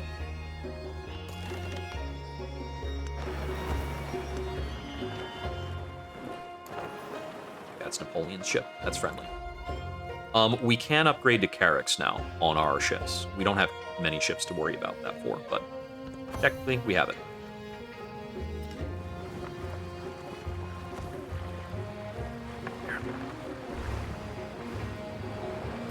One of our other good outcomes here. Okay, Xerxes is looking for peace, but no, buddy. We're gonna like rampage through your territory and burn all your stuff down. We are entering the crisis, and the crisis we have to deal with is the bourgeois. The world has contracted. New shipping lanes bring goods once unknown to markets, and along with them, the desire for more. One's importance in this new world is built upon what one can buy, and not who one's father was. Money is a great leveler, and feudal lords now find themselves waiting upon the whims of merchants without land or title, but with the cash and influence of a duke.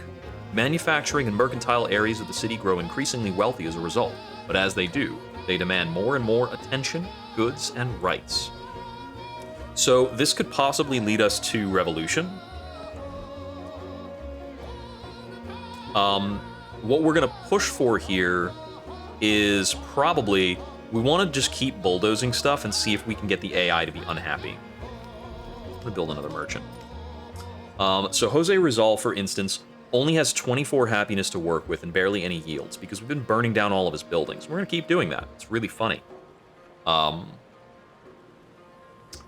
But if he's yieldless, if he's in this really bad place, some of his cities might flip and naturally try to join somebody else.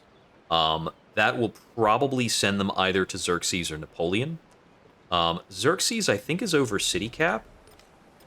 No, he's not. Xerxes is under city cap because, of course, conquered some of this stuff. Looks like Napoleon did get something. He's got a 4th city. It's got to be a naval settle somewhere. I really want Napoleon to be more expanded if he's going to be a useful ally. Let's see. Rome. I can train Carracks in Rome. I need more of a navy. My navy is bad. Here, I think it's a grist mill or a university. We already have a good or two. There's one adjacency for this. Oh, this is a 2 adjacency. Yeah, that's a fine university. Okay, so we have to choose a crisis policy. We're going to choose religious tax exemptions. It's going to cost us 2 gold to display our single relic. We have so many places to put relics and no relics to put in places because we have not been doing any religious gameplay, almost at all. Issue a pillage command. We'll keep pillaging in Lahaina. Pillage this inn. Actually, do I have somebody who can just... Yeah. This guy can issue the command. Burn it all down. Burn this. You go ashore. You position here, so you can work on burning that next turn. Burn that. You can look at these places, and I have yields turned on, and you'll see this city has basically no yields. Just, like, kind of park there.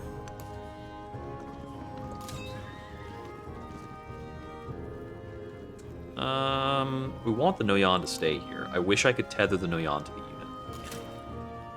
They removed that from this game, because they're weirdos. Actually, we can just move like this. It's fine. This guy's not gonna storm out of the city to kill our try and kill our commander. He shouldn't be able to one-shot our commander anyway. I'll attack this for kicks. If we knock down the walls, it makes it likelier that Napoleon might run in and do something about it.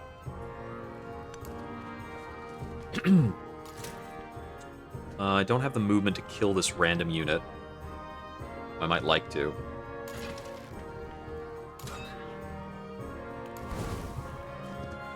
Issue another burn command here. Burn this too.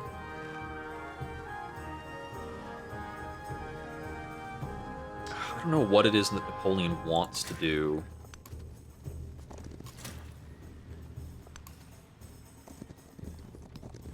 Yeah. I don't have anything else really to do here. Oh wait, that plantation got fixed. It makes sense that he would want to fix it. Plantation's a pretty good tile.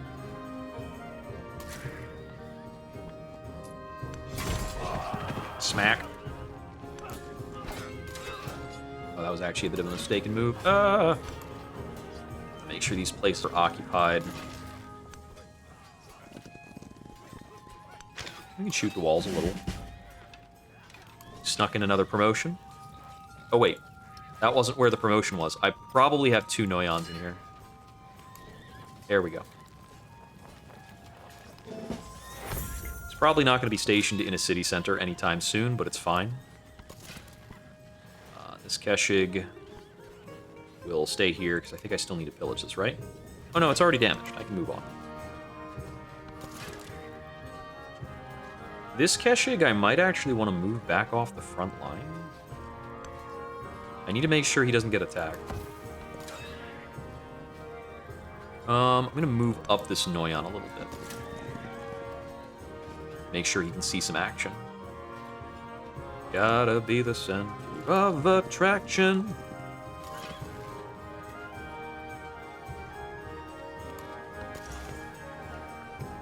Okay. So we have a, we have this one guy, who's probably not going to do anything super useful for me. I will have him run around and do a couple conversions that are easy. But I have almost no spread of my religion, in any case. Okay, this guy needs to back up, or he's gonna die. I'm gonna tuck him into the commander. This guy can make an attack pretty safely. And move him here to pressure this trebuchet out of existence. Move this guy up to defend, this guy back into the city to heal. And once again, we've got the no man's land that we're operating around.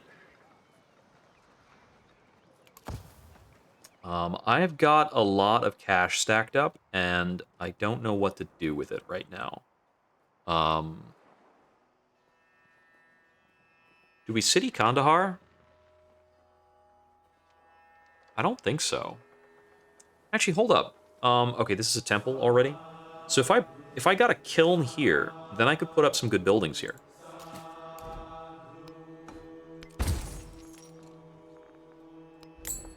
We don't have a good stonehead set up.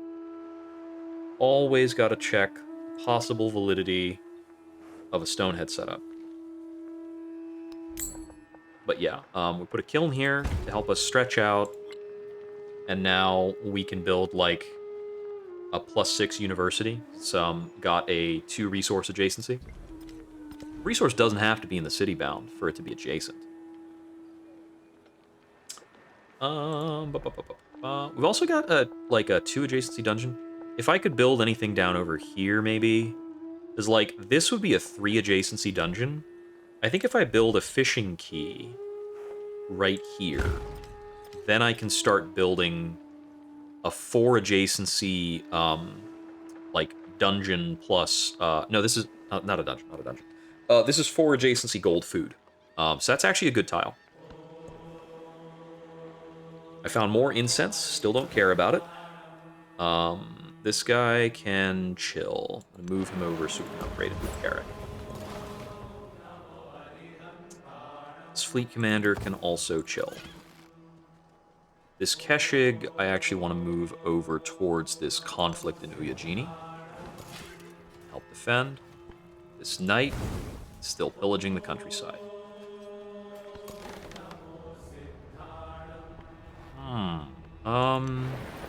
This is not allied territory, so I can't upgrade here.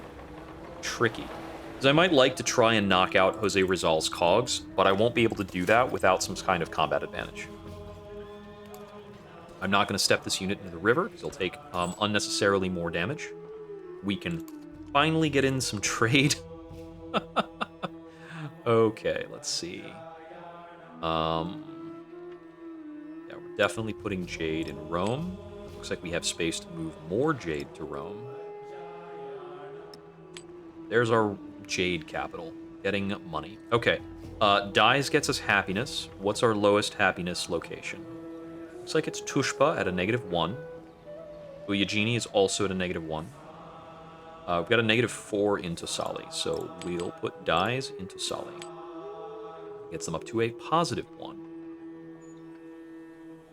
Alright, let's see. Saliputra will give Wales.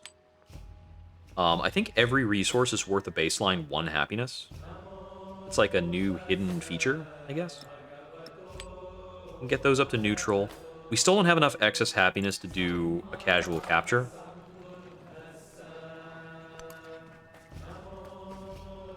Let's see, how much further am I from an extra cap? We get the cap with imperialism, so we need colonialism and bureaucracy. We can get the colonialism mastery, and that helps us get another capture. And we've theoretically got this teed up, or we could get something from Jose. Jose's cities are already burned to the ground, so capturing them is not ideal.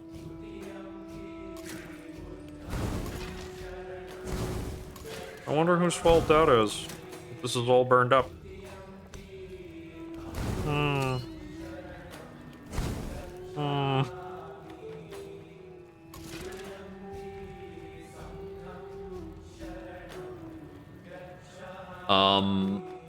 I can let Jose Rizal off the hook at this point. He no longer has anything valuable for me to take.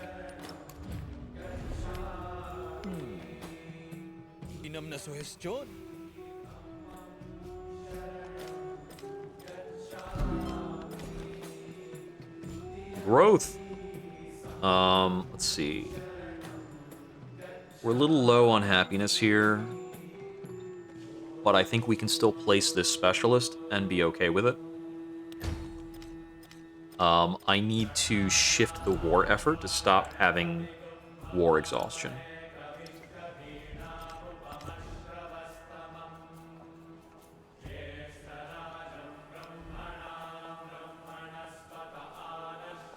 Okay, this is the one that's reading out an extra bonus. I don't know why.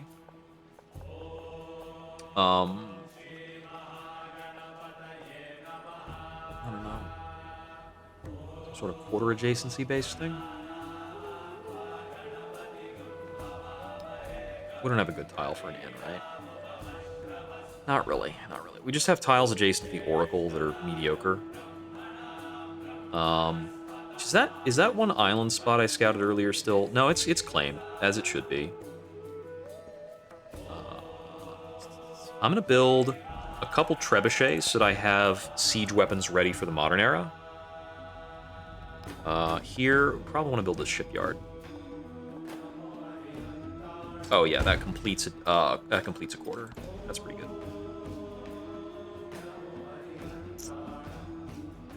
This is probably the grist mill, if it's at +7. Yeah, this might help us put another specialist down. We're at cap, okay. I should have realized we were at the specialist cap. Sweet. Got the next milestone. Okay, okay. Okay, these units are now, they all got kicked out of the border for, peace reasons.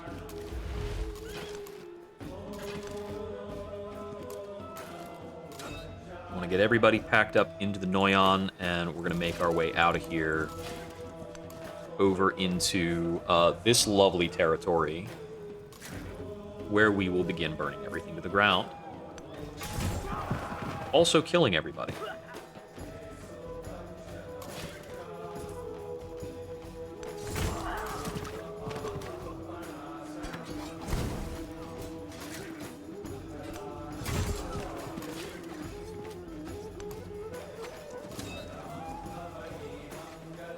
We can probably just pack some units into this Noyon and get them moved up.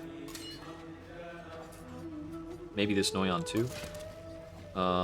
This Keshik might need to sit back. Yeah, I'm just gonna get this guy out of the way.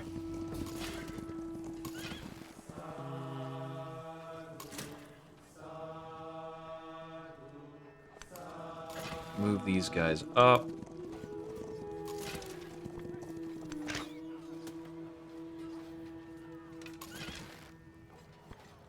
Take a couple shots at this siege unit. It is cheekily moving into areas that I have not approved of him being in. Make sure this Noyon stays underneath a military unit. Okay, we do have some more units up around here. I just have a lot of combat strength bonuses right now. That guy should never come anywhere near me.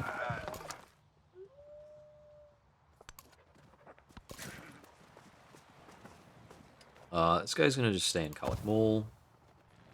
Ah, finally, Napoleon captured something. I think. Yeah, I think that was belonging to, yeah, because I started pillaging this stuff.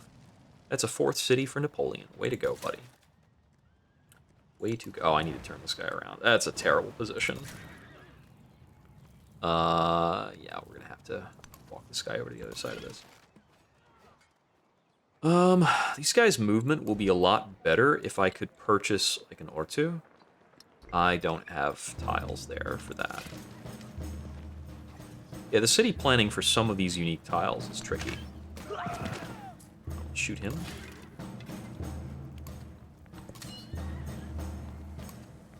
These guys are just gonna pass. I think I already sent somebody over to Ada. So, yeah, we can, I guess we can trade with Kiev. Because Benjamin Franklin hates us, but he will never war deck us. He's too weak. Looks like we can spread religion to Ostia with a single charge, so we'll do that. We'll be prioritizing towns that are not yet religious. It's cheaper. That's right, I turned that cog back around because there was a tornado and some enemy units. But they were Jose Rizal's units, and we've declared peace now, so we're just going to move on. This guy needs to go, like, up over here, maybe? See if I can find anything else worthwhile. I'm just going to have this guy sit and heal. What else are we doing? We've got a Carrick. Start moving this guy up. Okay, over here. So they have started to move some units over the water again. I'm just going to wait for them to come out of the water, and then we'll mess them up. I have to be a little wary of this guy here. He might be coming down after the Vatican, but this other navigable river gives us a lot of good defensive options. I can also just, like, put this Carrack along the navigable river, and it can bombard melee units if they come up. Okay. Another turn done. We've got presumably about another 25 to 40 turns in the era. Look at this guy. Look at this guy. Get a load of him.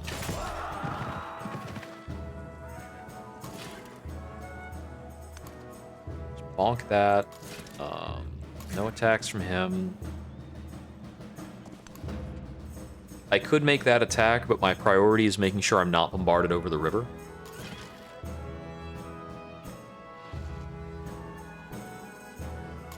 Unpack the man-at-arms over here.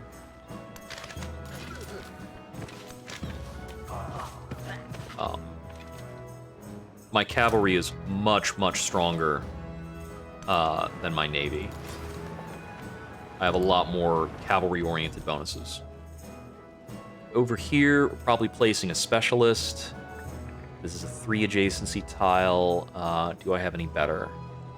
This is also a 3 adjacency tile. Both of them already have a specialist. Place here. It gets me more non-gold resources. I kind of have a decent amount of gold already. I say as I move to build another guild hall. Got 9 happiness here. Shipyard's a decent building. That's only a +1 shipyard. I'm not crazy about it, but it's something to do. Do I already have an or two here? I kind of want one. We're shuffling cavalry through there a lot, so I think having an or two there is pretty beneficial. I don't have a temple yet. This is a +8 Stonehead? Oh boy. Oh right, because this is part of the Stonehead cluster. Yeah, this is starting to go crazy.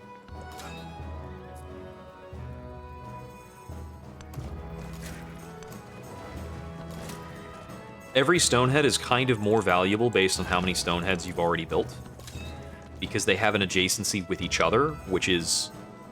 that's like an alarm phrase. It's like, you can build an improvement that has an adjacency bonus with other copies of itself. Okay, yeah, that's, just spam them. Yeah, those suzerainty those suzerainty special, improvements are sleeper hits for that reason. You can just go nutty. Okay, we can see a cluster of his units are kind of moving in here. So with that, I'm going to get my Keshigs into bombardment position.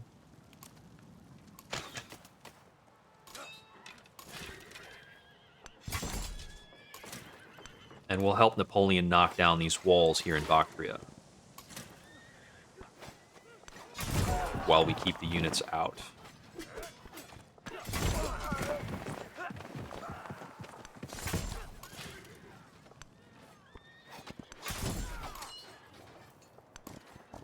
There we go. And we'll make sure he has a corridor to attack. Right now that corridor is only 1 tile wide, but he's got a Chevalier. They're pretty strong. Oh. The unit wasn't considered in the attack. Yeah, I think he can knock that down in 1 or 2 turns tops.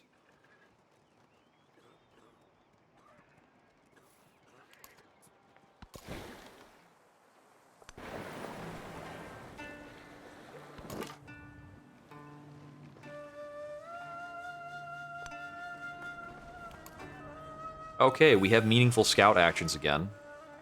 I doubt we have more goody huts left. It's a little late in the era. How have our yields been progressing? We're kind of keeping up with Ada on science, more or less. Our culture's still behind a lot of AI. I noticed that Charlemagne and Jose have a negative gold income, a pretty sizable one. and negative gold income is going to start making them despawn military units. It works out this way for this game because this is a very military leader. I'm usually playing to the leader's strengths, generally speaking.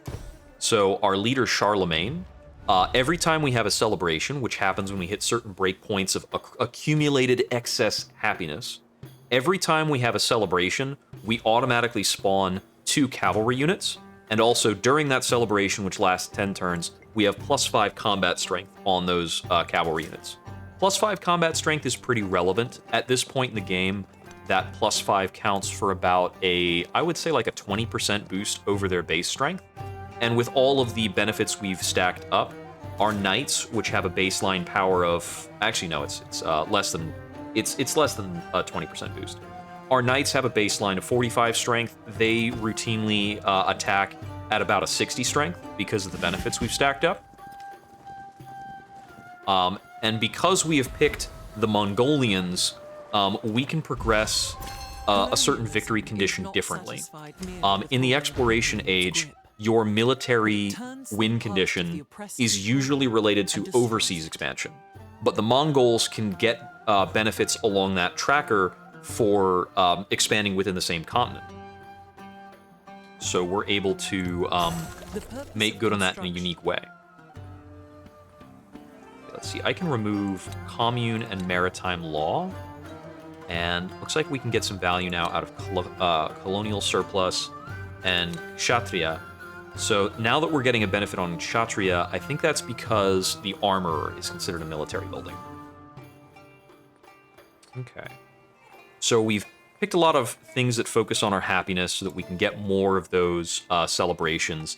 And the +5 strength on cavalry from the Mongols is definitely very strong. Got a narrative choice. I can get a free trebuchet or a science boost. I'll take the science boost. I don't really need more military units right now. Urban planning was the goal I had here. Yeah, we're taking urban planning. We get that in a very reasonable number of turns. Yeah, I think I want to put a specialist over here. It's a great tile for it. It's a +3. Or we've got, what's this? Is this a +2?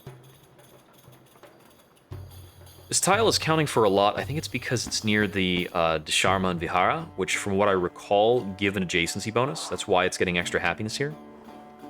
So that's looking at 8 yields versus 5.5, less than 8. Yeah, this is better. Sweet, we got the science milestone. And that's actually the Enlightenment Golden Age, so if we want a space race, we're in a really good position. We might wind up going for the space race, because I'm not sure if I'm going to be able to capture enough stuff to get me the military Golden Age. What should this be? This is just a town. I'm just going to take the food. Commander upgrade. Take the defense boost. I don't think that matters too much in this case. Oh, this guy actually moved on to the water, so he's gonna die immediately.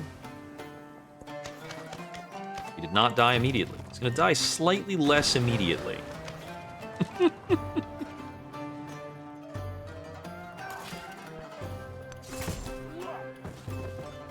He's really trying to march some units over here. I'm gonna more authoritatively take control of this river crossing, I think.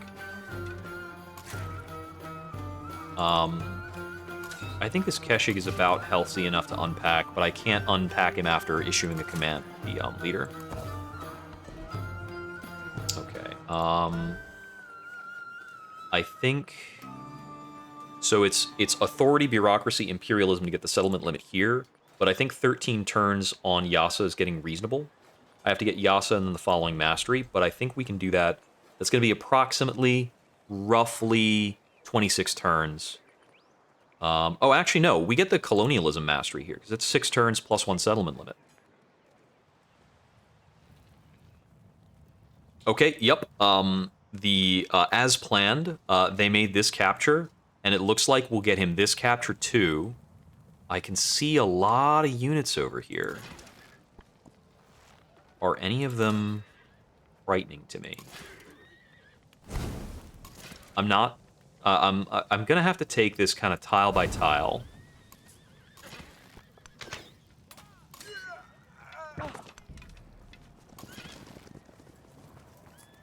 I didn't actually want to move the Noyon there. I wanted to move the Keshik.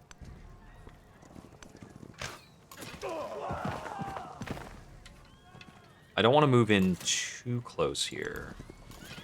This is good. Because we can exploit the zone of control to prevent him from attacking my Keshiks. We want to rotate this knight out. So we will unpack this knight. Unpack this Keshig. Pack this knight. And move this knight back. Attack here. Move into this tile. Oh, actually, I want him to be further back. So I can get a Keshig up into here. This guy as well, because we want a Keshig to be here. So we want a front row of knights, a second row of Keshigs.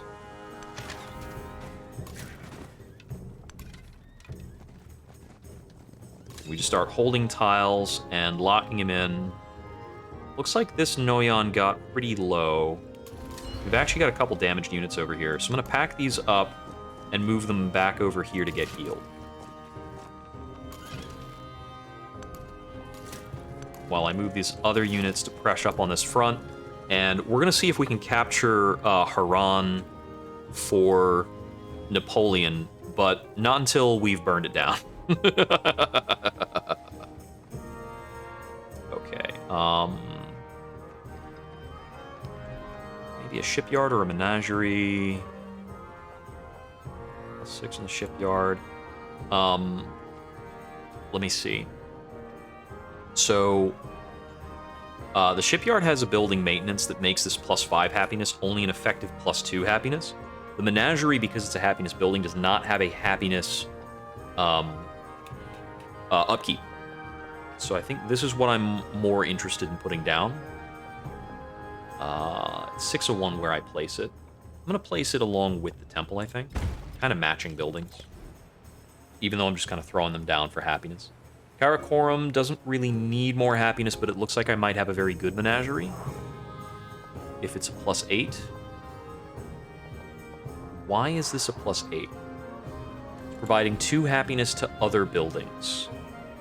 Why is it doing that?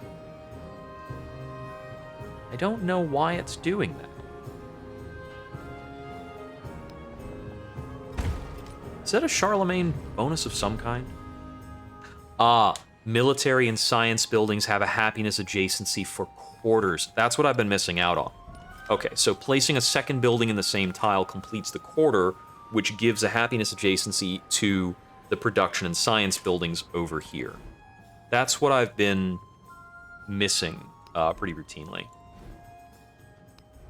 So I've been asking myself that question several times over. Right, so this gives a bonus because it completes that. Is that a good tile placement? It's okay. It's okay. This is a better tile for the menagerie, generally speaking. Especially because it lets me place a unit over here, which preps for a third giant head, which I will buy immediately. This is a +8 culture stone head. Awesome. That's why I put a rural guy on that tile, I think, was so that I could kick him out later and think about it later. Rome doesn't really need a menagerie. I'll take this shipyard. It completes the quarter, looking very strong. Lowest happiness is in Ravenna at a 0.5. What's Ravenna looking like, actually? Can I buy something in Ravenna to fix its happiness? Ravenna's already building a menagerie. This means I can probably capture a city if I want. Buy a couple repairs over here.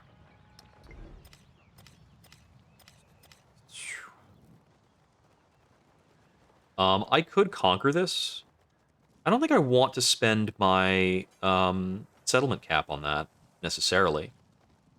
Well, more captures pushes me further on this, and I theoretically need 3 more captures to get the Golden Age.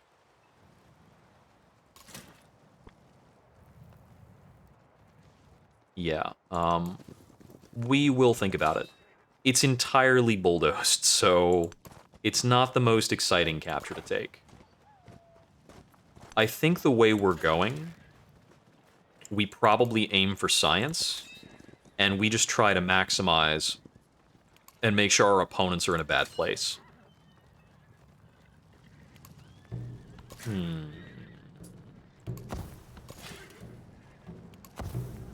Actually, I don't know.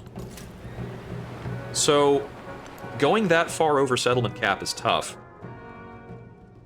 Colonialism 2 gets me another settlement cap. And then I can get one more settlement cap by finishing my Mongolian stuff. But if I've got approximately 25 turns to work with, can I get 2 more captures? He's putting out a lot of units over here out of Pathrageta. I'm not sure if I can pressure this down.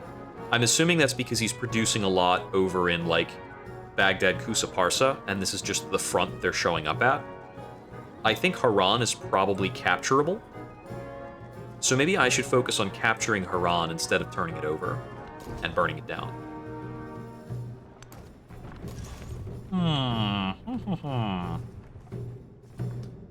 Let's see. I don't have another... Oh, no, we can convert this for 1 charge. It has no religion. Oh, maybe I go naval. Maybe we try to capture Kairouan and Hamadan. That might be pretty reasonable. What's our cost of purchasing a Carrack? We can purchase Carracks for 375. I think we try to build a navy, and we look for these 2 captures. There's a lot of resources here at Kairouan, and these are probably very easy captures. We've got walls on Kairouan and Hamadan. I guess the AI really likes to buy walls. Those are definitely, those are almost certainly towns, so those are purchased walls.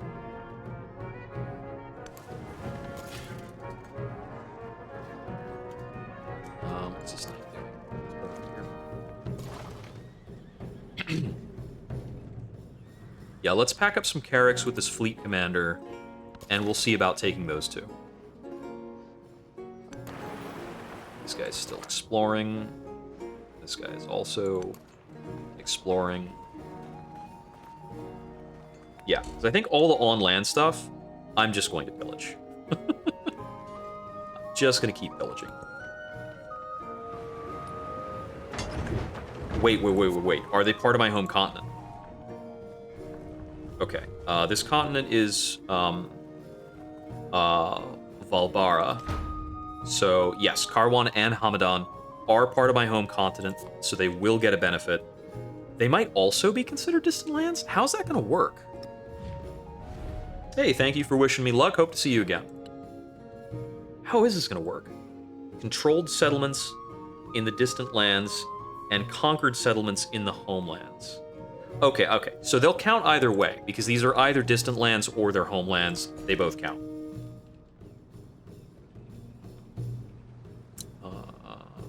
We're just getting fishing stuff here, I think. Looks like I've already got all the reefs here, so it doesn't matter much. Could convert that to a fishing town and not really lose anything.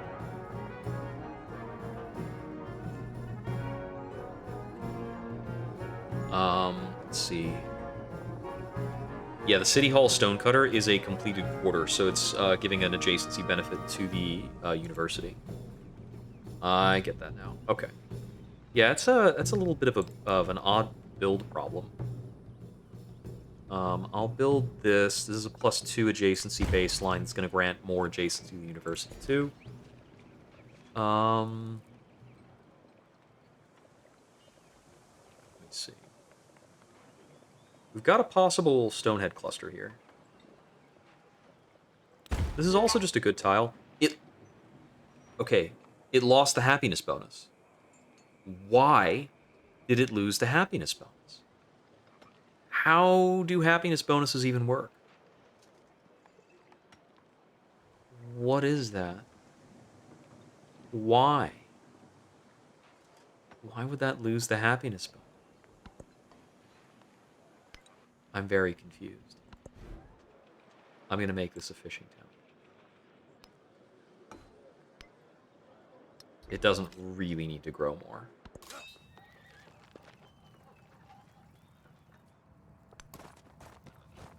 We'll move in the Noyan.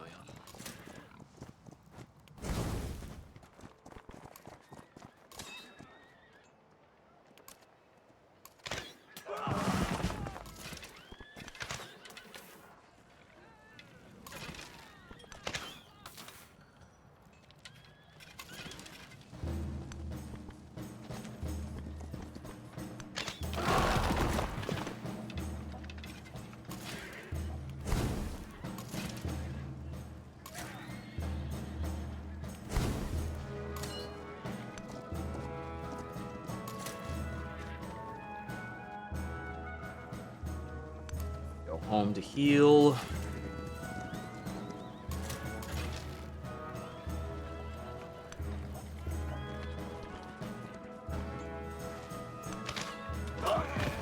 Let me stand on that tile.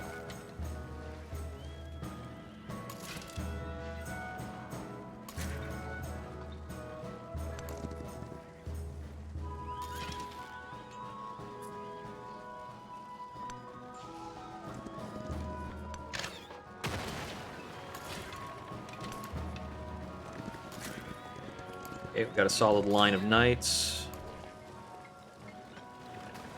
Logistics.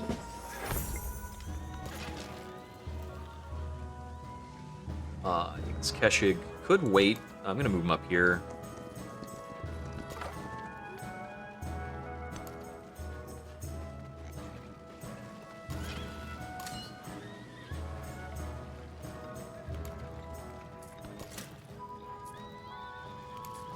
We've got a very solid line here. Just waiting for a turn so you can pillage. I think I just make this attack and take this. I'm just gonna take it. Or not, that's fine too. I don't need it. Napoleon can have it. Come up.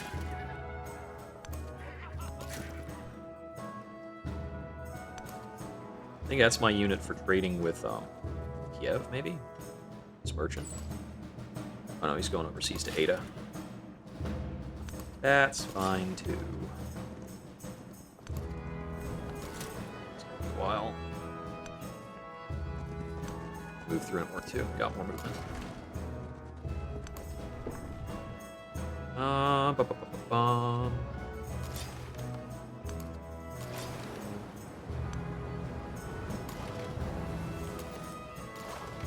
Back him in.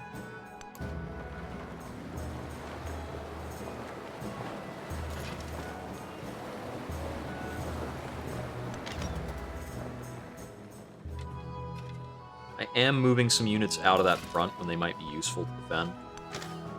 This is a lot of trebs. This is like a pretty crazy amount of trebuchets.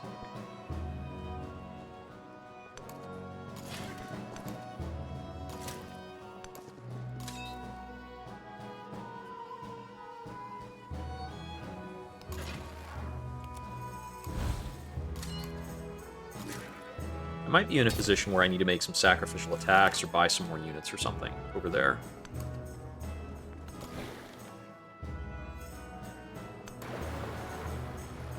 I think I'd probably be well served buying some extra units. I just need to think if I need to buy units to defend this front or if I want to buy navy. I think this current navy, I'm just not going to be opposed in taking Kairouan, and 3 naval units will take it in a couple turns. So we should probably be buying more units over here. Get more Keshig because they'll have the cavalry +5.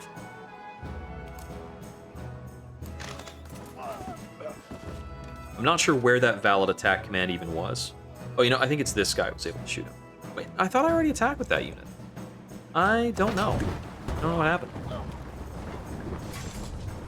Yeah, this is a lot of trebs. Yeah, we're gonna bleed some units over here until I can cut his numbers down.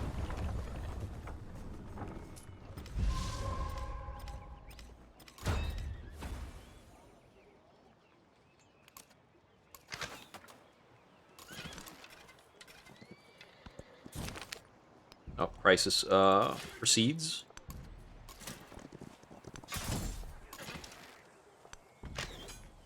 The crisis is pretty cool. I'm very glad that they stole that from Stellaris.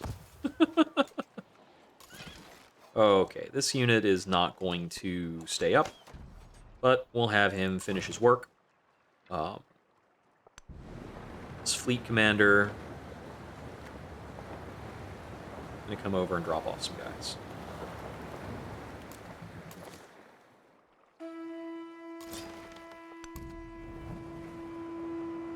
Okay, so they do have a defender over here, but I think I will outnumber and beat him. Got 15 happiness here, which is fine. Do we want this menagerie? Oh yeah, that's an overbuild. We'll do it.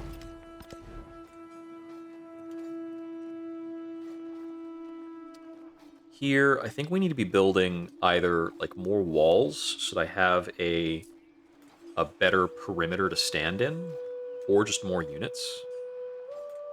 5 turns on a Keshig is a bit annoying. We don't have great production here, I suppose.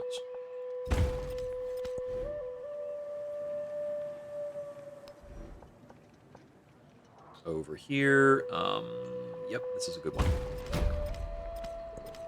New crisis policy. Okay, let's see. I don't want weak bureaucracy. I think we're going to have to go with oppressive tariffs here.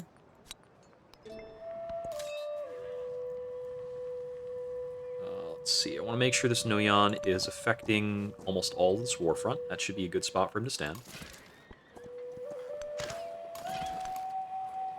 Yes, we're attacking Carricks over here. Frontliners should absolutely be pillaging.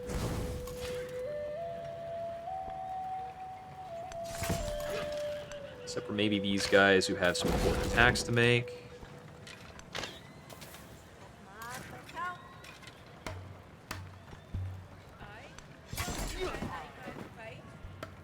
I thought that was a cliff, actually.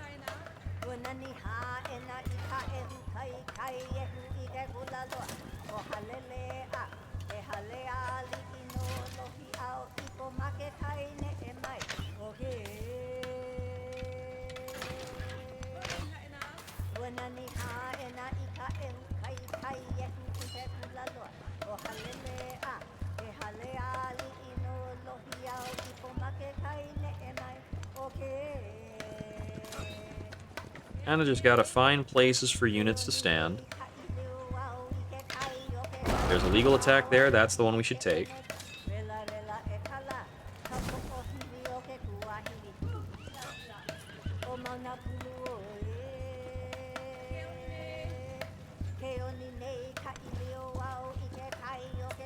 That's a bit better coverage.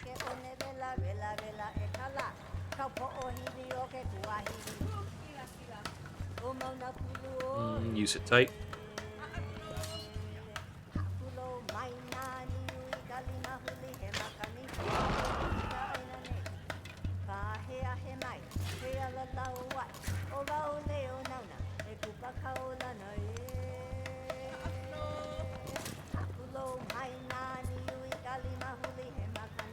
I could knock down the walls, but I won't be killing the Mamluks. It's not really worth it, I don't think.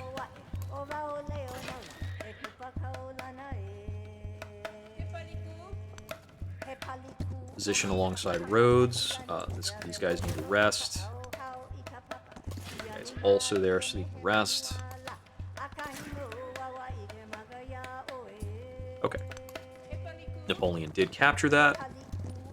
Napoleon's back up to 6 cities. It does make him a more worthwhile ally. It could also make him a victim if I want to, if we have opposing ideologies in the modern era, I could probably just run in and destroy him for, ideology points. 'Cause, loyalty doesn't do that much for us. Does not make us a lot better at winning the game.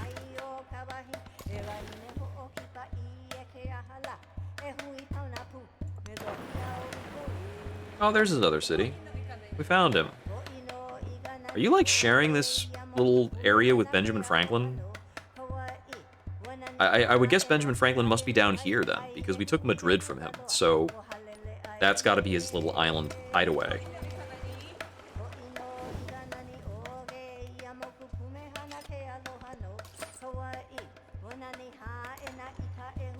Finally landed that. We got more jade. Okay. There's gotta be another city we can put jade usefully. Let's put it in Madrid. It's worth 8 right now. It's pretty good. Food. +5 food to throw around somewhere. Gonna put that in Wakavnal. Nice. And we'll get a conversion there. Gets me a small amount of money, I think. Should. I didn't see the 25 gold floating text, but yeah, we're gonna lose that caching. We knew that was gonna happen. He's pulling back some units over here.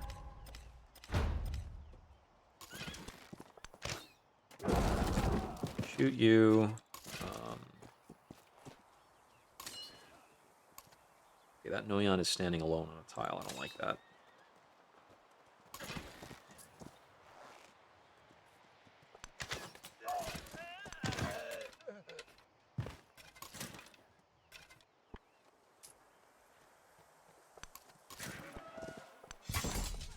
Focus on the trebuchets.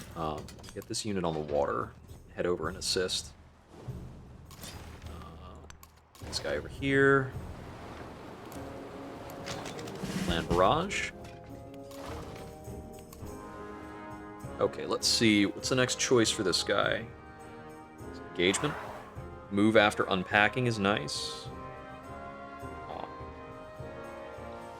Bonus against other naval, bonus on defending, first strike. First strike is very good for naval units. It means their bombardment's always going to be stronger, pretty much.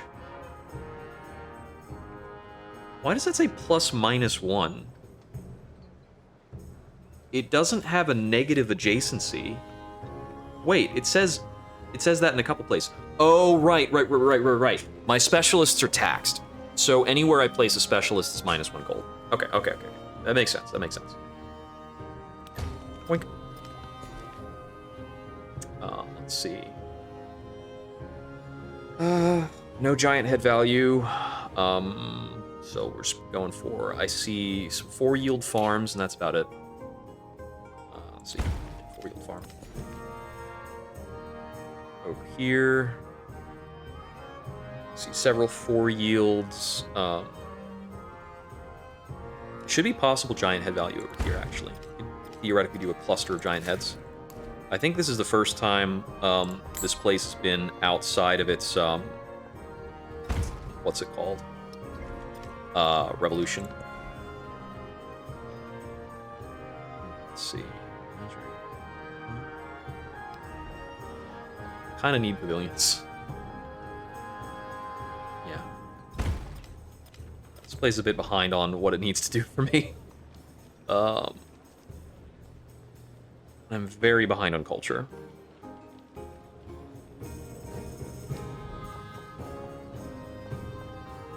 Let's see, we got a 6-3 here. Yep, build it with a university. That's cool.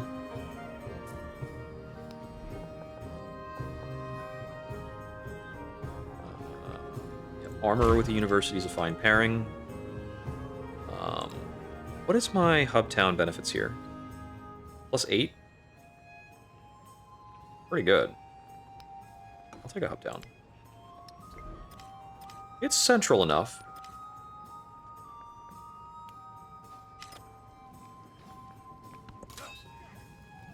Okay. Landing on the front line.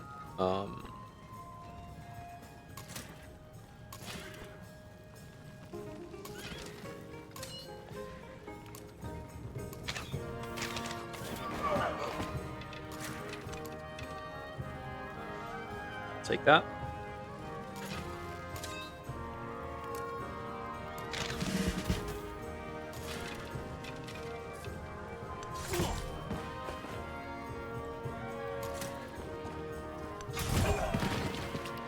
One more attack should get it.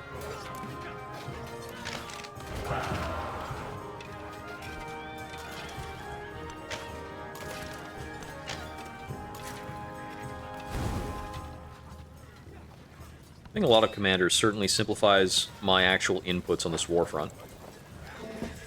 There's looting. Alright, let's look out here. I don't think it does much for me. Clicking look out there. Kind of funny. I'm gonna move this guy over here so he can get a couple cheeky pillages. And that'll heal him up. This guy doesn't have to do much.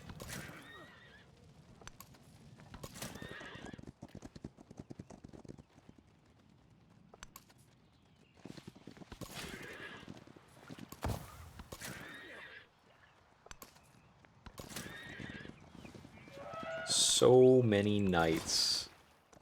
So much cavalry. How many cavalry units do I actually have? Should be down here. We've got 15 Keshigs and 26 knights. So it's 41 cavalry. Is my count. Keshig that's not on the front line. Crazy. So, yeah, Haran, I would guess, might be a former capital, or Parsa. No, Haran's not a former capital, because it's not named a capital name. I think Parsa might be the Persian capital, but I don't remember.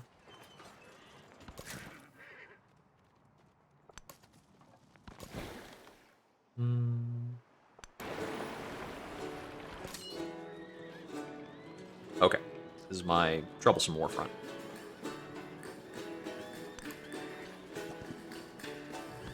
I've already issued my commands there.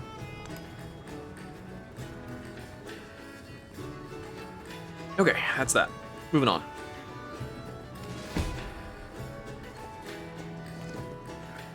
Yeah, okay, yeah. I think capturing this isn't happening, so we should focus on our land-based captures then. So, how much did that attack hit for? That hit for 75 on Carrick v. Carrick. So he's got some naval benefits that are outstripping mine pretty badly, I think. I'm still gonna bombard, though.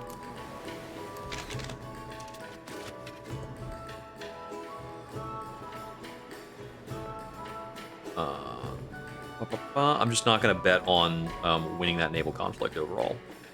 I'm gonna overbuild here, so I can get the palace adjacency up on another build. Armorer... Can I build a good armorer on a rural tile so I can get another kick out? No, because none of these down here are improved already. I need to wait for Troy to naturally expand. Not a good stonehead.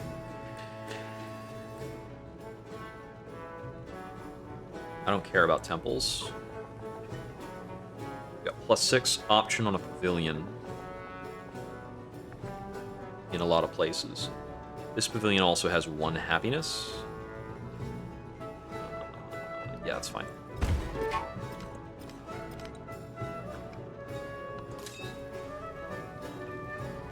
Okay.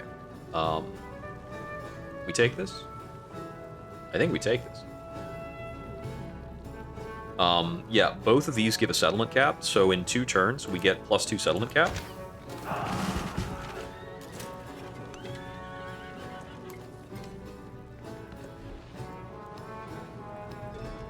So I think I'll take Haran and Hagmatana, is the plan. Where is my Noyan? Here he is.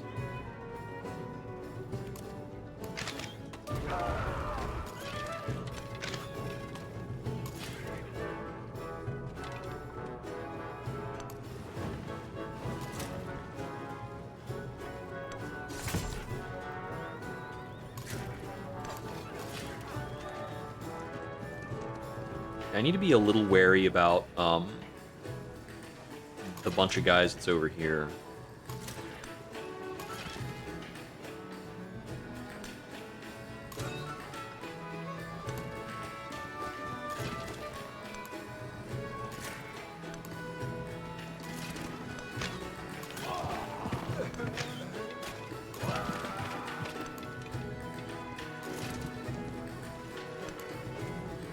Looks to me like I can really just push up this front in a pretty nasty way and just bombard these units to keep them at bay while I prep a siege on Hypatana. Master of the Ways. Oh, that's right. I shot down ships just over here. Militaristic attribute points. I already got the settlement limit. Okay, so I can get the healing. I haven't unlocked that. I can get +5 combat strength against districts. That is crazy. I must have unlocked that during the era transition.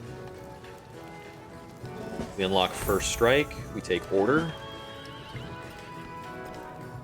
I think the Order benefit doesn't stack, but it's hard for me to keep track of where I already have it and where I don't. Yeah, we'll break through here.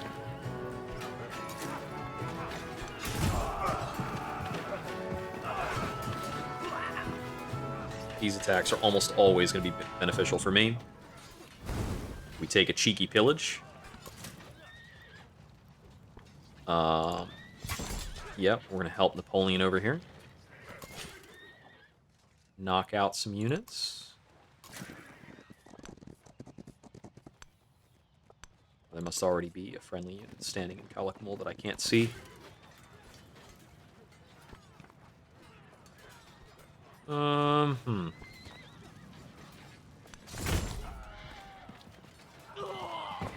I think that unit's dead, but it's fine. Keep a garrison in the city.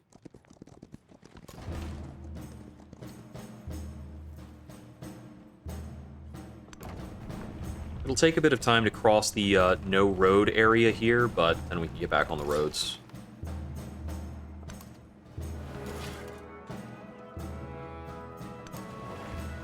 Land up on the shore over here. Knock him out. We move him back.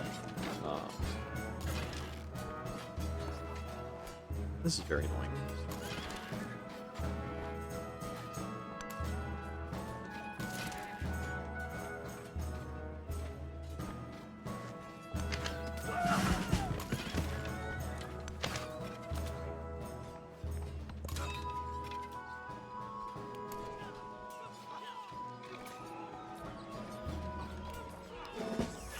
Take the bonus on focus fire. I'm gonna take... I kind of want to take heroic assault.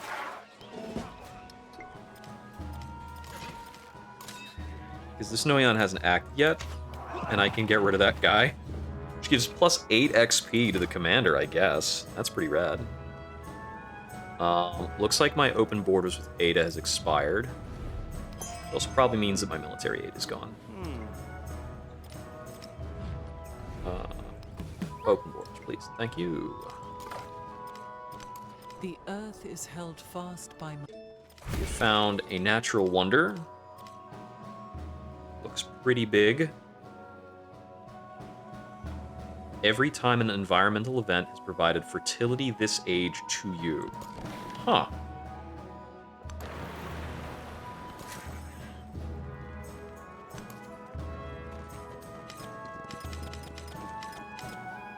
Yes, we've been attacked several times.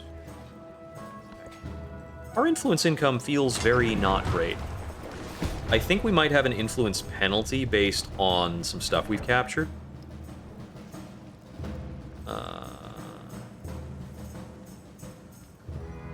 There's a -20 in other income for influence.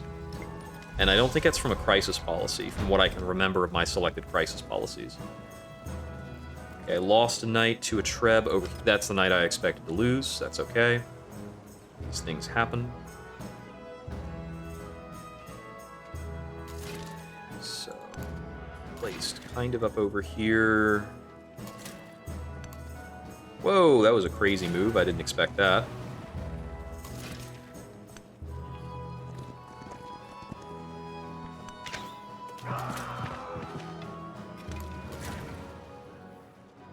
Oh, I see. We've got cliffs over here, so my attacks on Hagmatana are a little weird. I want to take out this catapult before I worry about too much else.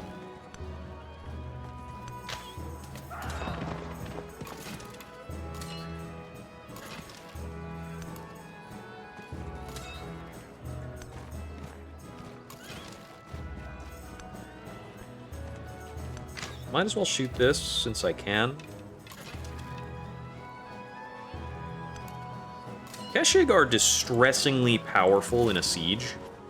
Like, the amount of damage these units are dealing to districts, kinda crazy. Kinda good. It's a lot.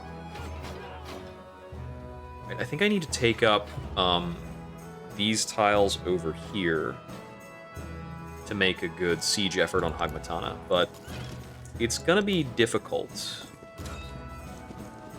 just because of how this river's set up. It's a natural border.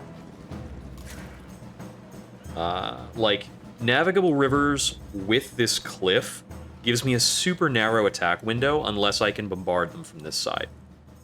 So we just need to get Keshigs up there to bombard, even though we don't have a road for them.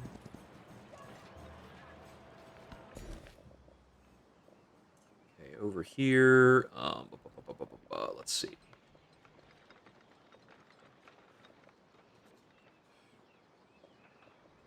Yeah, that seems fine. Tushpa's registering a possible attack, but I don't know where from. I think it's because there's, like, a guy over here in the Vatican City. Bonk. Move him back over here.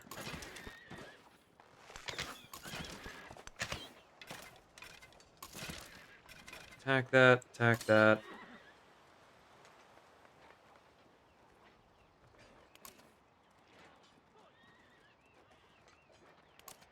I think that'll send... Yep, it sends the knight over.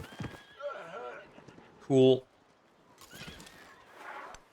Also means I can get this Keshig in here to rest. Much needed. More pressure on these Trebs.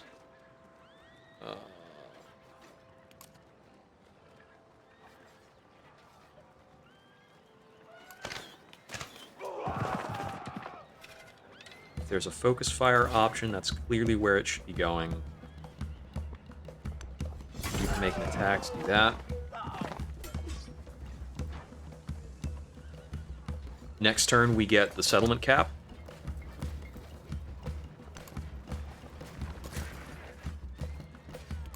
That knight should rest. Looks like we've got units that can attack within here.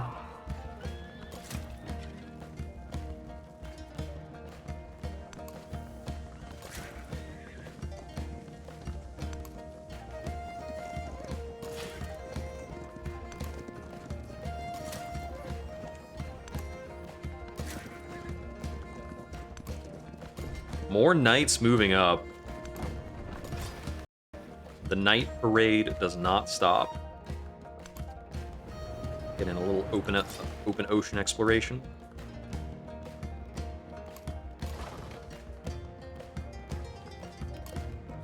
There's a naval coordinated. I think we can take this out.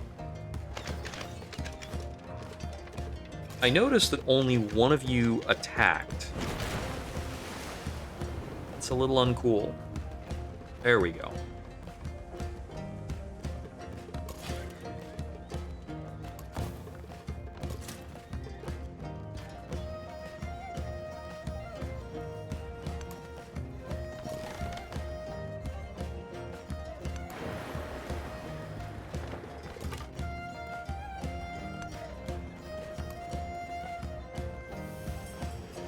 Holy crap, that's another goody hut. 82 turns into exploration. Yeah, cross-continental goody huts is something the AI really does not work on.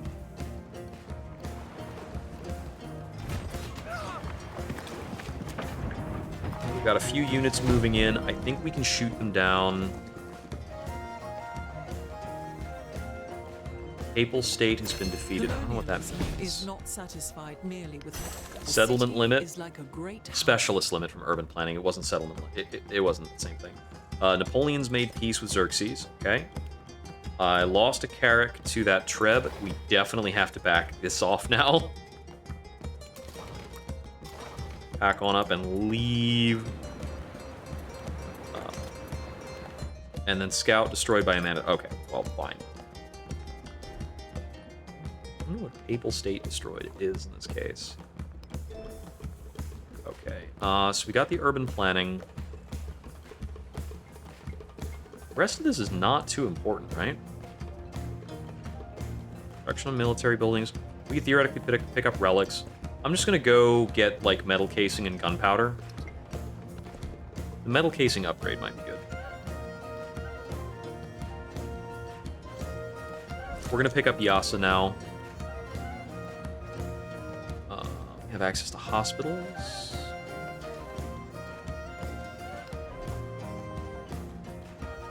Yeah, hospital guild hall goes hard. And then we have another +4 tile here. Get super coastal. Yeah, we can build up banks and hospitals in a good way. Oh, hell yeah.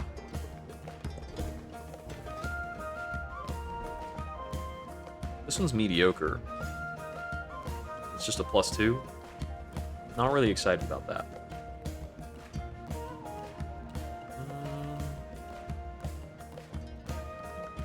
Horse also have a maintenance cost. And build up another trebuchet to make sure we get good carryover units in the next era. Well, to give us the chance of getting them, because I think we have more units than we're going to be able to carry over no matter what.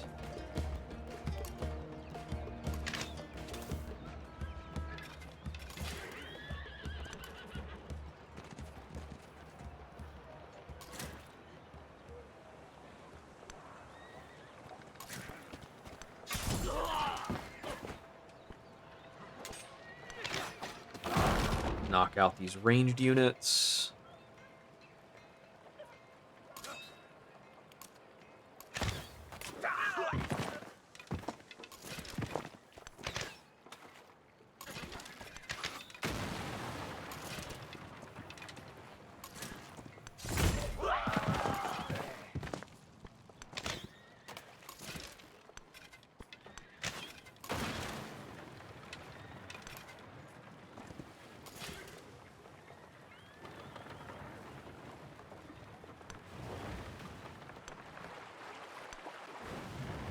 Being able to disembark over here is kind of insane, and it might go poorly for that night. Another night down the river.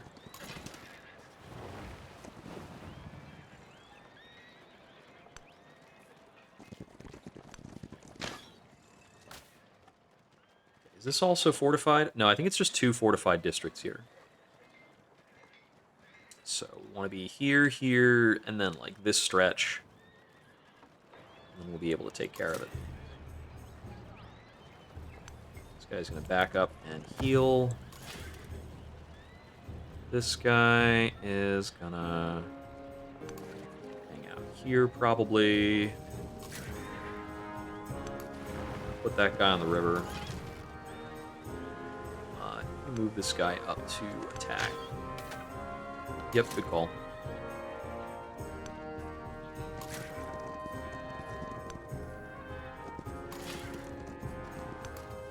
Yeah, so we're at 20 out of 19 cities. If I take a look at my goods, where am I on happiness? Okay, lowest happiness is this -3, but that's on the recently captured city. I can go 1 more over, I think. Yeah, so we can sit at 2 over and be comfortable.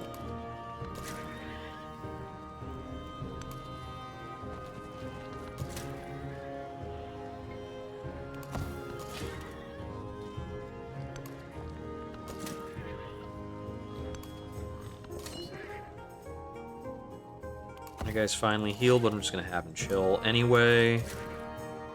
I don't really need to clutter this front line with any more commanders, I don't think. Oh, Bactria got recap. I don't think I'm going to turn around and help Napoleon with that. I'm just going to let that be what it is. Is this an enemy? I don't really care if it is. I just want to explore.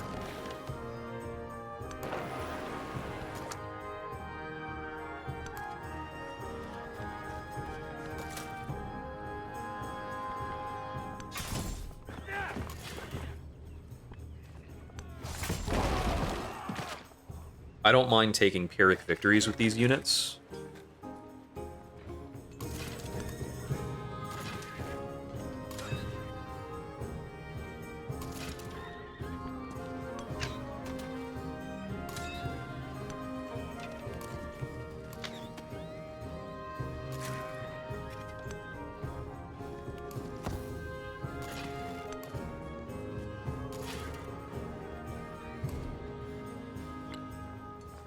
I need at least... Whoop, I didn't mean to... Oh, I clicked the wrong thing! Alright. Sure.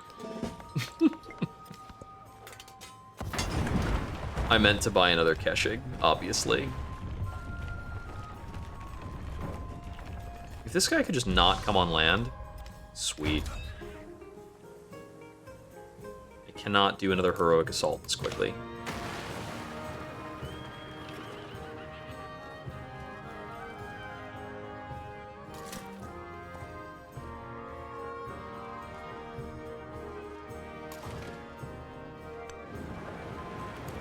Fleet commander needs to chill.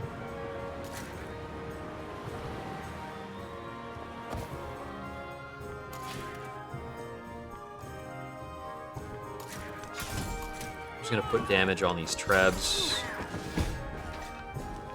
Even if it is not great for those guys. Let's see, what do we got over here? Yep. This is, that's a decent one. Okay, we'll take these 5 food, 2 happiness. Oh no, those are already developed. Alright, whatever. Oh, El Escorial's giving me +1 settlement limit. This city was free. It's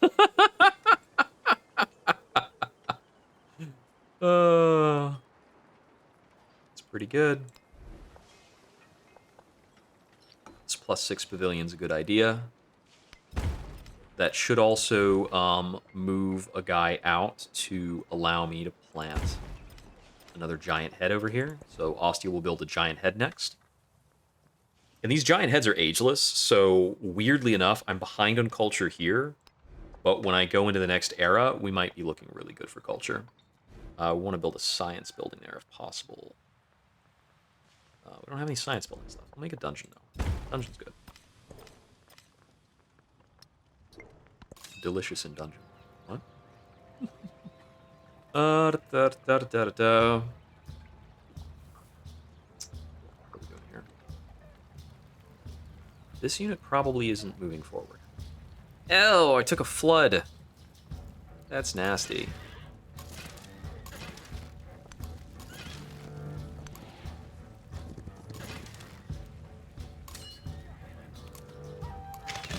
Command the attack. Order the attack.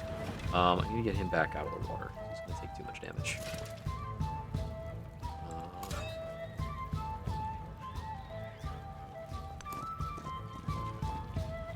We get the Noyan in range to get experience and make commands about this.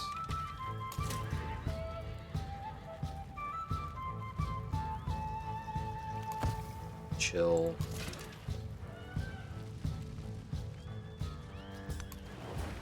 You should go there.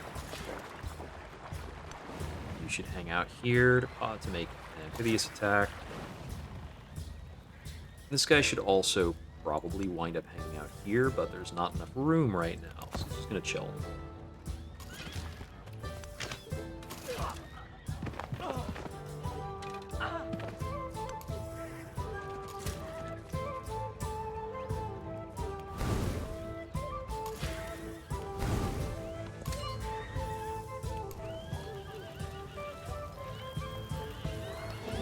definitely looting. Gonna be doing a lot of that. Ba, ba, ba, ba. Yeah, you can just send a loot command.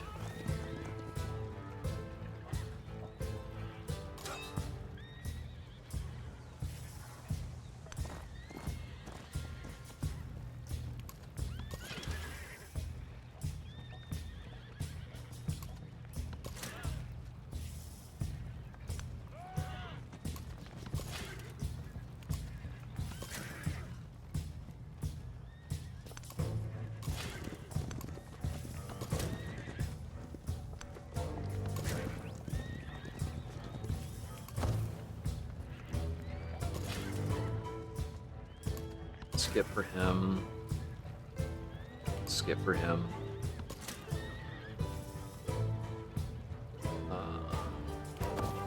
Turtle.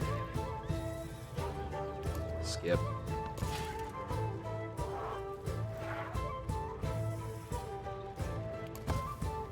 Hold out.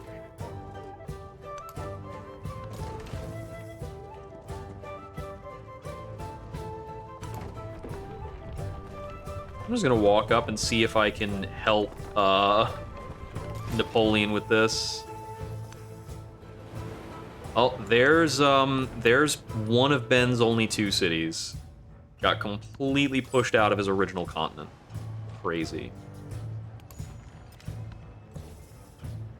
We got fish. Where can we throw 5 food? I'm gonna put it in Kalak Mol. I'm gonna put it in Haran though. That instantly gave them 5 happiness. I think that's because they updated somehow to my control over their wonder or something. I don't know. This guy doesn't chill. Ugh.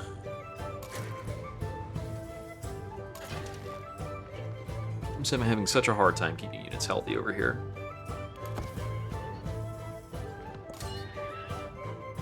I see that they have captured the Vatican. I'm not actually too worried about that.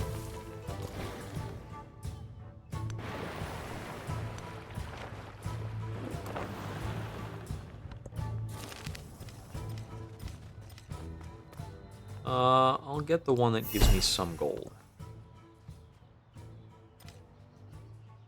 I think there was another goody hut. Yeah, there's another one over here. Jeez.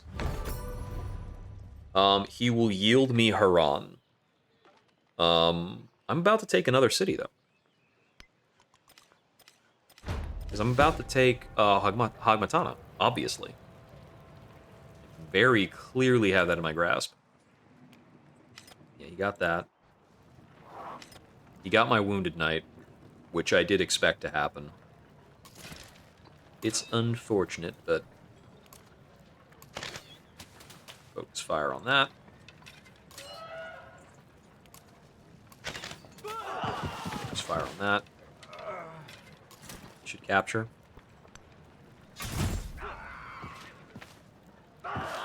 There we go. Okay. I think now I sue for peace. Let me see, how much? One more capture?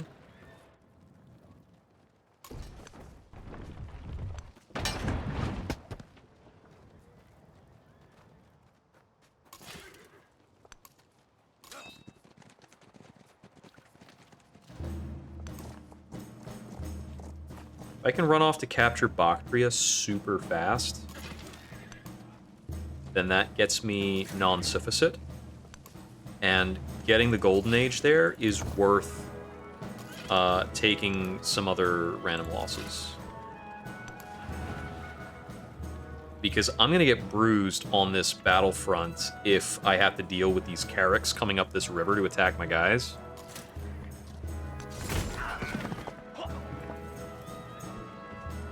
But that's pretty much fine.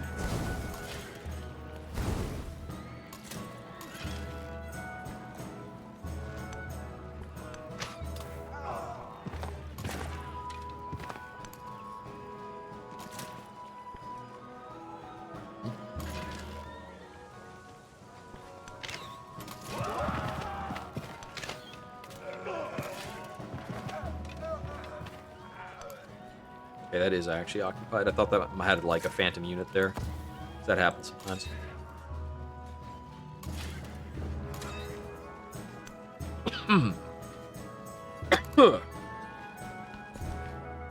Growth.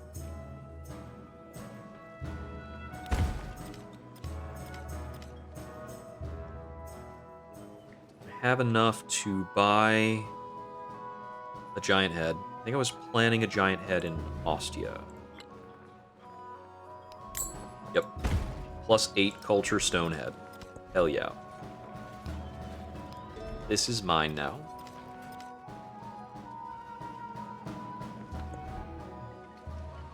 Yeah, so one more capture, then we sue for peace,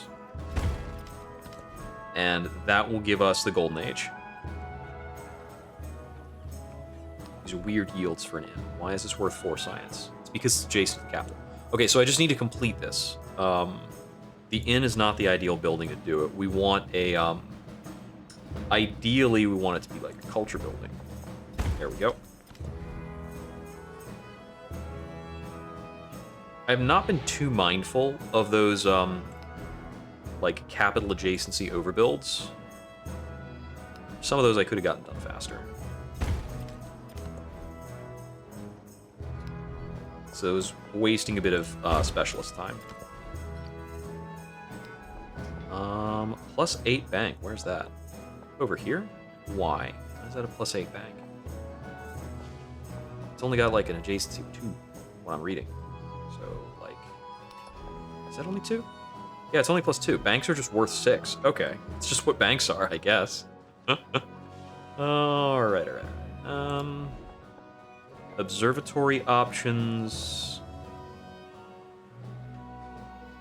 We've already filled up our +2... this is another +2 tile for that, actually. So that's not bad.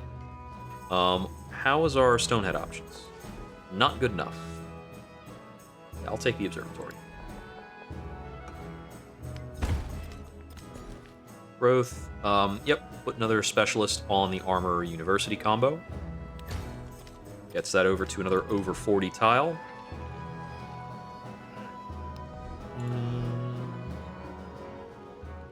I don't really care about the menagerie with the current yields I've got here. Yeah, +8 hospital. I think that's only a 2 adjacency hospital. Same as the bank. Menagerie. +1 adjacency menagerie. He's not that great, and I don't need a menagerie that badly. Because we've got 50 happiness in Rome. It doesn't need to be any... Does not need to be any happier. I'm gonna build a second fleet commander. That might be useful. Tushpa is theoretically threatened by this trebuchet. Noted. We got a number of additional goods.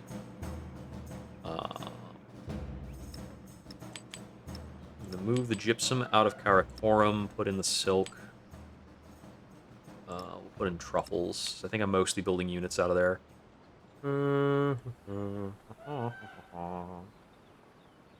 I do have a camel to work with.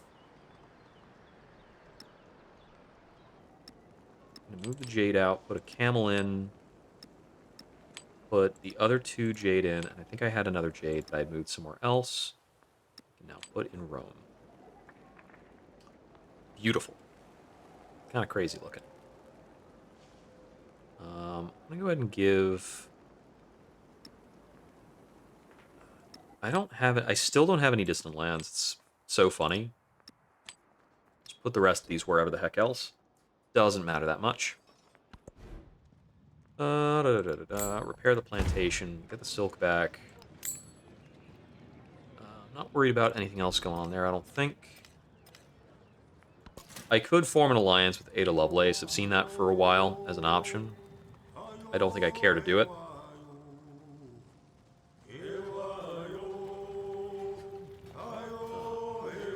If I can put the knight there, I'll do that. Who's left to command?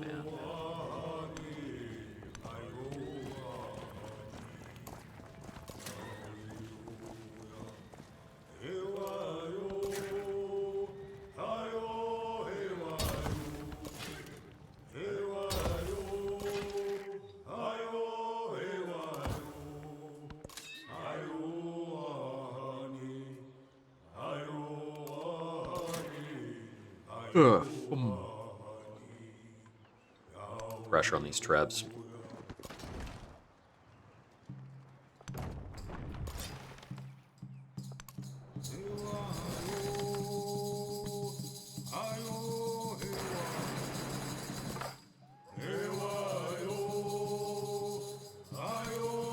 Goody Hut. Take him 3 turns by the looks of it.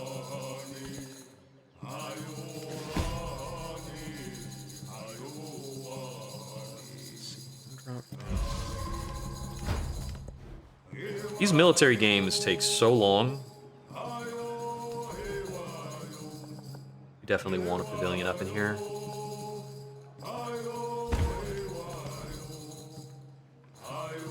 Does his armor have +9 happiness? Wow. You just need to complete this by any costs, actually. Yeah, because we've got an observatory and university there.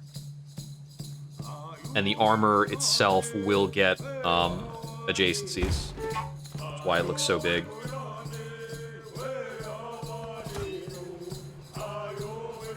Okay, next time I play Charlemagne, I need to think a little harder about how to make those tight clusters of those building types to get those benefits.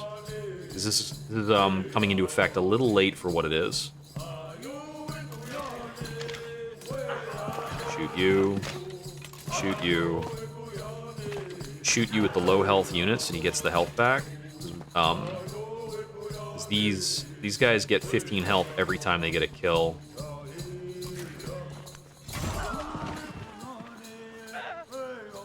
Knock you out.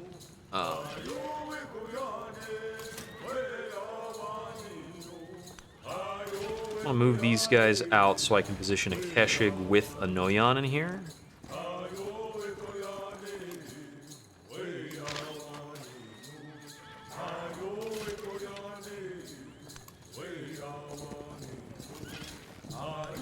Just gonna move these guys into good siege positions.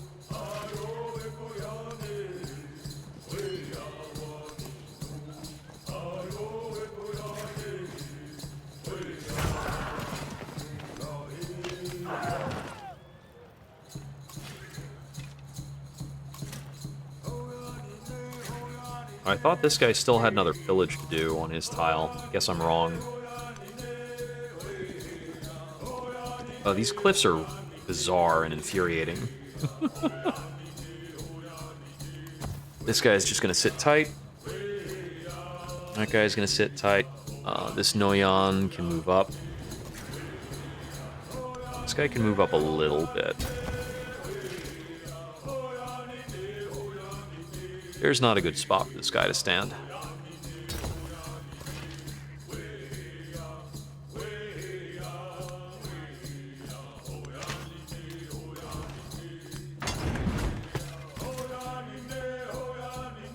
The Bactria recapture force is in position. And then some.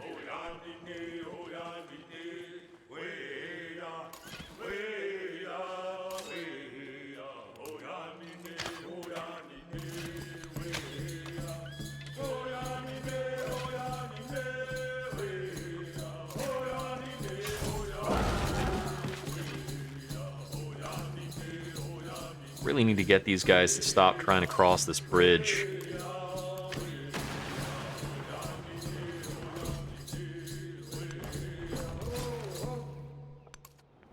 Or not this bridge, this river. There is no bridge, that's the problem.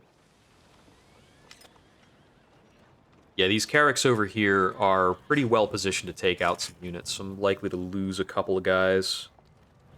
Okay, so we capture Bactria.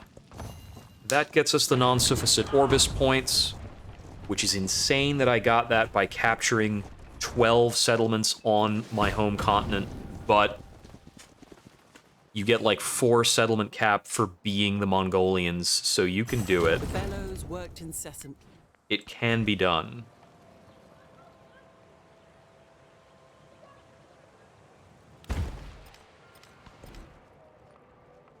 Going for gunpowder. We're just going to take the food bonus. We can take charters, plus 18 gold. Our income is looking actually quite crisp. He does have pikemen now.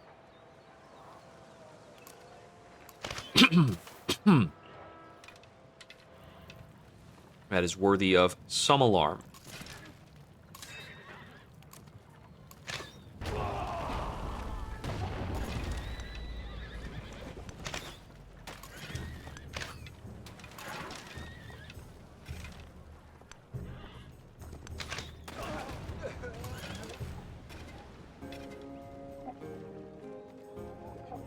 I don't want to put these guys in a spot where they can be pillaged by too many opponents.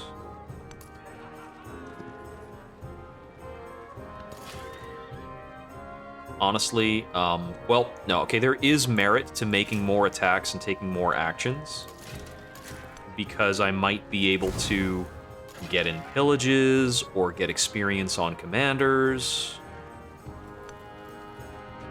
Because if I move to here, because this guy has a certain range, I can take a shot. He does not have that promotion. Wait, no, he should have gotten experience from that. Maybe he did. I don't know. Maybe it just failed to display. Unsure. Over there. I guess maybe we have a bridge on that tile? Nope. Okay. Oh, right. I can also promote up to tier 3 for my knights.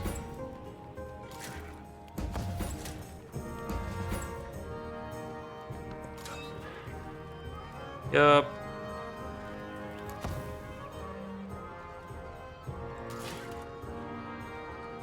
Only the ones in my territory net, though. Some of them would have to move back. These guys are both in range of a commander, so I'm going to have them both attack. Melee attacks are worth more experience than ranged attacks.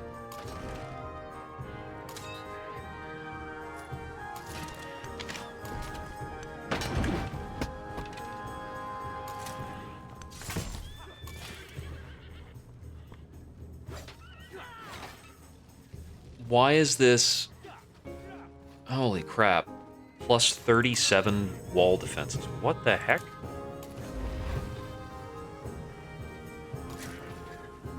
I guess we're not sacking Bactria right now, because medieval walls are just that good. So it'll take an extra turn for me to capture that.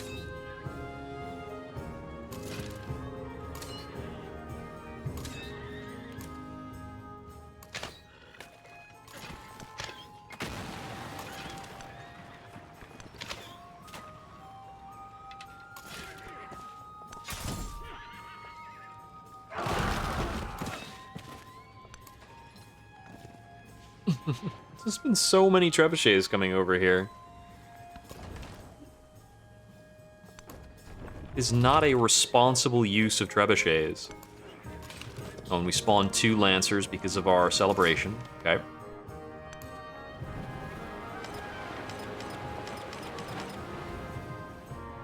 So usually I try to do an era and a half, but I think we're just going to be finishing up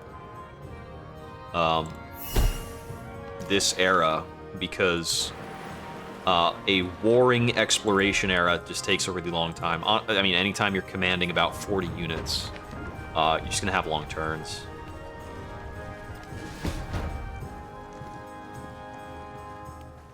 Yep, I lost another Keshig. I lost the Keshig there to bombardment. I kind of knew that was a good chance of happening. Destination inspiration. Areas once thought unfit for human habitation now teem with life. Cities grow steadily into centers for commerce and learning, and travelers from abroad come to dream of such progress for themselves. What gave me that point? Was that like...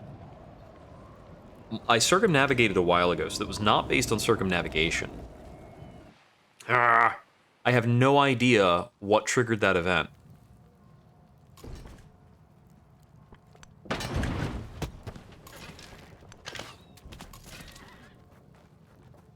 There, you're defenseless. Yoink. There is the legacy path completion.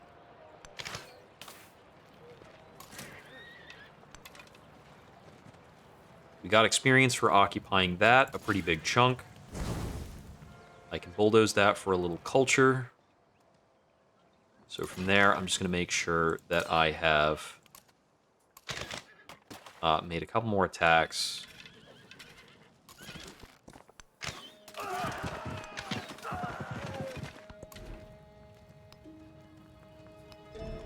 We keep the settlement. We take the scientific point. We're going to get the golden happiness towards maintaining buildings. And that golden happiness towards building maintenance probably means that we have the happiness to expand further if we really wanted to. Yes and no. Our cities are all very happy, but we have a couple unhappy towns. But we are going to propose peace. He will accept, of course, because we have demonstrated sufficiently that we're able to bruise him as much as we want. 3% remaining in the age. It's kind of nick of time to get that last capture and get that Golden Age progress. Of course, the Golden Age progress is part of what's pushing the age forward, so it's part of the reason for this. Those builds don't really matter much. I think I want to build an extra Noyan to make sure we have enough Noyans for all of our units.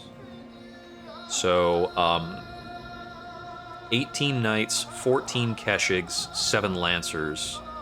So it's 25, 26, 27, plus 14 is 41 versus 6 Noyans. It could take us as many as the 6 Noyans is 24 capacity. The 22 settlements should be another 22 beyond that. So we have capacity for about 44 units. Yeah, okay, we should be able to keep almost all of our units. The trebuchets might be overflow right now. So one more Noyan and a couple more trebuchets, and I think I'll feel really good about the units we have going into next era. And the Golden Age effect should allow us to spawn some extra units for free. It's an 8-5 shipyard or a 6-7 shipyard. I think we take the 8-5 here. It's got 3 resource adjacency. It's a big shipyard.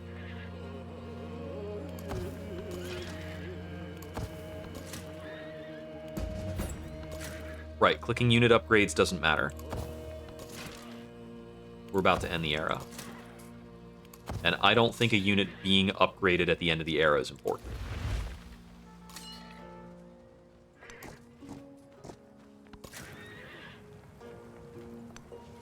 I am a little fuzzy on some of the era transition rules.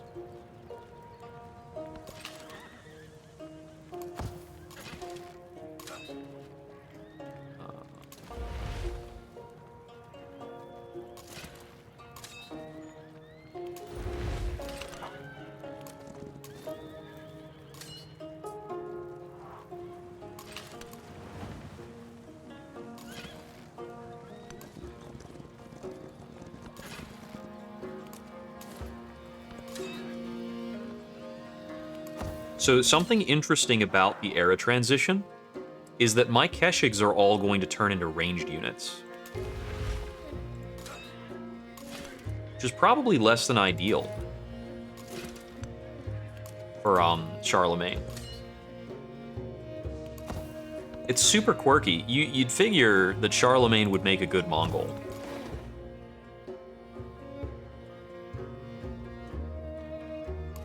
I don't know why we still have an on-fire animation. This character looks fully healthy. Seems like a visual bug. One of many. Let's see, I'm training Noyan over here. We'll reroute those guys over here so they can try and pack up. Oh wow, it's a lonely Carrick that looks like it is sitting on a forest. Okay.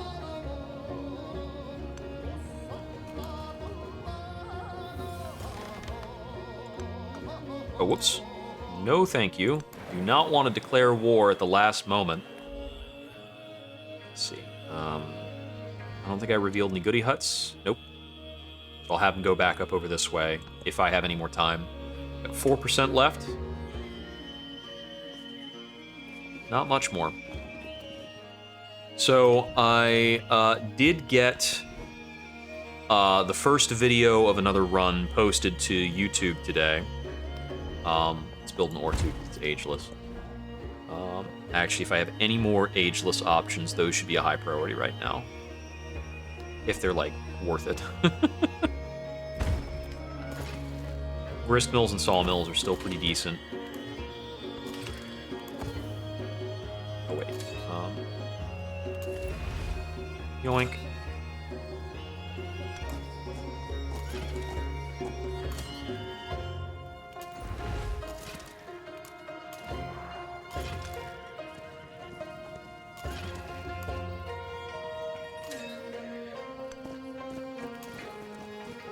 Everybody packed up.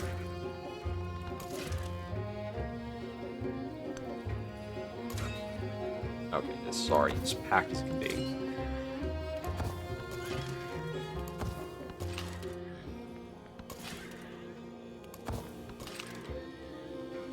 Oh, that's the free unit I got for conquering the city. This is why there was a unit stack there. Just 2 units stacked in a spot. Oh, this is a logistics promoted guy, so he can pick up 2 more units.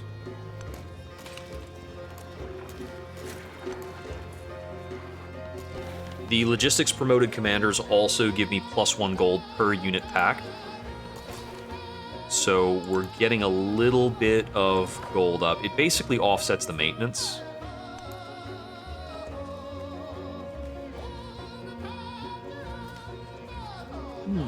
We did not touch treasure ships at all this run, which is kind of expected for the Mongols. There we go. Age of Exploration is ending because Hot Ship Soot hit a treasure fleet milestone. How far did she actually get? She got 1/3 of the way there. We completed Enlightenment and Non-Sufficit. She completed Tosha Kana. And Ada Lovelace got Enlightenment. So we have 3 different Golden Age competitors going into Modern. I think Ada Lovelace is going to be a major threat. Like, looking at her yields, they're insane. And she's kind of built up to have insane yields. No, I'd rather hold over as much influence as possible. I really don't need that kind of benefit. Give me my horses back.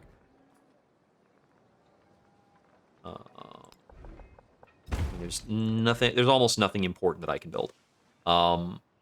Last minute thing is just: are there any places where we can buy Ortus or giant heads? They're both ageless benefits. But we don't want to buy that over an ancient head. No, thank you.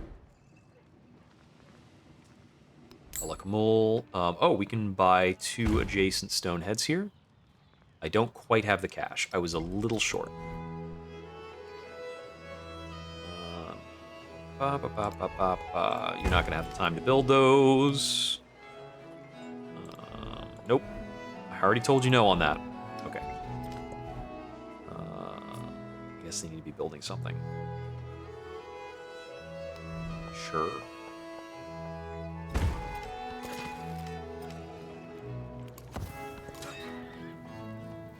I wonder, when you are building a,